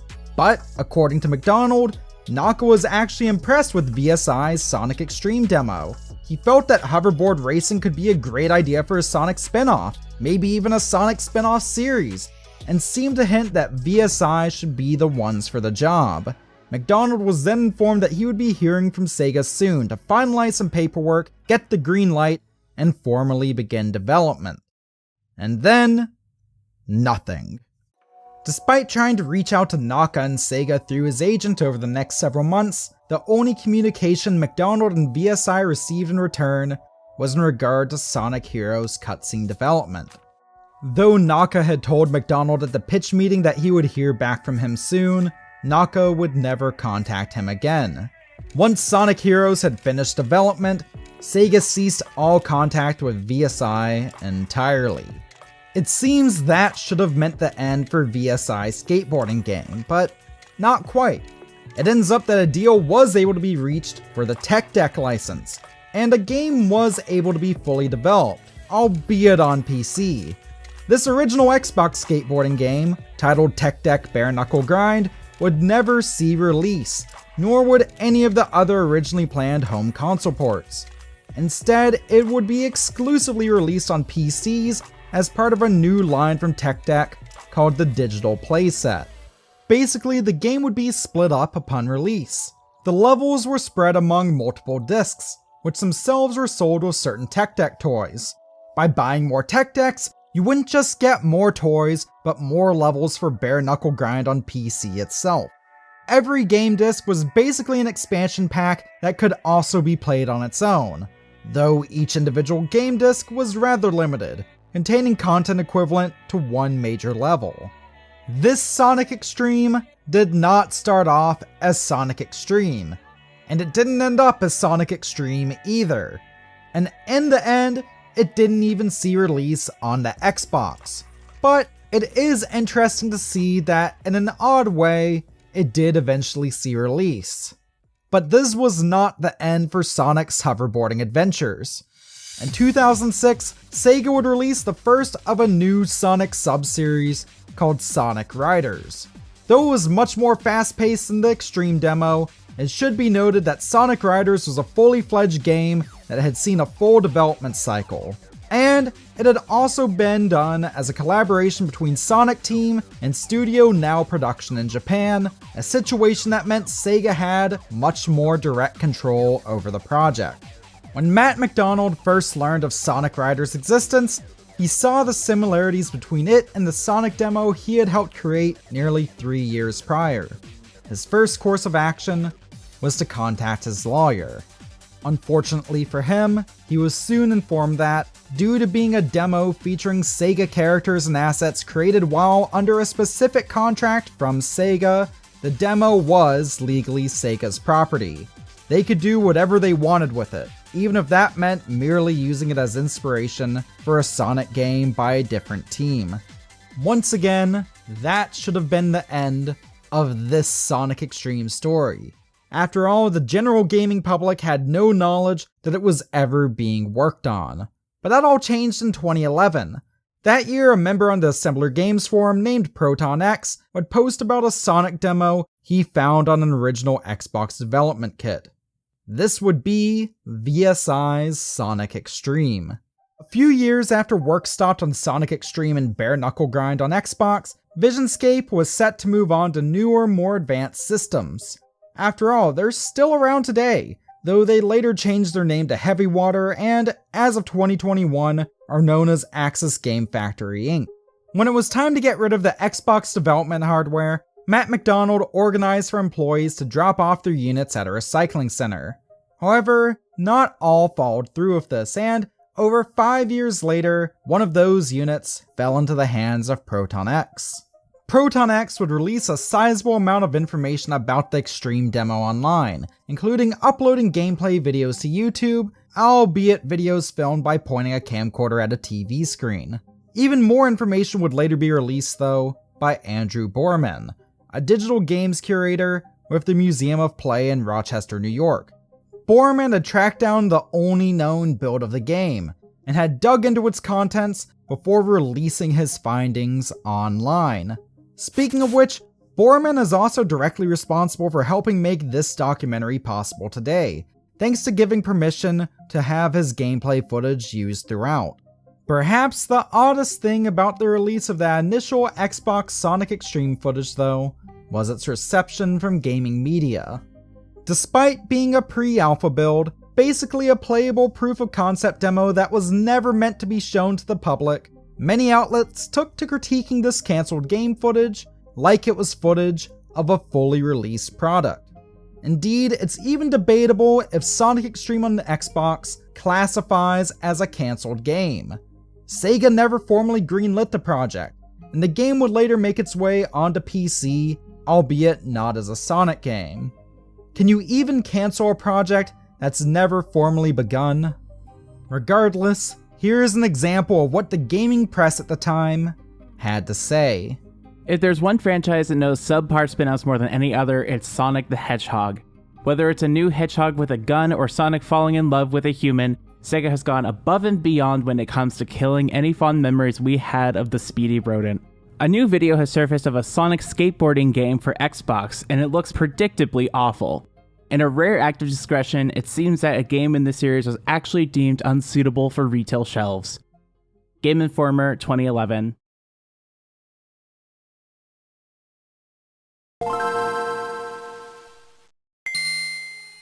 It seems odd to critique a cancelled video game that technically only had a little bit of gameplay footage to show what it was like. However, at least Sonic Extreme on Xbox had that much.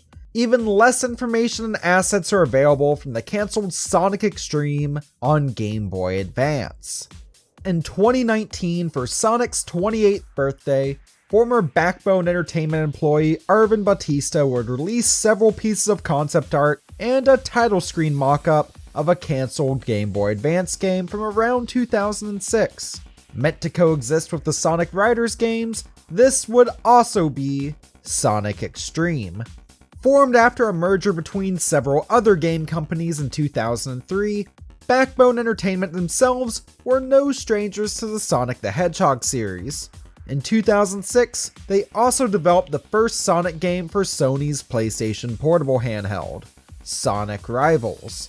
They would also later develop a follow-up, Sonic Rivals 2, as well as the Sonic's Ultimate Genesis collection for the Xbox 360 and PlayStation 3.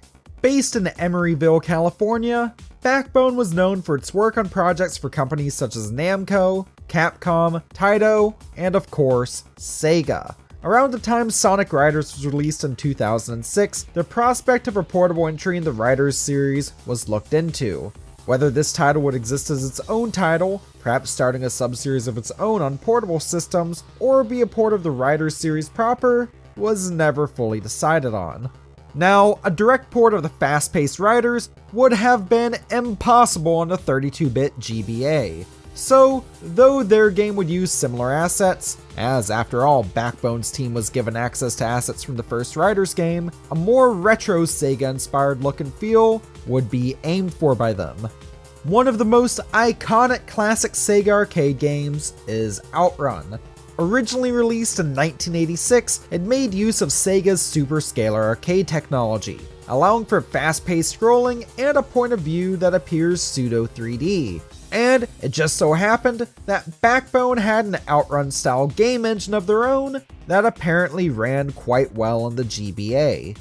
After only a couple of months of working on a pitch demo for Sega, Batista and their team had several playable levels, including one especially polished level that was intended to truly wow Sega's higher-ups. At this point, there was also a slew of power-ups, a playable Sonic, rival computer-controlled players represented by fan-favorite character Knuckles the Echidna, and even work beginning on creating sprite work for several other additional playable characters. Batista, producer James Stanley, and the others on the team were truly committed to this project.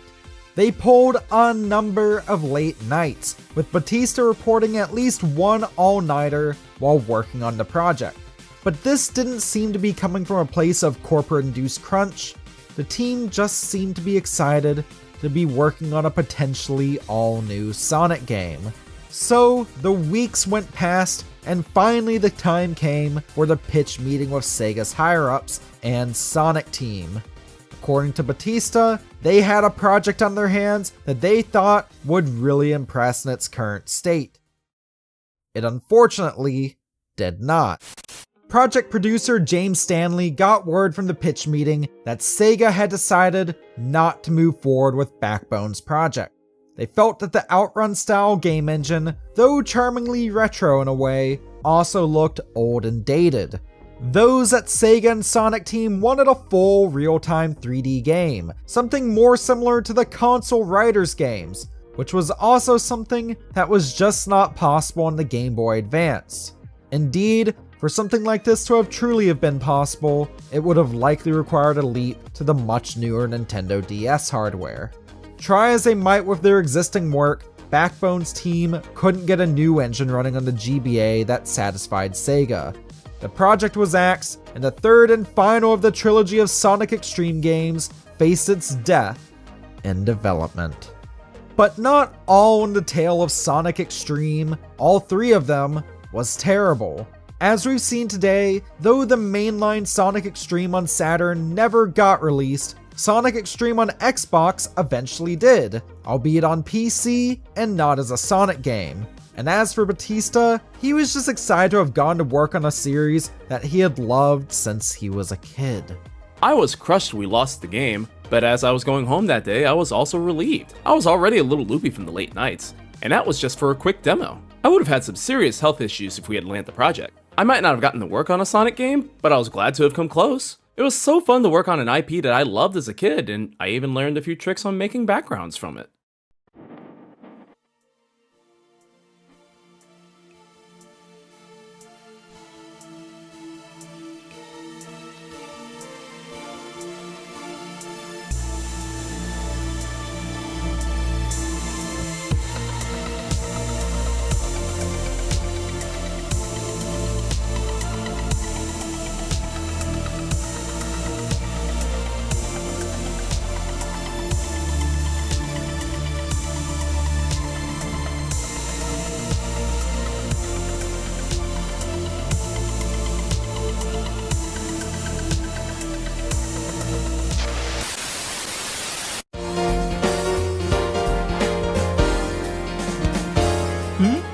Oh, hey there!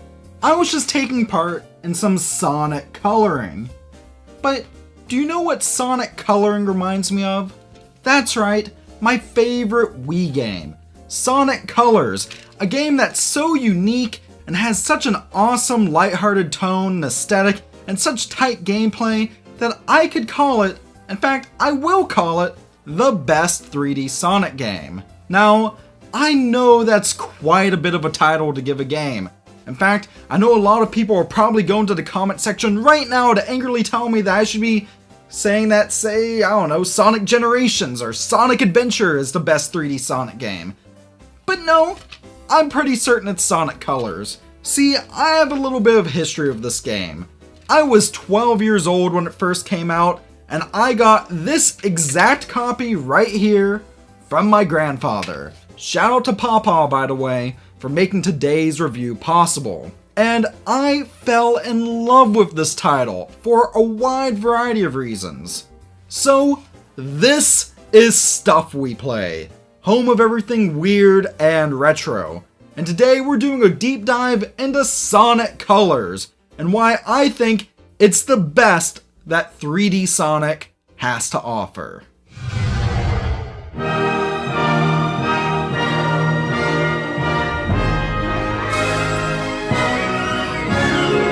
Wow, now that's a title screen that brings back memories. I can't believe that this game came out all the way back in 2010. So Sonic was in kind of a weird spot when Colors came out.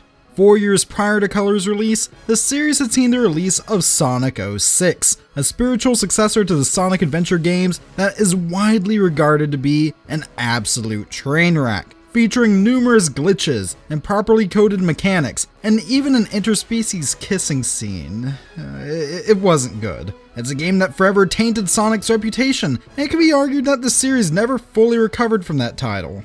2 years later in 2008 though, Sonic Team developed and released a new title, called Sonic Unleashed. This new game introduced a new boost formula, well, new for 3D games. It actually previously debuted in Sonic Rush for the Nintendo DS, but this gameplay style made Sonic feel faster than ever before, and featured Sonic going on an adventure around the world, hence why in some regions, it's just called Sonic World Adventure. It's a game that looks gorgeous, and despite being on the Xbox 360 and PS3, it still holds up graphically today. However, it also had some odd quirks, such as featuring a werehog that, to be honest, just wasn't a lot of fun to play as. Think of God of War, but really stripped down. Apparently, the only reason the werehog was even added to Sonic Unleashed was because many of those at Sonic Team were worried that the game would be too short if it just consisted of the boost-style stages. But as they later realized, for their next title, it'd probably be good just to focus on the style of gameplay that people actually liked.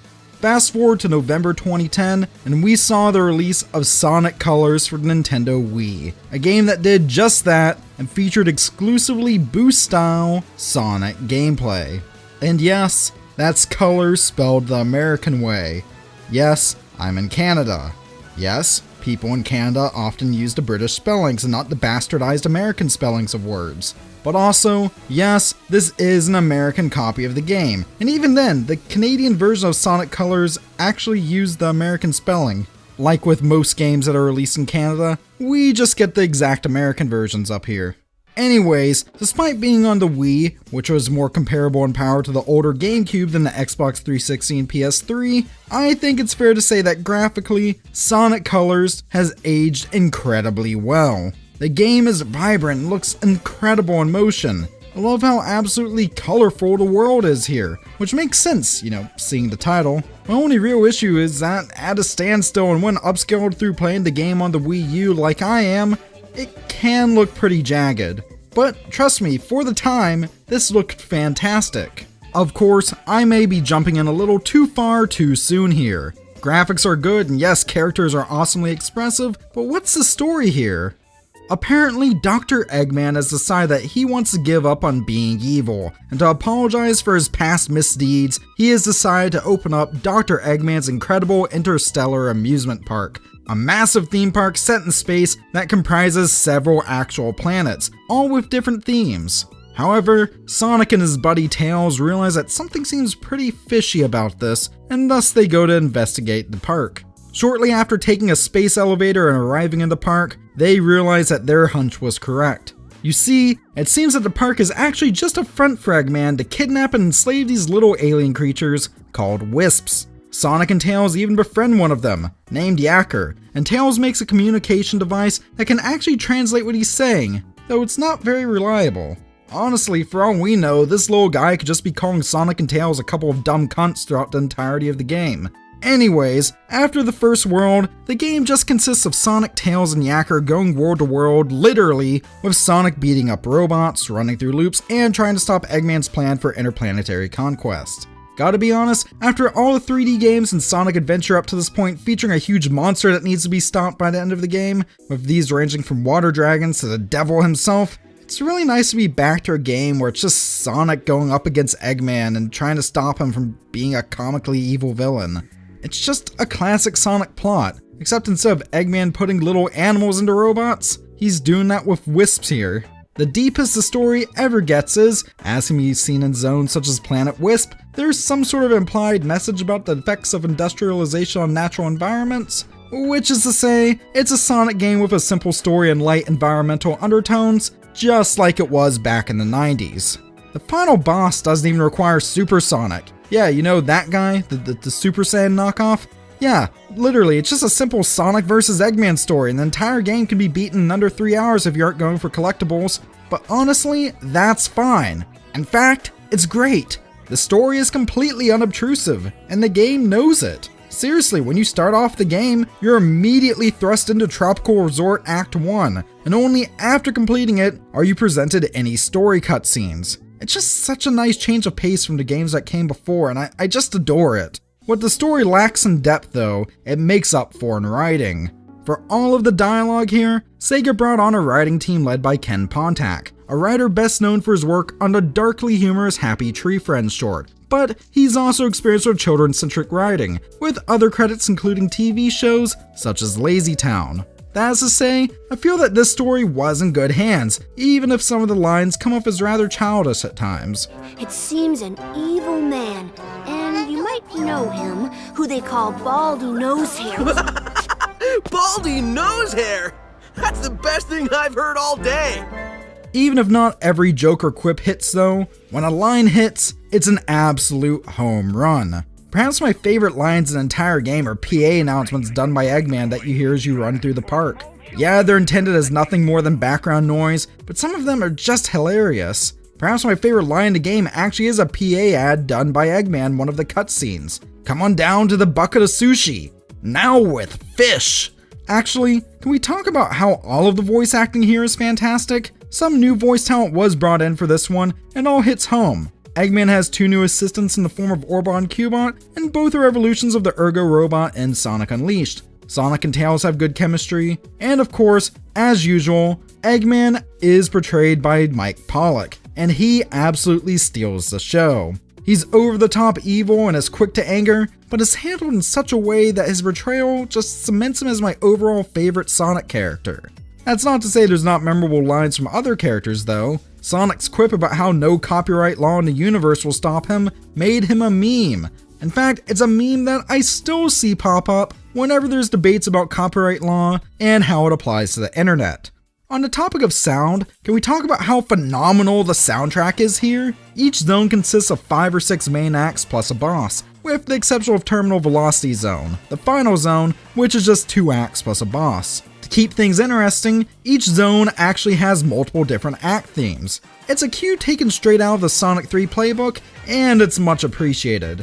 Just so you can get an idea of how phenomenal the soundtrack is, here are some selections of my favorite tracks from Sonic Colors as a whole.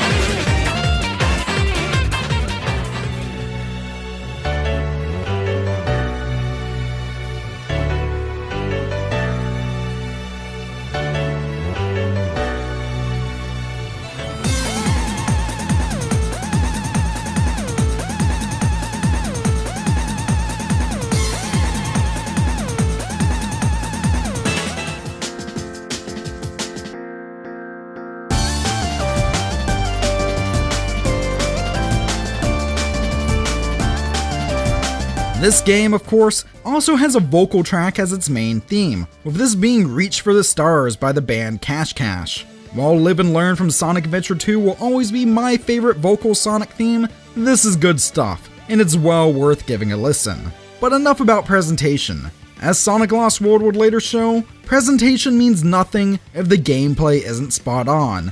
And thankfully, Sonic Colors delivers.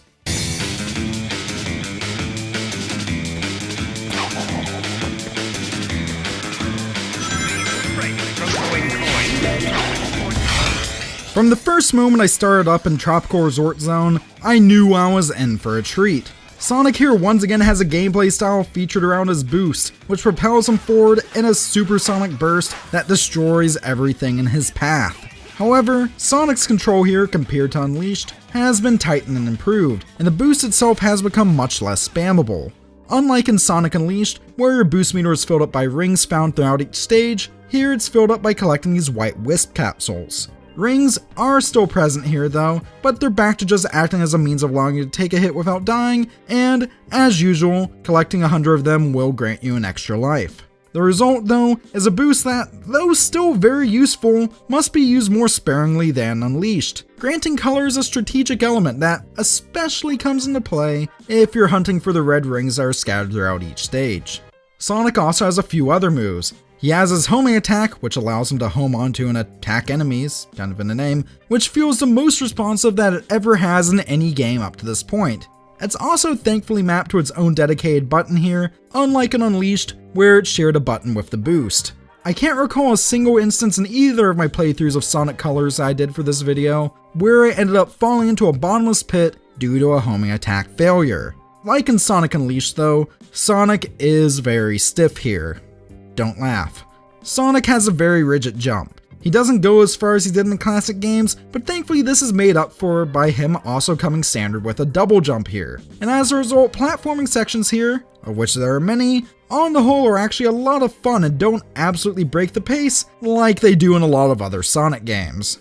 I should also mention, there's a few different control options available here. You can use a Wiimote and Nunchuck, a classic controller, or even a GameCube controller if you're playing on a standard Wii. Though, as I'm on the Wii U and have no way to use a GameCube controller with it, I'm just using this GameCube-styled Metal Mario themed classic controller. It's actually pretty decent by the way, even if I wish this was a bit more weightier. Now back to the game itself, not present here is Sonic's classic Spin Dash move. It was one of Sonic's defining attacks since Sonic 2 on the Genesis, but it's just outright gone here. Also, it was gone in Sonic Unleashed as well, but due to the boost being more limited here, I felt more inclined to check out the other moves in Sonic's arsenal. Now, there is technically a way to get a Spin Dash move, and that's through the use of a pink wisp.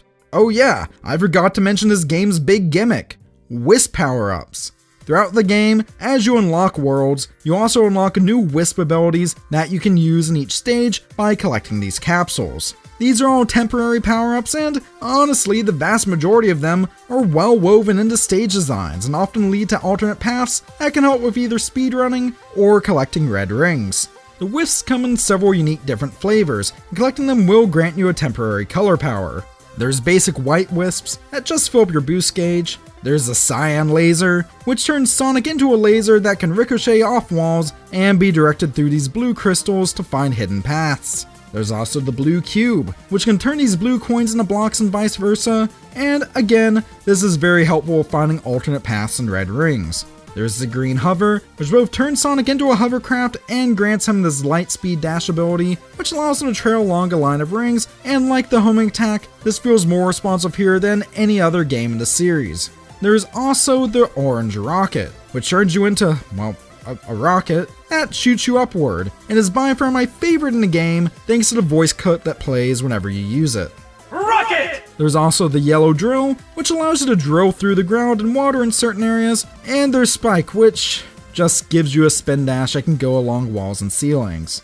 Seriously, okay, that one's kind of ridiculous. Sonic used to naturally have this move, so why does he now need a temporary power-up to use it? That's just lame.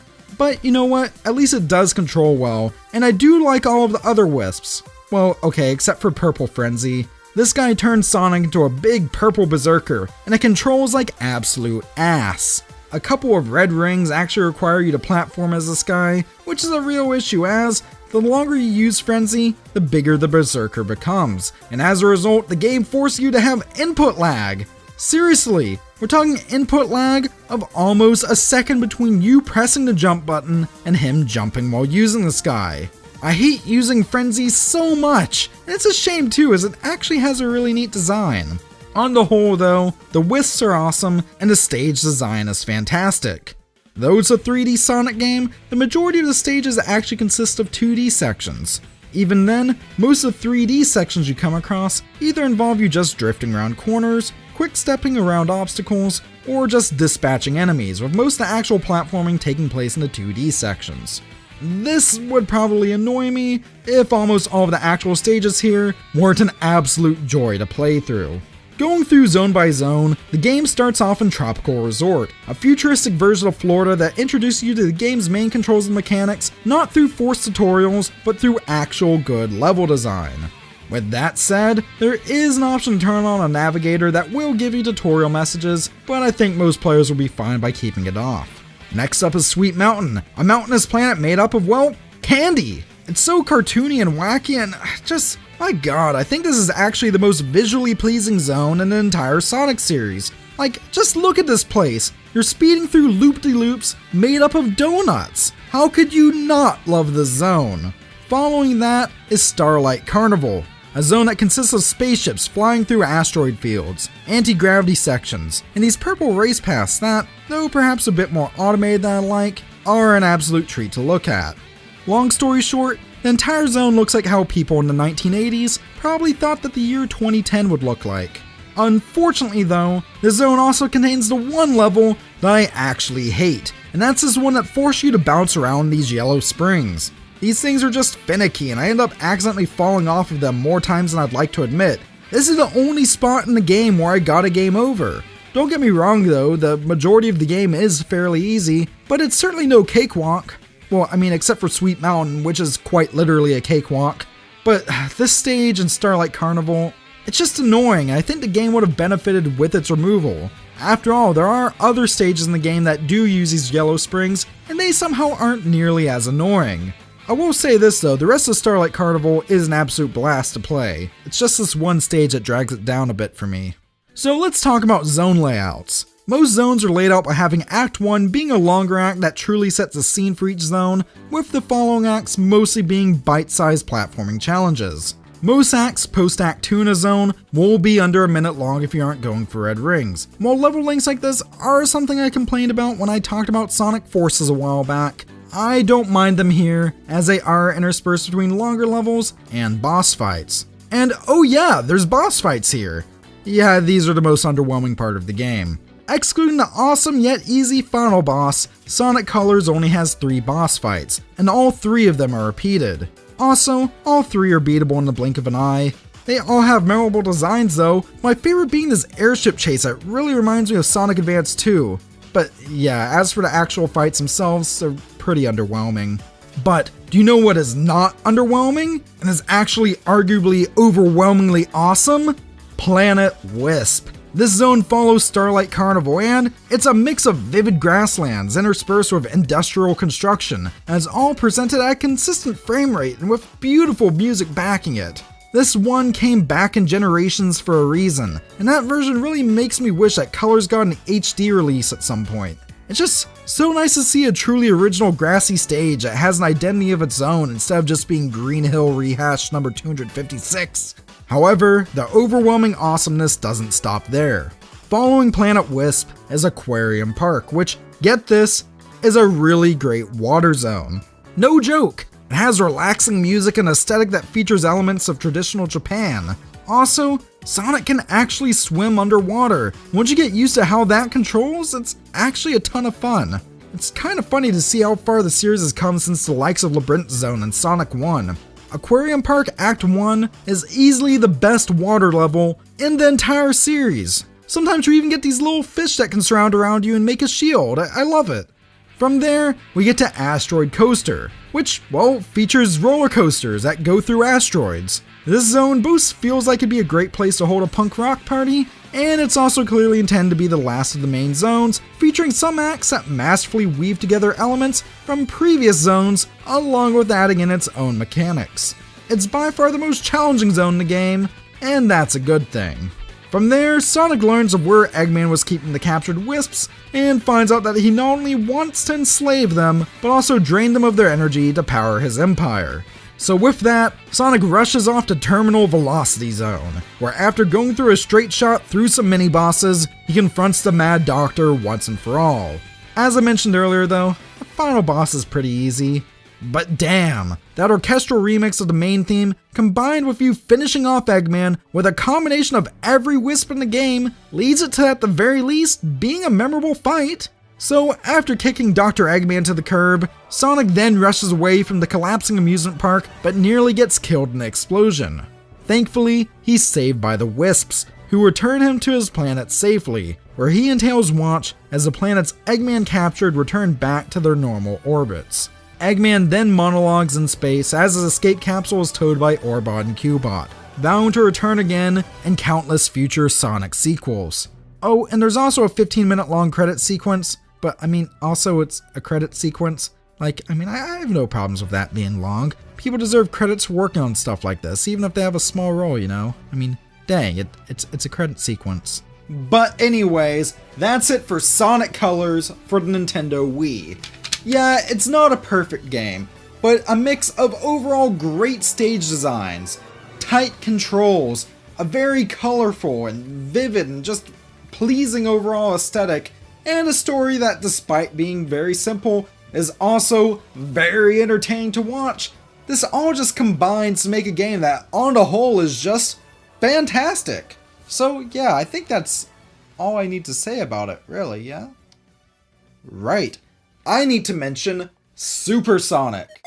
So remember those red rings I mentioned? Well, there's 180 of them in total, and every 10 that you pick up will unlock a new stage in Eggman Sonic Simulator. These are challenge maps that can be played with a friend, and they feature either a Sonic robot or a custom Mii character wearing a fursuit, running through stages based off of each of the 7 zones. Gathering all 180 rings and beating all 3 acts in each zone will unlock Supersonic, and that's actually pretty awesome. So the simulator stages are essentially bonus worlds that also function as a multiplayer mode and special stages. The control is still great here, and the level designs are solid, save for these quick step sections that are presented with the camera a bit too zoomed in for my liking. I should mention, by the way, the entire game has a fixed camera that can't be rotated, but that's usually not a problem.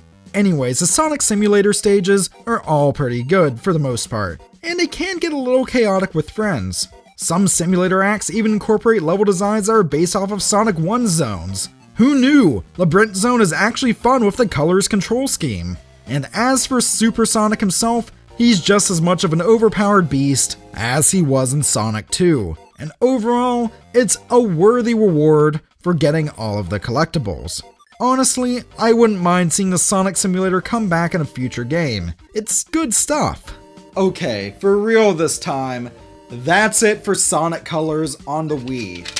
This game just does so much right. So much right.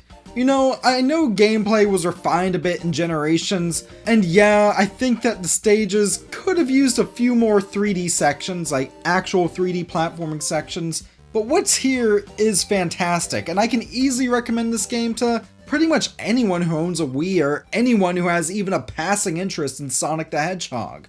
I think another reason though why I really love and appreciate this game is I see Sonic Colors as kind of being the last truly original Sonic game. Don't get me wrong, like, I've talked about Sonic Mania before and how that's my favorite game ever, but I'll even admit that a lot of that game's zones, actually like 2/3 of them, are all just based off of zones from other games. And yeah, I appreciate the series' roots, but I'm kind of sick of seeing throwbacks to them, you know? Sonic Colors really was the last original Sonic game. So yeah, that's it for Sonic Colors as a whole, right? No, it's not. Yeah. There's a DS version of this game, and it's a completely different game. Sonic Colors DS is fun and just as cheap and easy to find as the Wii counterpart. It's essentially just Sonic Rush 3, and features the boost gameplay, but in 2D. It's a good time. The music's great, even the cutscenes look good in compressed form, and the story is lightly altered so that Sonic and Tails will run into some of their friends from throughout the series throughout the duration of the game. Instead of the Sonic Simulator, there are actual proper special stages here that you control with the stylus, and they're pretty awesome. The final boss is also completely different here, and it's pretty neat as well. Oh, but you can't use Supersonic in regular stages like in the Wii version, and I guess that's kind of weird. But there is an exclusive true final boss fight against the Nega Mother Wisp, Queen Mother of all Wisps, who's been corrupted and turned evil by Dr. Eggman.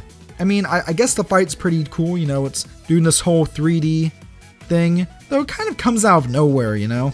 Still though, Colors DS is fun, can be beaten even faster than its home console counterpart, and if you're a fan of 2D Sonic but want something different than the classics, or if you just want a game that's easy to play in short bursts on the go, then definitely give this one a shot. Okay, that's it for Sonic Colors.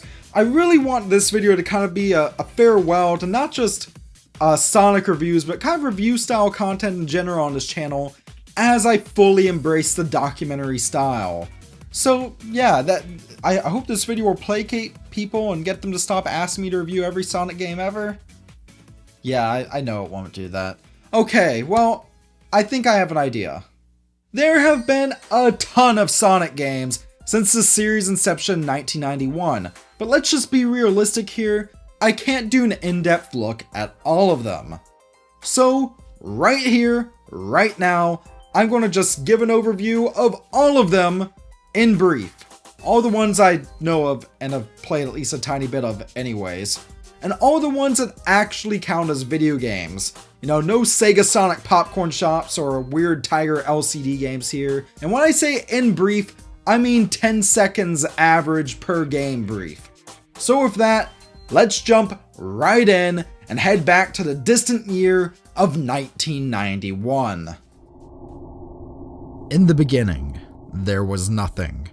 But then, in 1991, Sega released a game for the Sega Genesis that would forever change the course of gaming history. This, of course, was Streets of Rage. Oh, yeah, I guess they released the first Sonic game as well that year. So, what is there to say about Sonic 1? Sure, it's a classic game, but it hasn't aged as well as many 90s kids think it has. However, if you're a fan of the series, give it a try. It's not as good as Sonic 2 or 3, but they're certainly fun to be had. The best way to play it is either through the Sega Ages port on the Nintendo Switch, or the Christian Whitehead and Simon Tomley mobile port. That's right, that updated version is by two of the same folks who worked on Sonic Mania, and it's unfortunately only for mobile devices. Then there was Sonic 2. It improves on Sonic 1 in every single way. It's an absolute blast, and the only stages that suck are all of Metropolis Zone. Also, Tails is here. Play this one any way you can, though if I could recommend a version, once again I'd choose the mobile version, which, again, was made by Christian Whitehead and Simon Tomley. Yeah, seriously, these guys are great, and the Sonic 2 mobile version is awesome, and even adds in the fabled Hidden Palace Zone, which was a level cut from the original release. Following that, in 1993, was Sonic CD, which, fittingly, was released for the Sega CD. Hey! You still don't have a Sega CD? Sonic has an updated moveset, having both a spin dash and this really cool super peel-out move, but unfortunately the spin dash just doesn't feel right. It's kind of jank. Also, the soundtrack is different depending on whether you're playing the Japanese/European version or the American version, but you know, despite all this weirdness, I absolutely adore this game. It's super unique and actually does a time travel gimmick well. Christian Whitehead also did a remaster of this one back in 2011, but unlike the Sonic 1 and 2 mobile ports, this one was also released on Steam and Xbox Live. That's definitely the best way to play the game, especially as it lets you choose between both regional soundtracks and play as Tails, and yeah, definitely check it out. The last of the mainline Sega Genesis Sonic games was Sonic 3 and Knuckles. Meant to be one game, it was split sometime in development. Oh, and this is the game that introduced Knuckles. To me, playing just Sonic 3 or Sonic and Knuckles is just getting half the experience. So, as far as I'm concerned, it's Sonic 3 and Knuckles or bust. So following this, there was then Sonic 3D Blast, which conflicting sources claim to either be a mainline game or a spin-off. Overall though, 3D Blast is not a blast to play.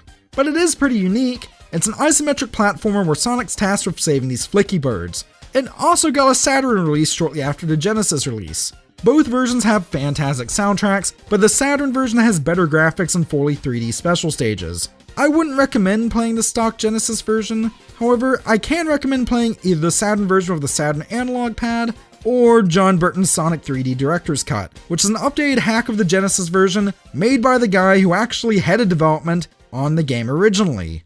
Here's an odd one. This is Knuckles Chaotix on the Sega 32X. It stars Knuckles and his merry band of misfits, the Chaotix. It's easy to play, but hard to find. Not a great game, but certainly unique thanks to its ring binding mechanic.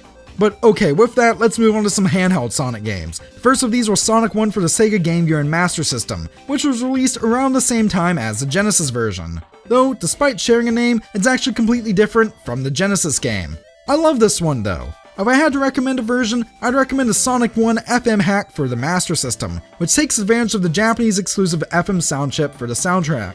If you don't want to play it though, at the very least, give that soundtrack a listen. Then, what better to follow Sonic 1 on Game Gear and Master System than Sonic 2 for Game Gear and Master System?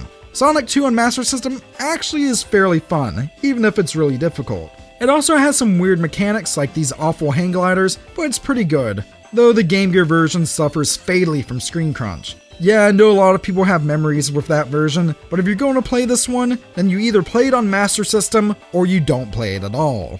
Now here's Sonic Chaos. This is a fun little game that's also really easy. It's short, just as cheap as most other Game Gear games. Tails is here and damn, I already beat it.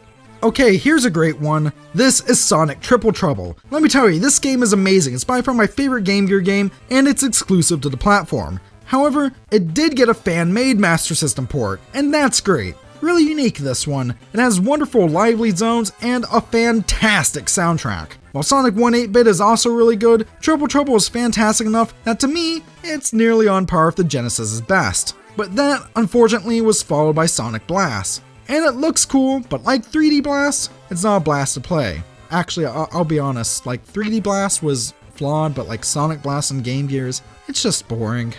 Next.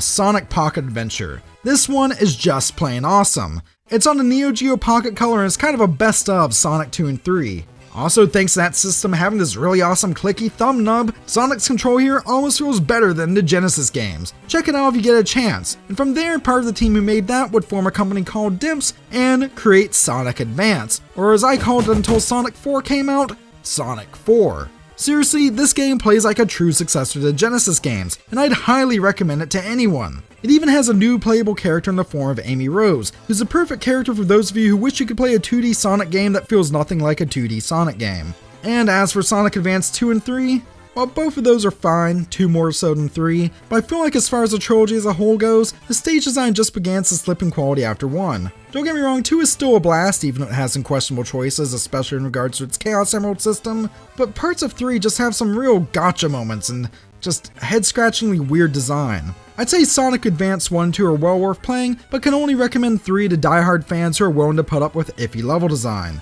I should also mention, Sonic Advance 1 got a release on the Nokia N-Gage as Sonic In. It's exactly the same as the GBA version, but with horizontal screen crunch. Yikes! Following that, Sonic Rush was released on the DS in 2005 and introduced what's now known as the Boost formula. Speaking of that, the game itself is incredible, and even features a new character in the form of Blaze the Cat, though she plays very similarly to Sonic. I'd also honestly recommend it over its sequel, Sonic Rush Adventure, as while that one still plays well, it had an unnecessary exploration elements that do nothing but pad out the game. Also, Sonic Colors CS is essentially just Sonic Rush 3, and it's perhaps the best of these 3 games. The PSP got a couple of Sonic games as well though, and those were Sonic Rivals 1 and 2. These games are unique because they're so middle of the road in quality that I really can't say more about them besides the fact that they're just So, seeing as I mentioned Sonic 4 a little bit ago, here's Sonic 4. In 2010, the world was graced with Sonic 4 Episode 1, and 2 years later in 2012, we got Sonic 4 Episode 2. However, instead of feeling like true successors to Sonic 3 and Knuckles, these games just feel like rehashes of Sonic 1 and 2, with 1 being more so rehashy than 2. These games also have some wonky physics, though if you own both of these games like I do, you can get access to Episode Metal, where, you guessed it, you get to play as Metal Sonic. It's neat, I guess. Also, episode 2 totally baits a third episode at the end, but yeah, these games received lukewarm reviews at best, and it's understandable why. Yeah, you can pass on Sonic 4. Now, let's get into the actual 3D games. 3D marked a big jump for Sonic, and also, if I'm to believe majority gaming opinion as well, should have resulted in the series dying a long time ago. Seriously though, 3D Sonic games on the whole aren't nearly as bad as many claim they are. As I said earlier though, 3D Blast, despite having 3D in the title, is an isometric platformer. It's not truly 3D. Though, the Saturn did see the Sonic Jam compilation, which along with featuring ports of Sonic 1, 2, 3, and Knuckles, also featured a fully functional 3D Sonic level in the form of Sonic World. This one's actually a really cool one to check out if you're a diehard Sonic fan who also happens to own a Saturn. But the first real 3D Sonic adventure was, well, Sonic Adventure. This Sega Dreamcast launch title was Sonic's first true foray into 3D, and it was awesome, especially the Chow Garden, which was like a better version of Tamagotchi. Remember those things? You gotta remember to feed them or they'll die, just like real pets. It's certainly not aged as gracefully in all areas as some of the classic games though. Some characters, such as Big the Cat, kind of blow. Overall though, Sonic Adventure is still really fun today. Plus, it's gotten a ton of re-releases, so check this one out any way you can. And the same actually goes for Sonic Adventure 2, which was released right around the same time that Sega pulled the plug on the Dreamcast. Yep, a whole 2 years later. This was also the first time that Sonic tried a darker story, and yeah, it's okay I guess. All of the stages that aren't called Security Hall range from being decent to actually being really fun. But yeah, the number one reason I can recommend this one over the first game is because it just has a better Chow Garden. Damn it Sega, give me a new Chow Garden so I can waste my life away breeding and raising these rejected Pokemon again. Following Sonic Adventure 2, we got Sonic Heroes, which unfortunately did not have a Chow Garden. This was also the first Sonic game to be developed following Sega's departure from game console manufacturing. Sonic Heroes as a whole though, has some really neat ideas and fun stage designs, even if not all stages are created equally and some of them really overstay their welcome. Personally, despite these flaws, I enjoy this game and can recommend it, though I can definitely see why a lot of people don't like it. Then there's Shadow the Hedgehog. Ah yes, the official game of edgelords everywhere. This title is best known for being a Sonic game with gunplay, and also being a Sonic game where Sonic says damn. Where's that damn fourth Chaos Emerald? A lot of people despise this game, but personally, I'm proud to call Shadow the Hedgehog one of my guilty pleasure games of choice. Now, let's skip ahead a bit and talk about Sonic and the Secret Rings. This game is based off of the Arabian Nights, was the first Sonic game on the Wii. I actually got this one the same day I got my Wii, and for about 6 months, I just had this and Wii Sports. But even as a kid, I recognized this as hot garbage, so basically I just had Wii Sports. Thankfully though, this travesty was followed by Sonic Unleashed in 2008. Technically, there are 3 versions of Unleashed. The main one is the HD version, which had a lot of great ideas but also some weird aspects such as the Werehog, which played like bootleg God of War, and forced poorly implemented item collecting in the form of Sun and Moon medals. But it also brought the boost formula to the world in 3D, and did so with flying colors. Seriously, the Unleashed daytime stages are some of the best stages in the entire series, but if you want to play this one, I recommend not actually buying Unleashed itself, just buying Sonic Generations on Steam and then playing around with the Unleashed Project mod. But then, there is also the PS2 and Wii versions, or as I call that, Sonic Unleashed. This was made by Dimps, the same folks behind the Sonic Advance and Rush games, and it's a completely different game. It's not bad, but it's not particularly good either. Oh, and about that third version, yeah, that was, there's a cell phone version. And well, that's, oh god.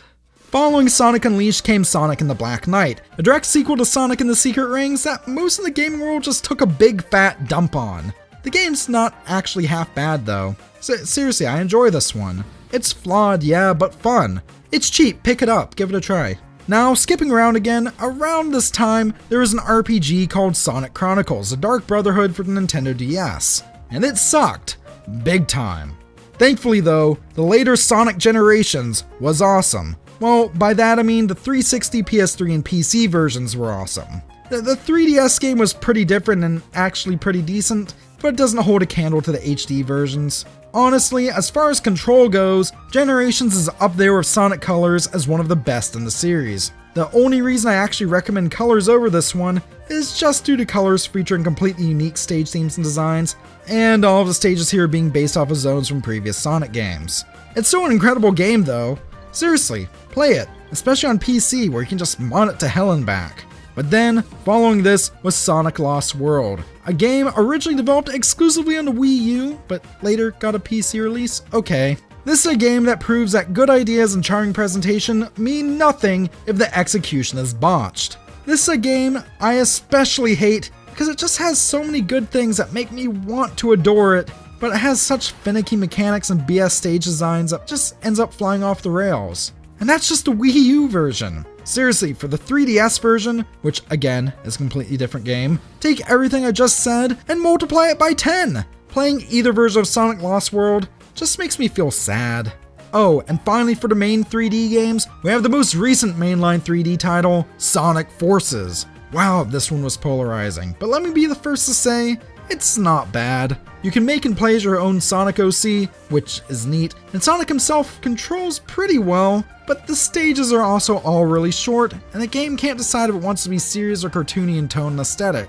I feel a bit disappointed here too, but not in that upsetting way that I do with Lost World. No, it's more so that kind of disappointment you feel when you see your favorite band in concert and they just kind of phone it in. I mean, yeah, it's a good show, but where's the heart and soul?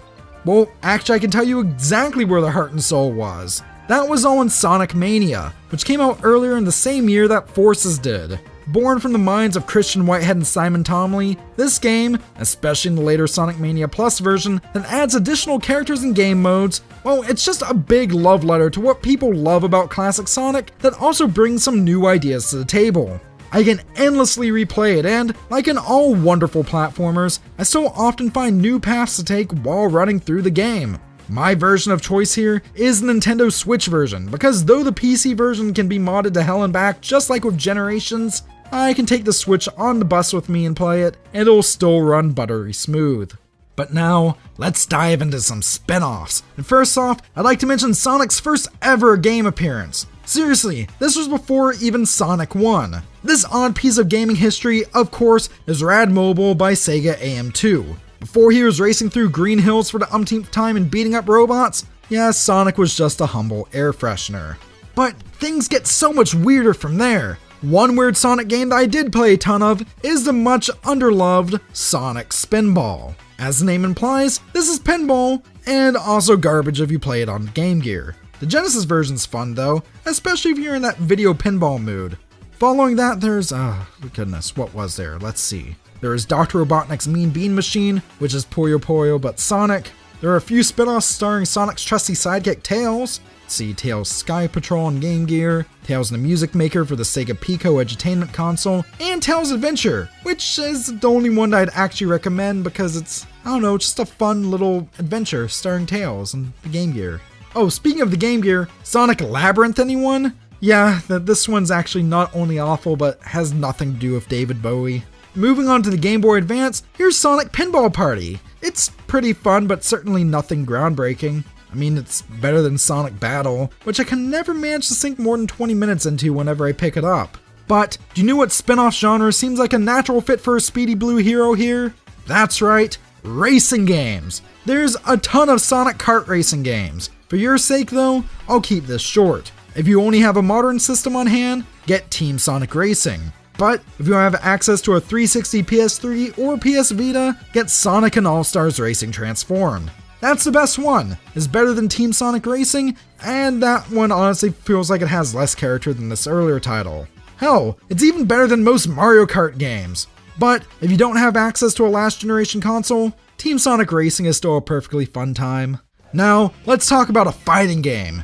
Yes, there was a Sonic fighting game, in the form of Sonic the Fighters, released in arcades back in the 90s. I actually played this one in the Sonic Gems collection on the GameCube as a kid, and it's a novelty and nothing else. But then, there's also Sonic R, an on-foot racing game, also in the Gems collection and originally for the Saturn. It has a weird control scheme and a lot of people hate this one, but damn it, the soundtrack is great and I love this quirky little racer. Speaking of quirky games, here's Sonic Shuffle, which is Sonic's take on Mario Party. But honestly, the only Mario Party that this is better than is 10, and that's just because it doesn't lock a third of its content behind an amiibo.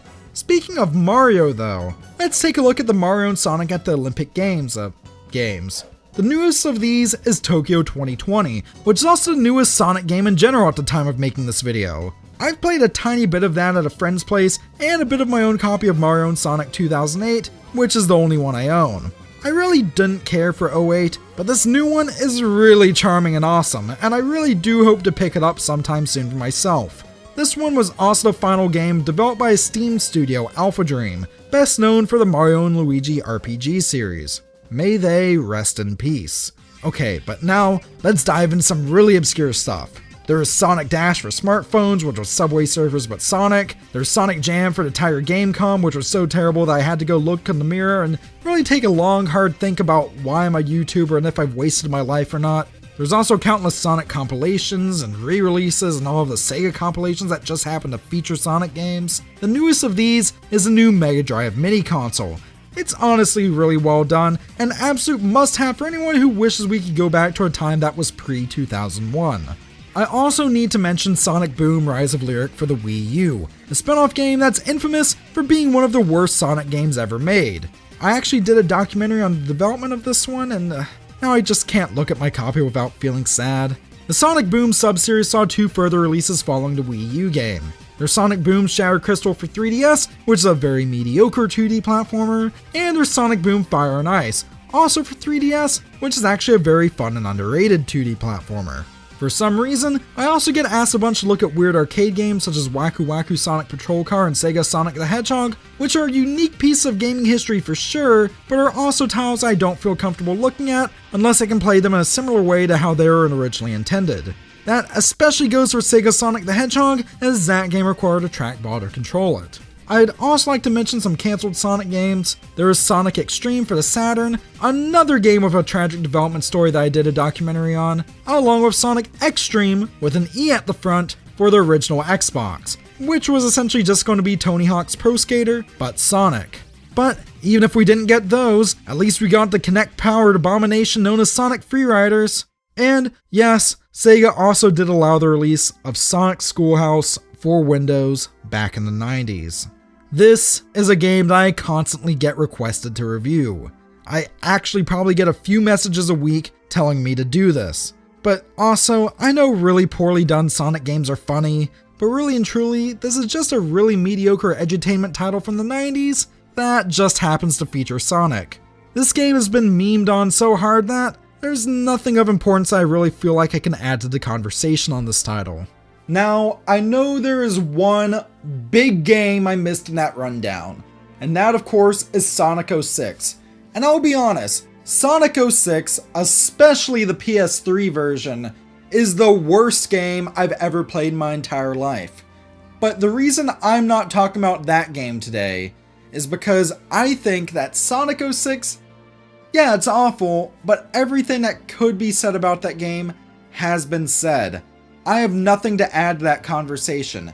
Yes, the game's a glitchy mess. Yes, Sonic makes out with a human girl at one point. Yes, the entire experience is very unsettling and awful. But also, you've heard countless other YouTubers say it before, other reviewers, other critics, other people in general, saying Sonic 06 is a bad game, and then diving in deep and listing off a whole bunch of reasons why it's awful is something that's just been done to death since 2006. So instead, I want to highlight a different Sonic game. Another big Sonic game I left off that list, and that of course is Sonic Colors.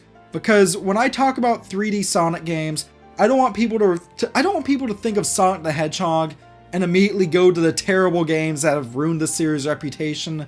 Instead, I want them to think of the really good, charming games that have a lot of creativity and heart behind them. And so that's why I don't want to give the spotlight to Sonic 06, and instead I want to give it to something great. And that something great is Sonic Colors. Oh boy, one of my favorite Sonic games ever just got an HD remaster. I bet everyone loves this. Oy vey. Anyways, who remembers the Nintendo Wii? It was kind of sort of an upgrade over the GameCube and was the original home for not only 100-pin Wii Sports Resort Bowling, but also Sonic Colors. I've already gone over my thoughts on this game, its story, and why I love it so much in a 50-minute long video from 2019, where I also briefly reviewed literally every other Sonic game that was out at the time. Today's video is solely focused on the long-awaited HD remaster of Sonic Colors, Sonic Colors Ultimate. This is a release I wanted ever since I played Sonic Generations and saw the HD reimagining of Planet Wisp. It was so gorgeous, and really put how much more powerful the Xbox 360 and PS3 were over the Wii into perspective.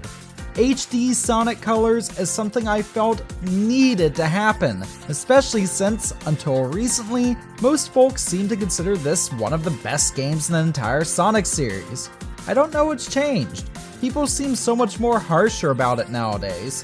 I mean, sure, Sonic Colors has more 2D sections than 3D sections, and some Sonic fans will go on angry, in-depth rants if you call it a 3D Sonic game, but you know what? I still think it's an absolute blast. Anyways, literally a couple of days ago as of this video, Sonic Colors Ultimate got released on the PlayStation 4, Xbox PC, and Nintendo Switch. Apparently the former 3 versions are actually pretty decent too. I don't know, G to the Next Level said that the Xbox version was a good fun time, and that's a source I trust. As for myself, I got the humble Nintendo Switch version. Now, I know this version of the game won't upscale to 4K or anything. I mean, after all, it's on the freaking Nintendo Switch. That system isn't as powerful as a PS4 or Xbox One, let alone the PS5 or Series X. That's to be expected, but should still be perfectly fine and functional, right? Right? Oh, please be right. Well, long story short, it's not. If the Nintendo Switch port is any metric of console power, then the Switch seems to be slightly less capable than even the Wii was. But before we go on, hi, welcome to Stuff We Play, home of everything weird and retro. I reserved the Switch copy of Sonic Colors Ultimate months in advance because I really wanted to get that baby Sonic keychain that came with pre-ordered copies. Congrats EB Games, GameStop Canada, you got $55 out of me. The main reason I opted for the Switch version is the same reason I ever go for the Nintendo Switch version of a new game over the other modern console versions. I just wanted to be able to play it portably. I still own my original Wii copy of Sonic Colors, so I didn't really see any reason to get another strictly at-home version of it for myself. My hype was immeasurable until a couple of days before launch. For folks who reserved the digital deluxe version, they got the game a few days before everyone else. And as soon as that release dropped, my Twitter feed got flooded with a bunch of claims that this was just as unpolished and unplayable as the likes of Sonic Boom on Wii U and Sonic 06. But unlike those games, when I got my hands on Sonic Colors Ultimate, I actually managed to beat it on my first run. And then for good measure, I went back and beat it again. Remember, this is the version of the game that was rumored to be so glitchy it could cause seizures, even though most of those supposed glitches have since been debunked. Even if not as bad as many claim though, it's still not a great port. It's bad enough that it even gave my fiance a headache from watching me play it. No joke, at one point it made them feel so nauseous that they had to go lay down. Sorry Xander, love you babe. I promise Starlight Carnival isn't real and can't physically hurt you. Before we get into my experiences with glitchiness and performance issues though, we gotta talk about what I liked here. Because, believe it or not, there's a lot I actually really like about this remaster. Look, at its core there is still a fun game there. It makes sense. Sonic Colors in its original form was already a title I really enjoyed. And Sonic Colors Ultimate is the same structurally, story-wise, control-wise, and even as far as all of the returning Wisp powers go. I say returning because these little alien friends that give Sonic power-ups have a new addition to their crew, the Jade Ghost Wisp. This lets you latch onto secret little rope swing things to phase through walls and collect collectibles, including red rings and these fancy star coins, which you can spend in the new character customization shop. I'm so glad to see character customization becoming a more standard thing in Sonic, especially as I thought the character creator was the best part of Sonic Forces. And while this isn't nearly as in-depth as that, changing Sonic's gloves, shoes, and even his boost aura is a really cool addition I didn't know I wanted. I don't know if I like the grid pattern or the metallic purple more, but both styles just speak to me. You can even unlock special dark outfits by beating Metal Sonic and Rival Rush races. But wait, what are Rival Rush races? Well, besides being an awesomely alliterative assortment of words, they're a new addition to Sonic Colors Ultimate that give the red rings scattered throughout the game a whole new purpose.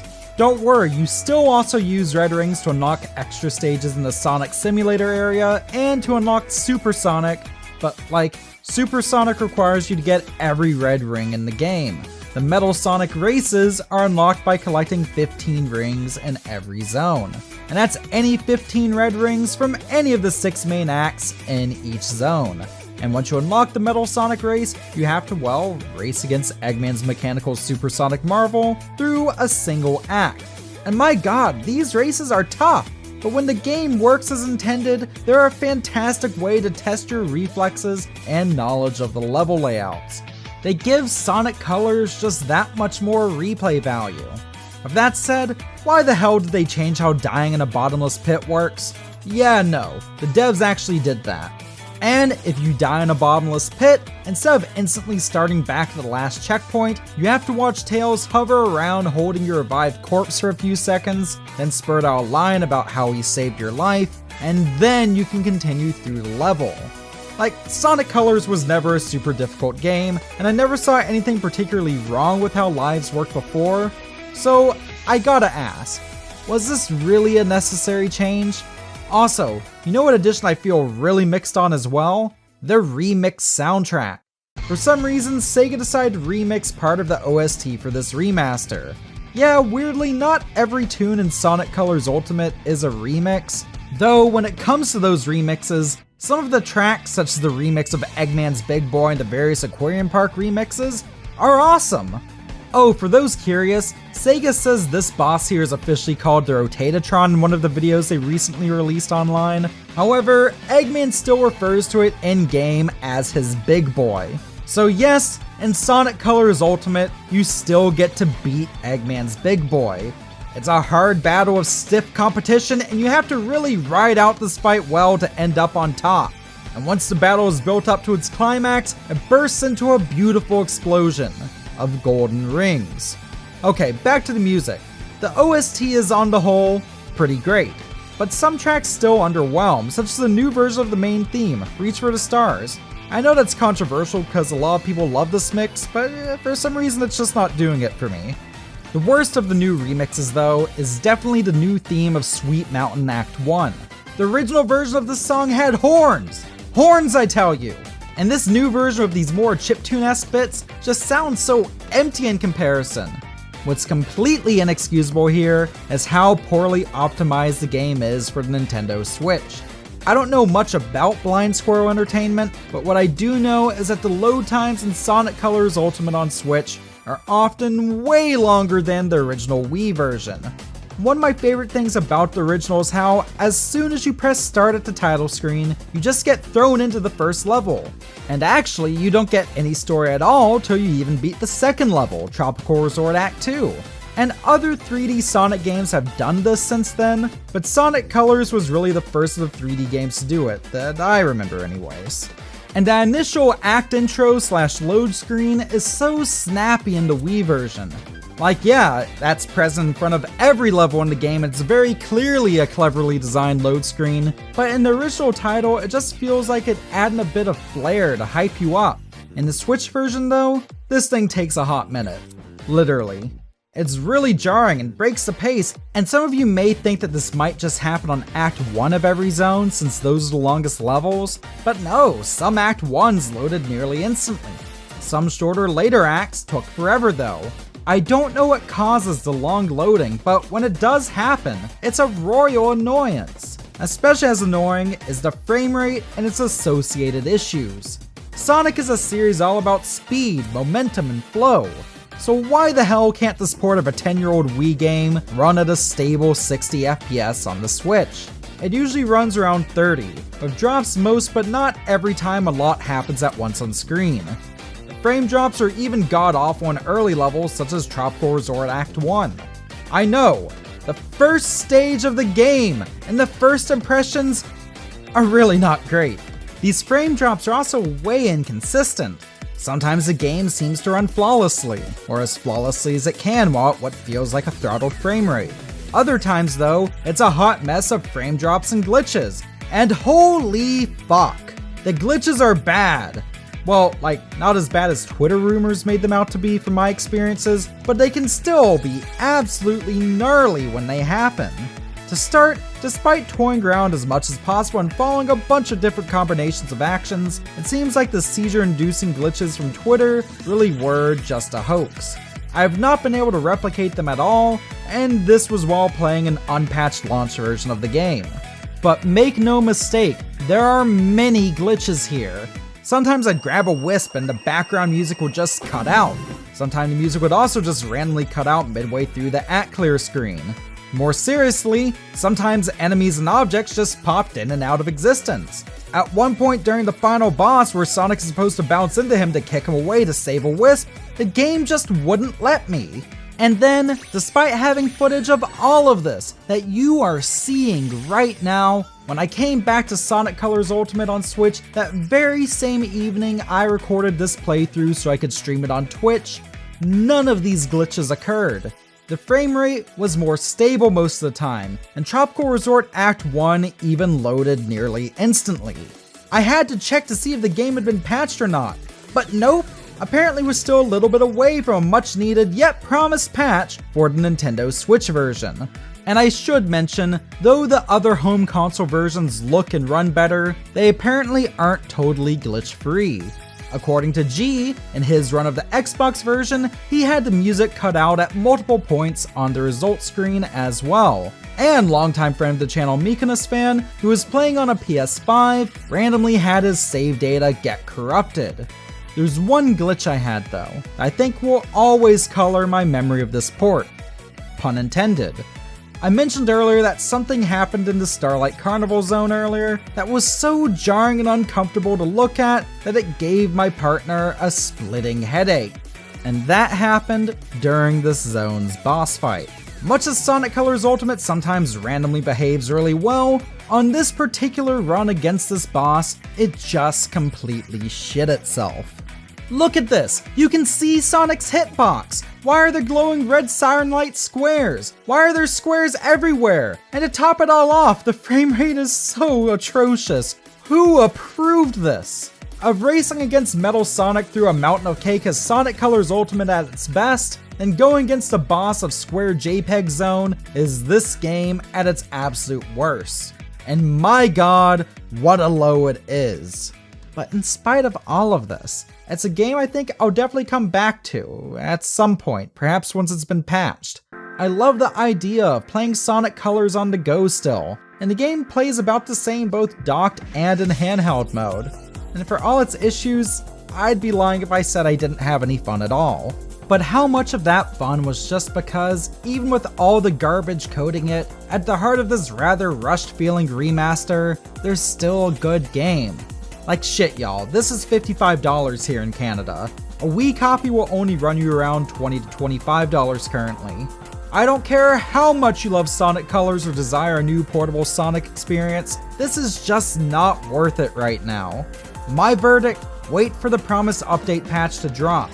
If it seems to improve stability, then wait for a sale. I mean, it's a Sonic game. These things always eventually go on sale. It hurts a little bit to say that though. Sonic Colors Ultimate is a game I was really looking forward to for a variety of reasons. One of them was that my Wii copy was given to me by my grandfather, who unfortunately passed away a few months back. I always ended up associating this game with him. And don't get me wrong, I definitely got the nostalgia hit I was looking for, but though the game looks good in HD, it isn't the gorgeous package Sonic Generations seemed to prepare me for nearly a decade ago. This got a little weird and sentimental at the end. Let's talk about Venus. And I'm not talking about the second planet from the sun, or even the classic rock song by Shocking Blue.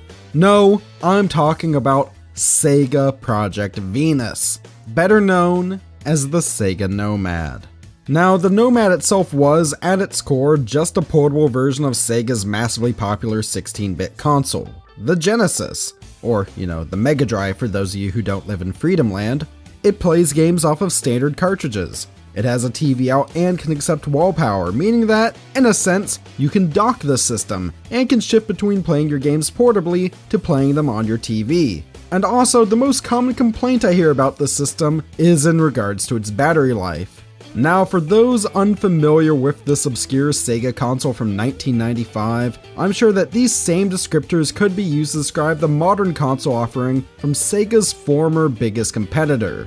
And that, of course, is the Nintendo Switch. When the Switch released in 2017, it was heralded as a potentially revolutionary piece of gaming hardware, being able to be a quote-unquote hybrid console that could either be played on the go or on a TV. But Nintendo was not the first to do this. Sega had beaten them to the punch over 20 years prior. The only major difference between the Sega Nomad and the Nintendo Switch is that Sega's offering had been much less successful. This is Stuff We Play, home of everything weird and retro. Today we're going back in time to the early 1990s. We're going to dive into the story of a company in confusion and what led to this odd hybrid console to be made, and ultimately, we're going to figure out why it failed. Today's video, Sega Project Venus, aka the Sega Nomad. Our story begins in Japan in 1993 with the release of another handheld Sega console, the Sega Mega Jet. This machine was a portable Sega Genesis that was never originally intended to be sold to the public. Instead, the Mega Jet came as part of a deal between Sega Japan, Japan Airlines. JAL was interested in upgrading their in-flight entertainment systems, and had already gone so far as to install LCD TV screens in each seat on each flight. However, along with in-flight movies, JAL also wanted to go a step farther and become one of the first Asian airlines to offer in-flight gaming options. This was a trend that would later become popular with other airlines throughout Asia, most notably with Singapore Airlines, who later had Game Boy games available to play on seatback TVs as part of their Chris World systems. Anyways, JAL probably went with Sega in particular here because, especially in arcades, Sega was known to have some of the best games available at the time. But LCD screens and in-flight entertainment systems were much more primitive than they are today. It was impractical for JAL to just have Genesis games built into each screen. So, instead, Sega created the Mega Jet, a portable system that could be rented by flight passengers along with a select number of games and played throughout the duration of each flight. It required its own power supply and video cables, but it was fairly easy to set up, and JAL offered some massively popular titles to play on it, such as Super Monaco GP2 and Sonic the Hedgehog. And it ends up that the Mega Jet was a bit of a hit for JAL, and by extension, that meant that it was a small success for Sega. The following year in 1994, Sega Japan reached a new deal with Alpine, a company who was making color TV monitors that could be used in cars. As such, the Mega Jet was re-released along with a car-compatible power adapter and a copy of Sonic the Hedgehog 3. And, as they were already making more Mega Jets anyways, Sega Japan decided to do a limited retail release of the system as well. But the Mega Jet was never intended to be any more than that. A version of the Genesis that could be released in limited quantities for specific situations. After all, it wasn't a new console. The Sega Genesis itself had been out on the market since the late 1980s, and though sales were lukewarm in Japan, it was massively popular globally. In fact, by 1994, it was perhaps the most popular video game console on the market in North America. Through a combination of in-your-face marketing, a plethora of unique titles that appeal to a wide range of people, and overall just positioning themselves as the cool underdogs of the video game world, Sega of America was able to dominate the market with their 16-bit Genesis and become the #1 force in the North American gaming market. But by the mid-1990s, things were beginning to change. Though Sega had made a name for themselves by poising themselves as an edgy, attitude-filled company to combat rival Nintendo's family-friendly image, it's hard to position yourself as the cool underdog if you're near the top. And with the success of those at Sega, also came a slew of companies wanting to make a name for themselves in the gaming world. 3DO, Commodore, Fujitsu, these were just some of the companies that, around the world in the mid-90s, began to introduce new 32-bit machines to try to make it big. But they all failed. No major competitor would find success until late in 1994, when Sony introduced the original PlayStation. But early in 1994, Sega of America wasn't concerned with this. At this time, they didn't want more powerful hardware. Even though in 1994 Sega Japan had a new, more powerful console in the works known as Project Saturn, those at Sega of America were more concerned with extending the life of the Genesis.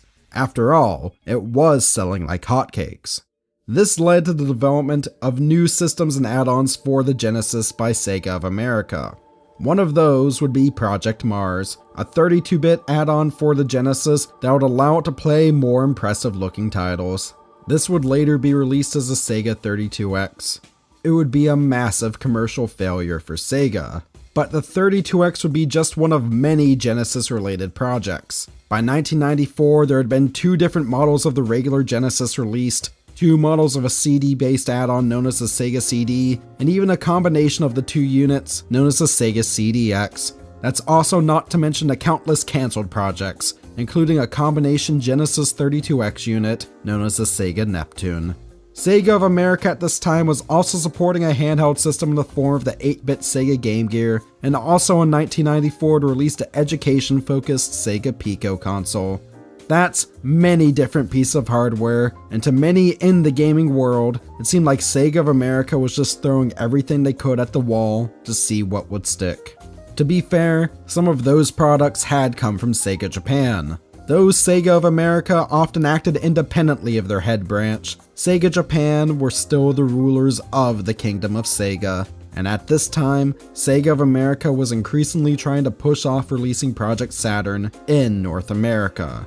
Sega Japan had wanted to completely abandon the Genesis and move on to this new console, due to the poor sales of the Genesis in Japan. But due to the success of the Genesis abroad, those at Sega of America wanted to do just the opposite. They wanted to keep the Genesis alive as long as possible. At the same time, while Sega was dominating the home console market, they were also slumping in the handheld games market. Though Nintendo's Game Boy console was technically unimpressive and could only display games in black and white, its cheap price and plethora of great titles eventually led to over 100 million of them being sold worldwide. That was in comparison to only 11 million Game Gears. As such, sometime in early 1994, a team at Sega of America began working on a new handheld console, called Project Venus. This technologically advanced console was planned to be able to play its own graphically impressive titles, and was even supposed to feature such high-tech features as a touchscreen. But as development went on, the team at SOA also learned that their planned handheld console could cost upwards of $290 at launch. That's in comparison to the Game Boy, which had launched at only $90. At this point, Project Venus's size and scope was drastically changed. It was decided that instead of being a completely new console, Sega instead was going to take inspiration from another of their rivals, NEC. NEC had been responsible for releasing a massively popular system in Japan called the PC Engine. Able to play games on credit card-sized cartridges called HuCards, the PC Engine managed to be a major player in the Japanese games market, even outselling the Genesis in its home country. But in North America, NEC's fortunes had been vastly different. The PC Engine landed stateside in 1989 as a TurboGrafx 16, and it had been a massive failure. By 1994, NEC was essentially a non-player in the North American video game market. Important to this story is a console released by NEC in 1990 known as the Turbo Express. The Turbo Express was just a TurboGrafx shoved into a smaller shell with buttons and a screen attached to it.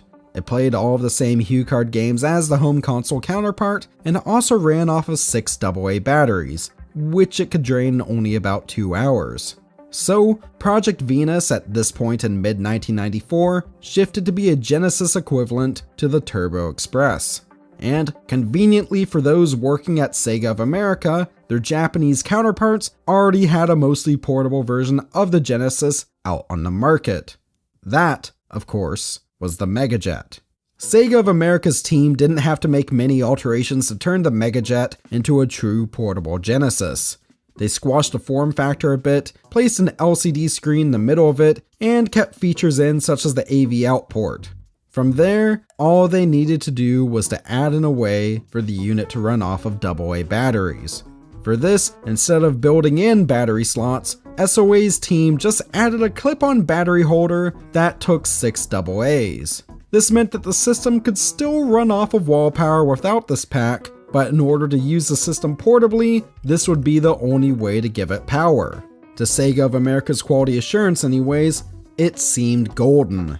SOA's team had developed a perfectly usable portable Genesis. And as a nice bonus, that estimated launch price had been shaved down from over $290 to a more reasonable but still kind of expensive $180.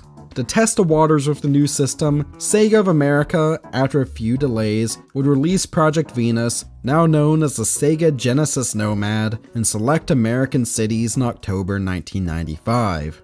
When initial sales came back positive, they released it nationwide in early 1996. It would go on to be a massive flop, and as such would never see release outside of North America. Now, before we go on with the Nomad story, let's take a look at the unit itself. The Sega Genesis Nomad, or as most people just call it, the Sega Nomad, despite the presence of sharp lines in its design, is actually incredibly comfortable to hold. I mean, sure, it very much so has the length and thickness of a brick, but it is at the very least a rather ergonomic brick. This is aided in part by the system having some subtle curves and some grips to rest your hand on located on the back of it. The buttons themselves are laid out like on a 6-button Genesis controller, but instead of a traditional circular shape, they're all ovular.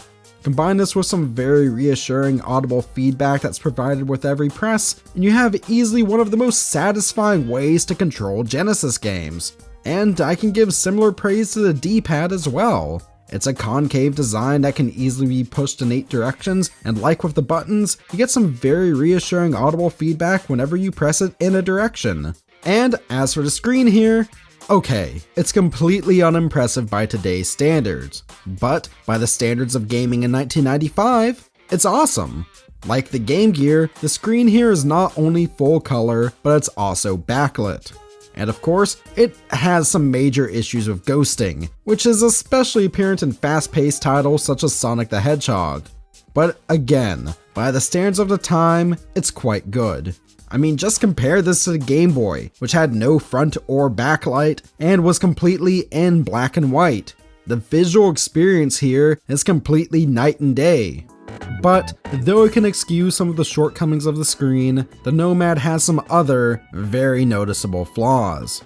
For example, let's look at the built-in speaker here. It's very loud and the volume is very easy to adjust, but it's also only capable of mono sound without plugging it into something. In order to get stereo sound out of a Nomad, you either need to get audio through the headphone jack or through use of the AV out port. And on the subject of the AV out port, despite most Genesis models at the very least supporting S-video, the Nomad is limited to only composite out. And yes, it's a rather clean composite signal, but composite is no S-video, and S-video is no RGB. Something that, by the way, was possible without modding on the Sega Master System, which released all the way back in 1986. Also, we really need to talk about the Nomad's power and reliability issues. Like the Turbo Express, the Sega Nomad runs off of 6 AA batteries. But also like the Turbo Express, it can drain said batteries in about 2 hours.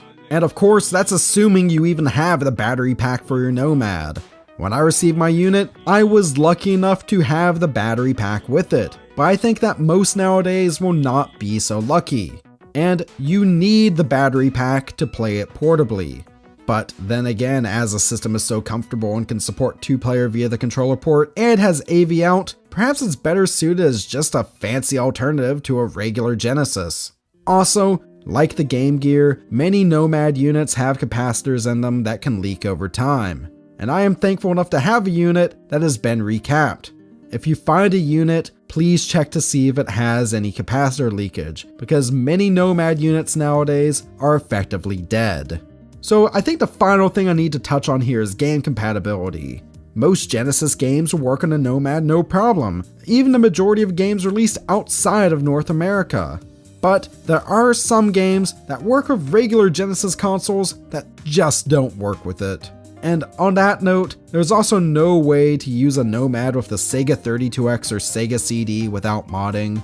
So I guess on that note, who is the Sega Nomad even for? Both in 1995 and today, it's more expensive and harder to find than a stock Genesis, and it can't even play all Genesis games. Also, these units need some TLC to remain reliable, and the screen here is definitely not ideal for more fast-paced titles. But at the same time, it's so comfortable that I can't help but love it. And besides, if you're playing slower paced games such as RPGs such as Phantasy Star, it's fine. Plus, as would later be seen with the Nintendo Switch, the ability to easily switch between playing on a TV or portably is really awesome. And I'm sure that was a big selling point when it was new.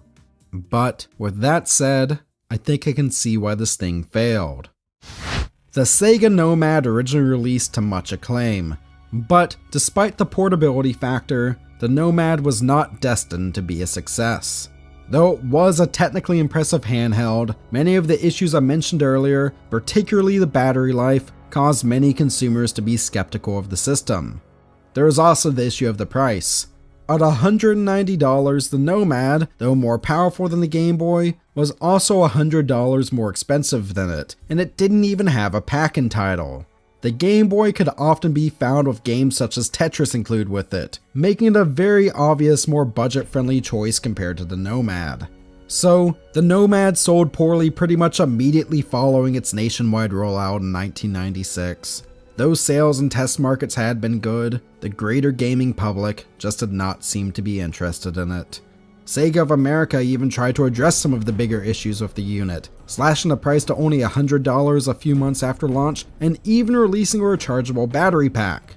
But not even that could save the Nomad. By mid-1996, the damage had been done. But what I think truly doomed the Nomad were not any of its own problems, but rather problems with the company that made it. By late 1996, CEO Tom Kalinske had left Sega of America, and Sega Japan had forced them to release the Saturn. And the Saturn had been a flop, along with the 32X, and the CDX, and the Pico, and with the entry of Sony into the video game market and Nintendo's release of their Nintendo 64 console, Sega slipped from being an industry leader to being a battered underdog. And while the Nomad didn't cause these troubles, it certainly hadn't helped. Sega of America had thrown everything at the wall to see what would stick, and after throwing so much, there was, in fact, no way that the Nomad could stick. The final death knell for the system would come with it being quietly discontinued in early 1997, and it would never see release in Europe or Japan. There was no need to release it there. Sega of America had seen the writing on the wall.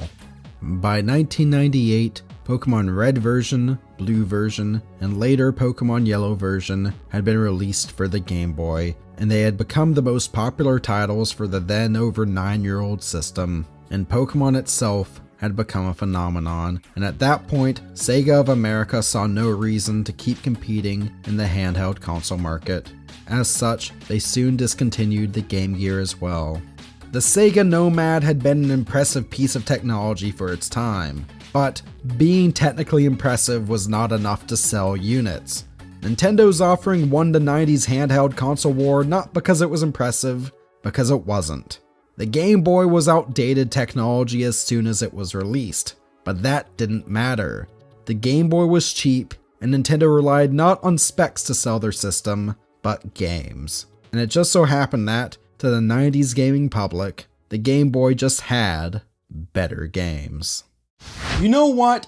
Despite its weird quirks, and despite the fact that it was a huge commercial failure, I love the Sega Nomad. I think that really just comes down to, whether we're talking about Nintendo Switch games or Sega Genesis games, there's just really something nice about being able to play a game on your TV at home, but then also being able to take it on the go. Of course, the Switch accomplishes that much better than the Nomad did.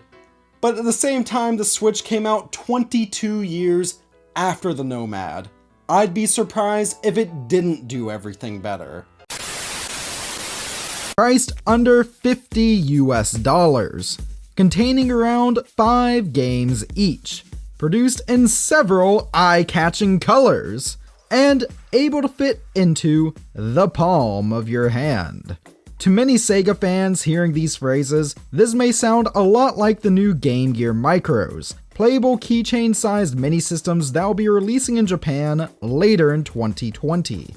However, the Game Gear Micro is not the first instance of an officially licensed playable Sega keychain. Far from it. Back in 2011, 7 different playable keychain consoles were released, each containing several Sega Genesis or Master System games on them. As such, this is Stuff We Play, home of everything weird and retro. Today's video, Sega Genesis Micro, the original playable Sega keychains.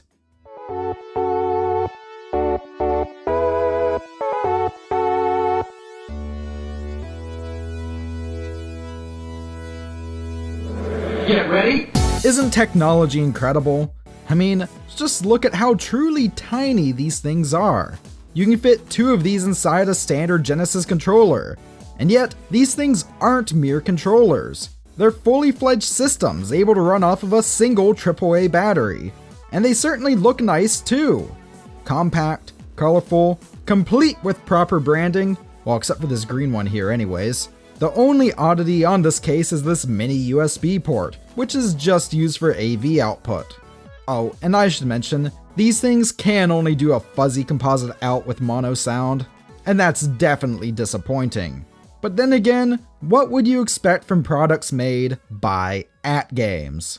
Side note, if you dive into Sega fandom at all, you will come across a company name that's always regarded with the utmost disgust. AtGames. Years before the mini-console craze was kicked off by the likes of Nintendo's NES Classic Edition, Sega had miniature versions of the Sega Genesis being made with built-in games. These even appeared even better than Nintendo's later offerings, at first sight anyways, mostly due to the inclusion of a functional cartridge slot. But AtGames Sega Genesis systems, some of which had names such as the Genesis Fire Core or Genesis 4, were all dreadful. Poor emulation, shoddy build quality, game libraries that were only partially made of official Sega titles, and that were filled up with the dirtiest of shovelware to compensate for the rest of it. I feel many who bought these were just unsuspecting folks trying to get a quick rush of nostalgia, as can be seen by many AtGames Genesis systems mainly being available from shops such as Walgreens in the States or Shoppers Drug Mart here in Canada. You know, drugstores, not game stores. But despite this, Sega stuck with AtGames all the way until 2018. That year, AtGames made a Genesis system that was meant to be of decent quality, had an HDMI output, and was intended to compete with the slew of other mini consoles on the market at the time, most notably the NES and SNES classics. And, from what I heard, that too wasn't very good. This led to Sega ditching AtGames altogether for their next attempt at a mini Genesis in 2019, which thankfully was much better. But despite this, many of the AtGames versions of the Genesis can still be found being sold in stores, due in part to there being more of these things than I can count. And speaking of things that aren't very good, I actually did a video on an AtGames Genesis system that was built into a fight stick back in 2016. And as you can see, that video quality is not very good by my current standards. Ah, growth. It's important. Anyways, as for the Genesis keychains. Well, these keychains were announced and released in 2011 as the AtGames Arcade Nano line.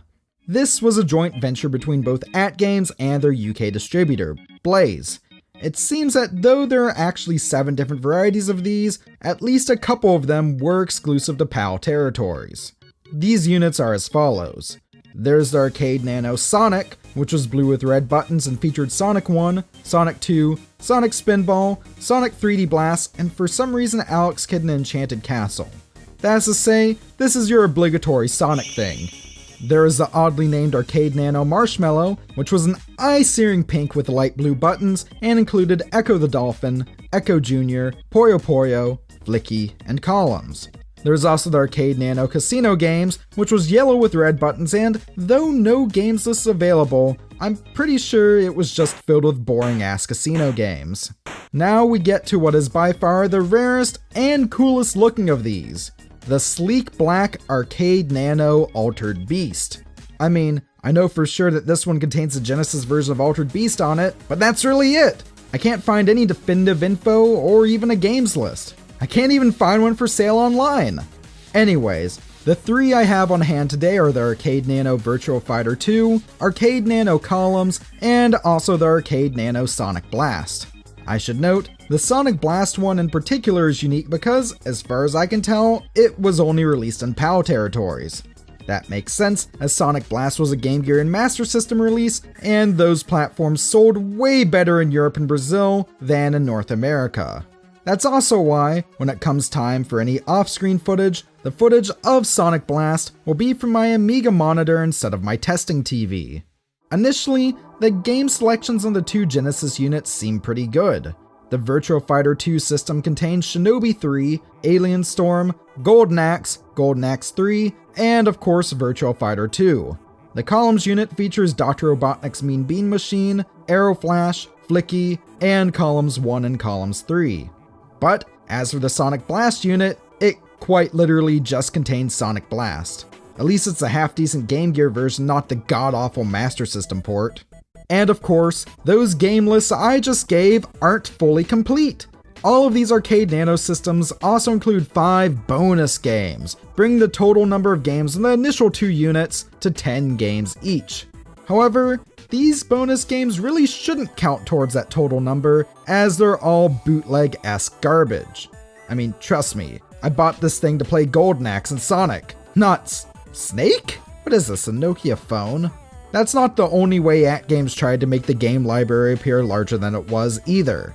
Taking the Virtua Fighter system, for example, the home menu displays no less than 8 different varieties of Golden Axe. However, 7 of those are just different levels that you can start at. I have no clue why they tried to pass what is basically a level select menu off as extra games. It's just weird. However, these things were still super cheap at launch, and are almost always listed for under $10 when I find them used today. And the novelty factor is definitely high too. So what's it like to use one of these things? Well, okay, it's not great. In fact, it's really not great, but it's somehow not as dreadful as I expected. Let me explain. The joystick, incredibly stiff. The buttons though, not half bad. But how about that battery life? Well, despite Sega consoles having a reputation for having poor battery life, looking at you, Nomad and Game Gear, these things last hours upon hours on just one AAA battery. But what matters most here is the emulation, and it's really, really not good. How do you mess up sound emulation so badly? I'd much rather listen to a Portsmouth Symphonia while suffering from a migraine than ever take this butchered Genesis audio off mute. But I will, just for a few seconds at least. Feel my pain.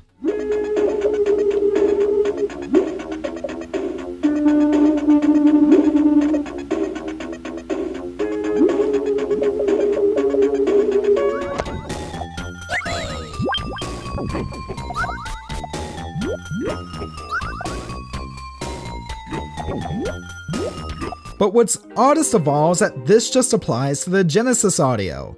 Sonic Blast sounds pretty perfect. I mean, it's a shame they couldn't have picked one of the Game Gear Sonic games that has a good soundtrack here. Triple Trouble in particular would have been a great pick. But still, credit where credit is due. Sonic Blast sounds nearly perfect here. Besides, I have no need to go in depth on my distaste for this game here, as I already did a dedicated video on it a few years back. As for graphics and gameplay, that fares a bit better. I didn't notice any major graphical glitches on any of my units, and gameplay is pretty decent. I just wish they had opted for a small D-pad instead of this weirdly stiff joystick. Sure, it works okay for slower paced games, but it's just kind of awkward for the majority of titles. Also, why is there a 4-button layout here? Yeah, despite the Genesis controller coming in 3 or 6-button configurations, they went for a 4-button Nintendo-style format. You have A, B, C, and X buttons. And X does nothing. Why is it here? At first I thought it would just let you skip back to the home menu, but nope. If you want to do that, you have to turn the system off and back on again. Why is this button here, and why isn't there a proper reset button? Again though, the buttons at least feel remarkably nice. I just wish the configuration wasn't weird, and I wish that the joystick was at least somewhat decent. Not all is terrible though. I actually got somewhat used to the odd controls for the columns unit. Perhaps it's due to puzzle games relying less on lightning-fast reflexes than fighters and platformers do, but I actually had a lot of fun playing Mean Bean Machine here. But even then, there's still way better ways to play these games out there. Looking at you, Genesis Mini. The at-games keychains really aren't great. I haven't even touched on the fact there's no way to hook multiple units up for 2-player, or the fact that if you move your unit around a ton while playing, then the video may cut out for a sec. But still, they are unique, and they are pretty cool conversation starters. If you find one of them for less than $10, then the novelty factor alone makes them worth picking up if you're a huge Sega fan. Besides, they do look pretty cool hanging from a backpack. Just know that if you do get one, you're paying for the novelty factor and not an actual good classic Sega experience. But I'm not going to end this video on a sour note, because I do think this is a neat idea that did have potential to be something better. And with the release of the Game Gear Micro in Japan later this year, I'm actually really glad to see Sega giving this concept another shot. I'm just glad they're avoiding at-games this time. Online gaming. Wow, did you know that you can play video games with friends around the world via the internet? Technology is amazing! Anyways, this is stuff we play home of everything weird and retro. Today's video is on the Sega Dreamcast, yes, but as revolutionary as Dreamcast Online seemed when the system launched in the late 90s, it wasn't the very first system to have online features. The very first online games, as we would define them nowadays, can be traced back to the early 1980s. Games like Island of Kesmai, launched via CompuServe, were available to play as early as 1984. Then, throughout the following years, we saw an explosion in the popularity of online titles for PC. Special mention has to go to games like Neverwinter Nights that launched in 1991, and Richard Garriott's seminal masterpiece, Ultima Online, which released in 1997. There are even a variety of online gaming services for consoles as well, though they all required some sort of adapter. There's a Famicom modem, which was released in 1987 in Japan for the Japanese NES, though that was more popular for placing horse racing bets than actually playing video games. There are even services like Sega MegaNet and X-Band, which worked for the Sega Genesis, and even the Sega Netlink adapter for the Sega Saturn. Netlink on the Saturn arguably paved the way for a lot of what defined online play on the Dreamcast. As I've covered in other videos, the Sega Saturn was a massive flop for Sega outside of Japan. Indeed, it would be absolutely curb-stomped sales-wise by its contemporaries, the Nintendo 64 and the PlayStation 1. Though the Netlink cartridge itself was still a pretty cool kit for the time. Consisting of a 28.8 kilobytes a second modem, a custom interfacing chip, and even a built-in custom Saturn web browser that was installed just by plugging into the Saturn's expansion cartridge slot. Sega would even release Saturn-compatible keyboards and mice, another standout feature for the era. Though for real PC gamers jumping to the Saturn, there were also adapters for using PS2-compatible PC accessories on the Saturn as well. This modem cartridge was expensive, costing around $200 USD just by itself when it was launched in late 1996. Though, a year later in 1997, the price would be slashed to only $100, and a couple of games would be included with each new Netlink unit as well. Things still didn't pick up though, and only 5 games would ever be Netlink compatible on the Saturn. These would be Daytona USA Netlink Edition, Duke Nukem 3D, Saturn Bomberman, Sega Rally Championship Plus, and a special Netlink compatible version of Virtual On. The main thing that set Saturn Netlink apart from most other online gaming services is that it didn't rely on servers at all. You and whatever friend you were wanting to play online with just hooked up your Saturn modem up to your phone line and then called directly into each other. In a way, this kind of future-proofed the Saturn. As long as you and a friend nowadays both have Saturns, modems, compatible games, and stable landline connections, you can still call up one another and play online on the Saturn. But that's perhaps a video for another time, especially since I don't even own one Saturn modem, let alone two of them. Today, I'm wanting to talk about the Saturn's successor and Sega's last non-edutainment console, the Sega Dreamcast. Specifically, I want to cover its library of online games, the accessories that took advantage of this feature, and even how Dreamcast Online still lives on. So, the Dreamcast itself launched in 1998 in Japan and in 1999 in most of the rest of the world. It famously hit store shelves in North America on 9/9/99, marking one of the coolest days to ever launch anything on. Unlike Xbox Live on the original Xbox, both of which would launch a few years later, online the Dreamcast had a different name depending on the region you were in. There is Dreamcast in Japan, Dream Arena in Europe, and Kama in Australia. What we're going to be focusing on today though is SegaNet, the North American Dreamcast online service. If only because that's the region I live in. SegaNet wouldn't launch concurrently with the Dreamcast either. It would launch nearly a year later in September 2000, though it would still be a welcome addition to the platform. Now, I think it's important to mention Microsoft when talking about Dreamcast Online. Though many folks attribute things such as downloadable content for games as things that began with Xbox Live on the original Xbox, they actually began back on the Dreamcast. Though, the Dreamcast probably did give Microsoft a lot of ideas that would later make their way into the original Xbox, since Microsoft briefly partnered with Sega during the Dreamcast development. This also explains why the Dreamcast has a custom version of Windows CE for it. Now, despite living in Canada, which is part of North America and usually gets all the same game stuff as the Americans, I wouldn't have been able to use SegaNet back in the day. Created as a collaboration between Sega of America and Telecom GTE, SegaNet was only ever available in the continental US. So, for folks in Canada, Mexico, Alaska, Hawaii, or even Puerto Rico, online Dreamcast gaming via SegaNet just wasn't possible as far as I can tell anyways. SegaNet was also expensive. It was just under $22 a month USD, and that was back in 1999. That's the equivalent of just over $34 a month in 2021.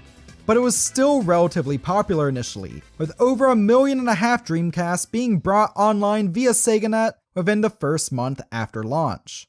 The hardware of choice for connecting a DC to the internet was either the modem adapter, which came with every new Dreamcast sold worldwide except in Brazil for some reason, or, after July 2000, the broadband adapter. There's also a LAN adapter as well, but due to only supporting a relatively low connection speed, even today the broadband adapter is much more sought after, since, as we'll touch on later, there are still ways to bring a Dreamcast online in 2021. As of the making of this video though, the average price for one of those things is over $150. Ugh, yikes. Along with the online game servers, there are also several general online features as well via SegaNet. Featured here is my own physical copy of Dreamcast Web Browser 2.0. It's actually optimized for use with SegaNet, which I guess makes sense since you kind of need a service like SegaNet to even take your Dreamcast online, and it even comes with a pretty fun little Sega Swirl puzzle game too. Now, while you can do things such as checking your emails from your Dreamcast and playing games online in any region no matter what service you're using, Japan did get a couple of exclusive online features. There is a web TV disc over there, for example, that allowed you to, well, watch web TV. Remember when that was a thing? Before we had YouTube, we had, well, content made exclusively for web TV. There is also a webcam called the Dream Eye, which literally meant that you could video chat with folks from your Dreamcast. Again though, only in Japan. The best of the web-centric Dreamcast accessories though, were thankfully released worldwide. And these of course, were the Dreamcast mouse and keyboard, both sold separately. Though for a short time you could actually get a free Dreamcast keyboard and a rebate on your Dreamcast if you signed up for a 2-year SegaNet contract. Funnily enough, my favorite game that actually uses the Dreamcast keyboard isn't even online capable. See, I bought this bad boy right here from Epic Games & More in Victoria, BC recently, solely so I could play The Typing of the Dead. Because honestly, who needs Mavis Beacon when you can up your WPM by killing zombies? If you were one of the folks who played Dreamcast games online, more likely than not you were introduced to it through one of two titles. One was Phantasy Star Online, and the other was, well, Sega Swirl. And okay, I gotta talk about PSO. This MMO sold tons of Dreamcasts, whatever tons of Dreamcasts means since this thing didn't sell particularly well. But this game's relative massive popularity resulted in fans keeping private servers up and running for over nearly 2 decades now. It's a really fantastic game too, though if I want my fill of Sega-made sci-fi fantasy MMO action, I'll probably just play Phantasy Star Online 2 via my Xbox One. PSO1 is still great fun though, and the Dreamcast is still an awesome way to experience it. As for Sega Swirl, it's a really simple little puzzle game. But like all good puzzle games, it's absolutely addictive. And in this case, it's even more fun with friends. Probably helps too that this came as a freebie along with a lot of copies of the various versions of the Dreamcast browser, but hey, it's fun. According to my research, 32 Dreamcast games that made it to retail supported online play. Of those, 2 of them were versions of Phantasy Star Online, and one, of course, was Sega Swirl.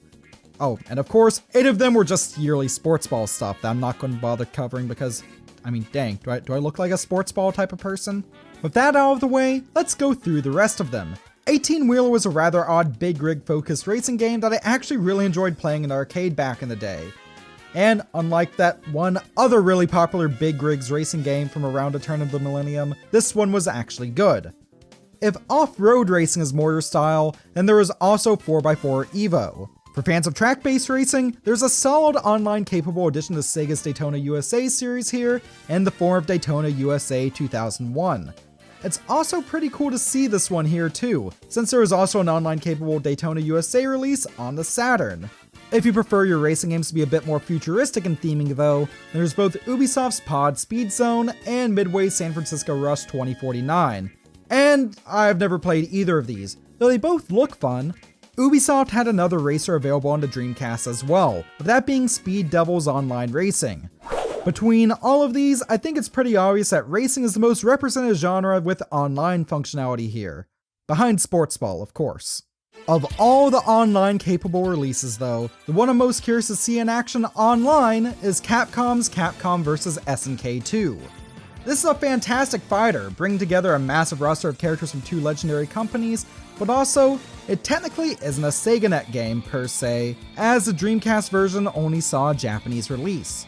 This would be one of only 3 online capable Dreamcast games to never come out in North America, with the others being No Clichés racing game Toy Racer and the European exclusive puzzle game Planet Ring. I'm just really curious to see how those online fights in Capcom vs. SNK would have been though, especially over an old school dial-up connection.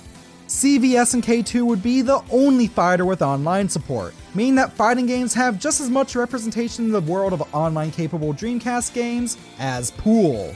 Which, I mean, I'm not knocking Maximum Pool, I just thought that was kind of funny. Shooter fans had some pretty good selection though. Third-person shooter fans could pick up Alien Front Online, which probably had its sales bolstered back in the day thanks to new copies coming with a free Dreamcast microphone. This might actually be the first instance in gaming history of being able to hear some kids screaming about doing your mom while they shoot at you in an online game. And speaking of shooters, Outrigger was an incredibly unique online capable Sega arcade port. Meanwhile, for first-person shooters though, there are 2 great choices here with both Unreal Tournament and Quake 3 on the Dreamcast having online support.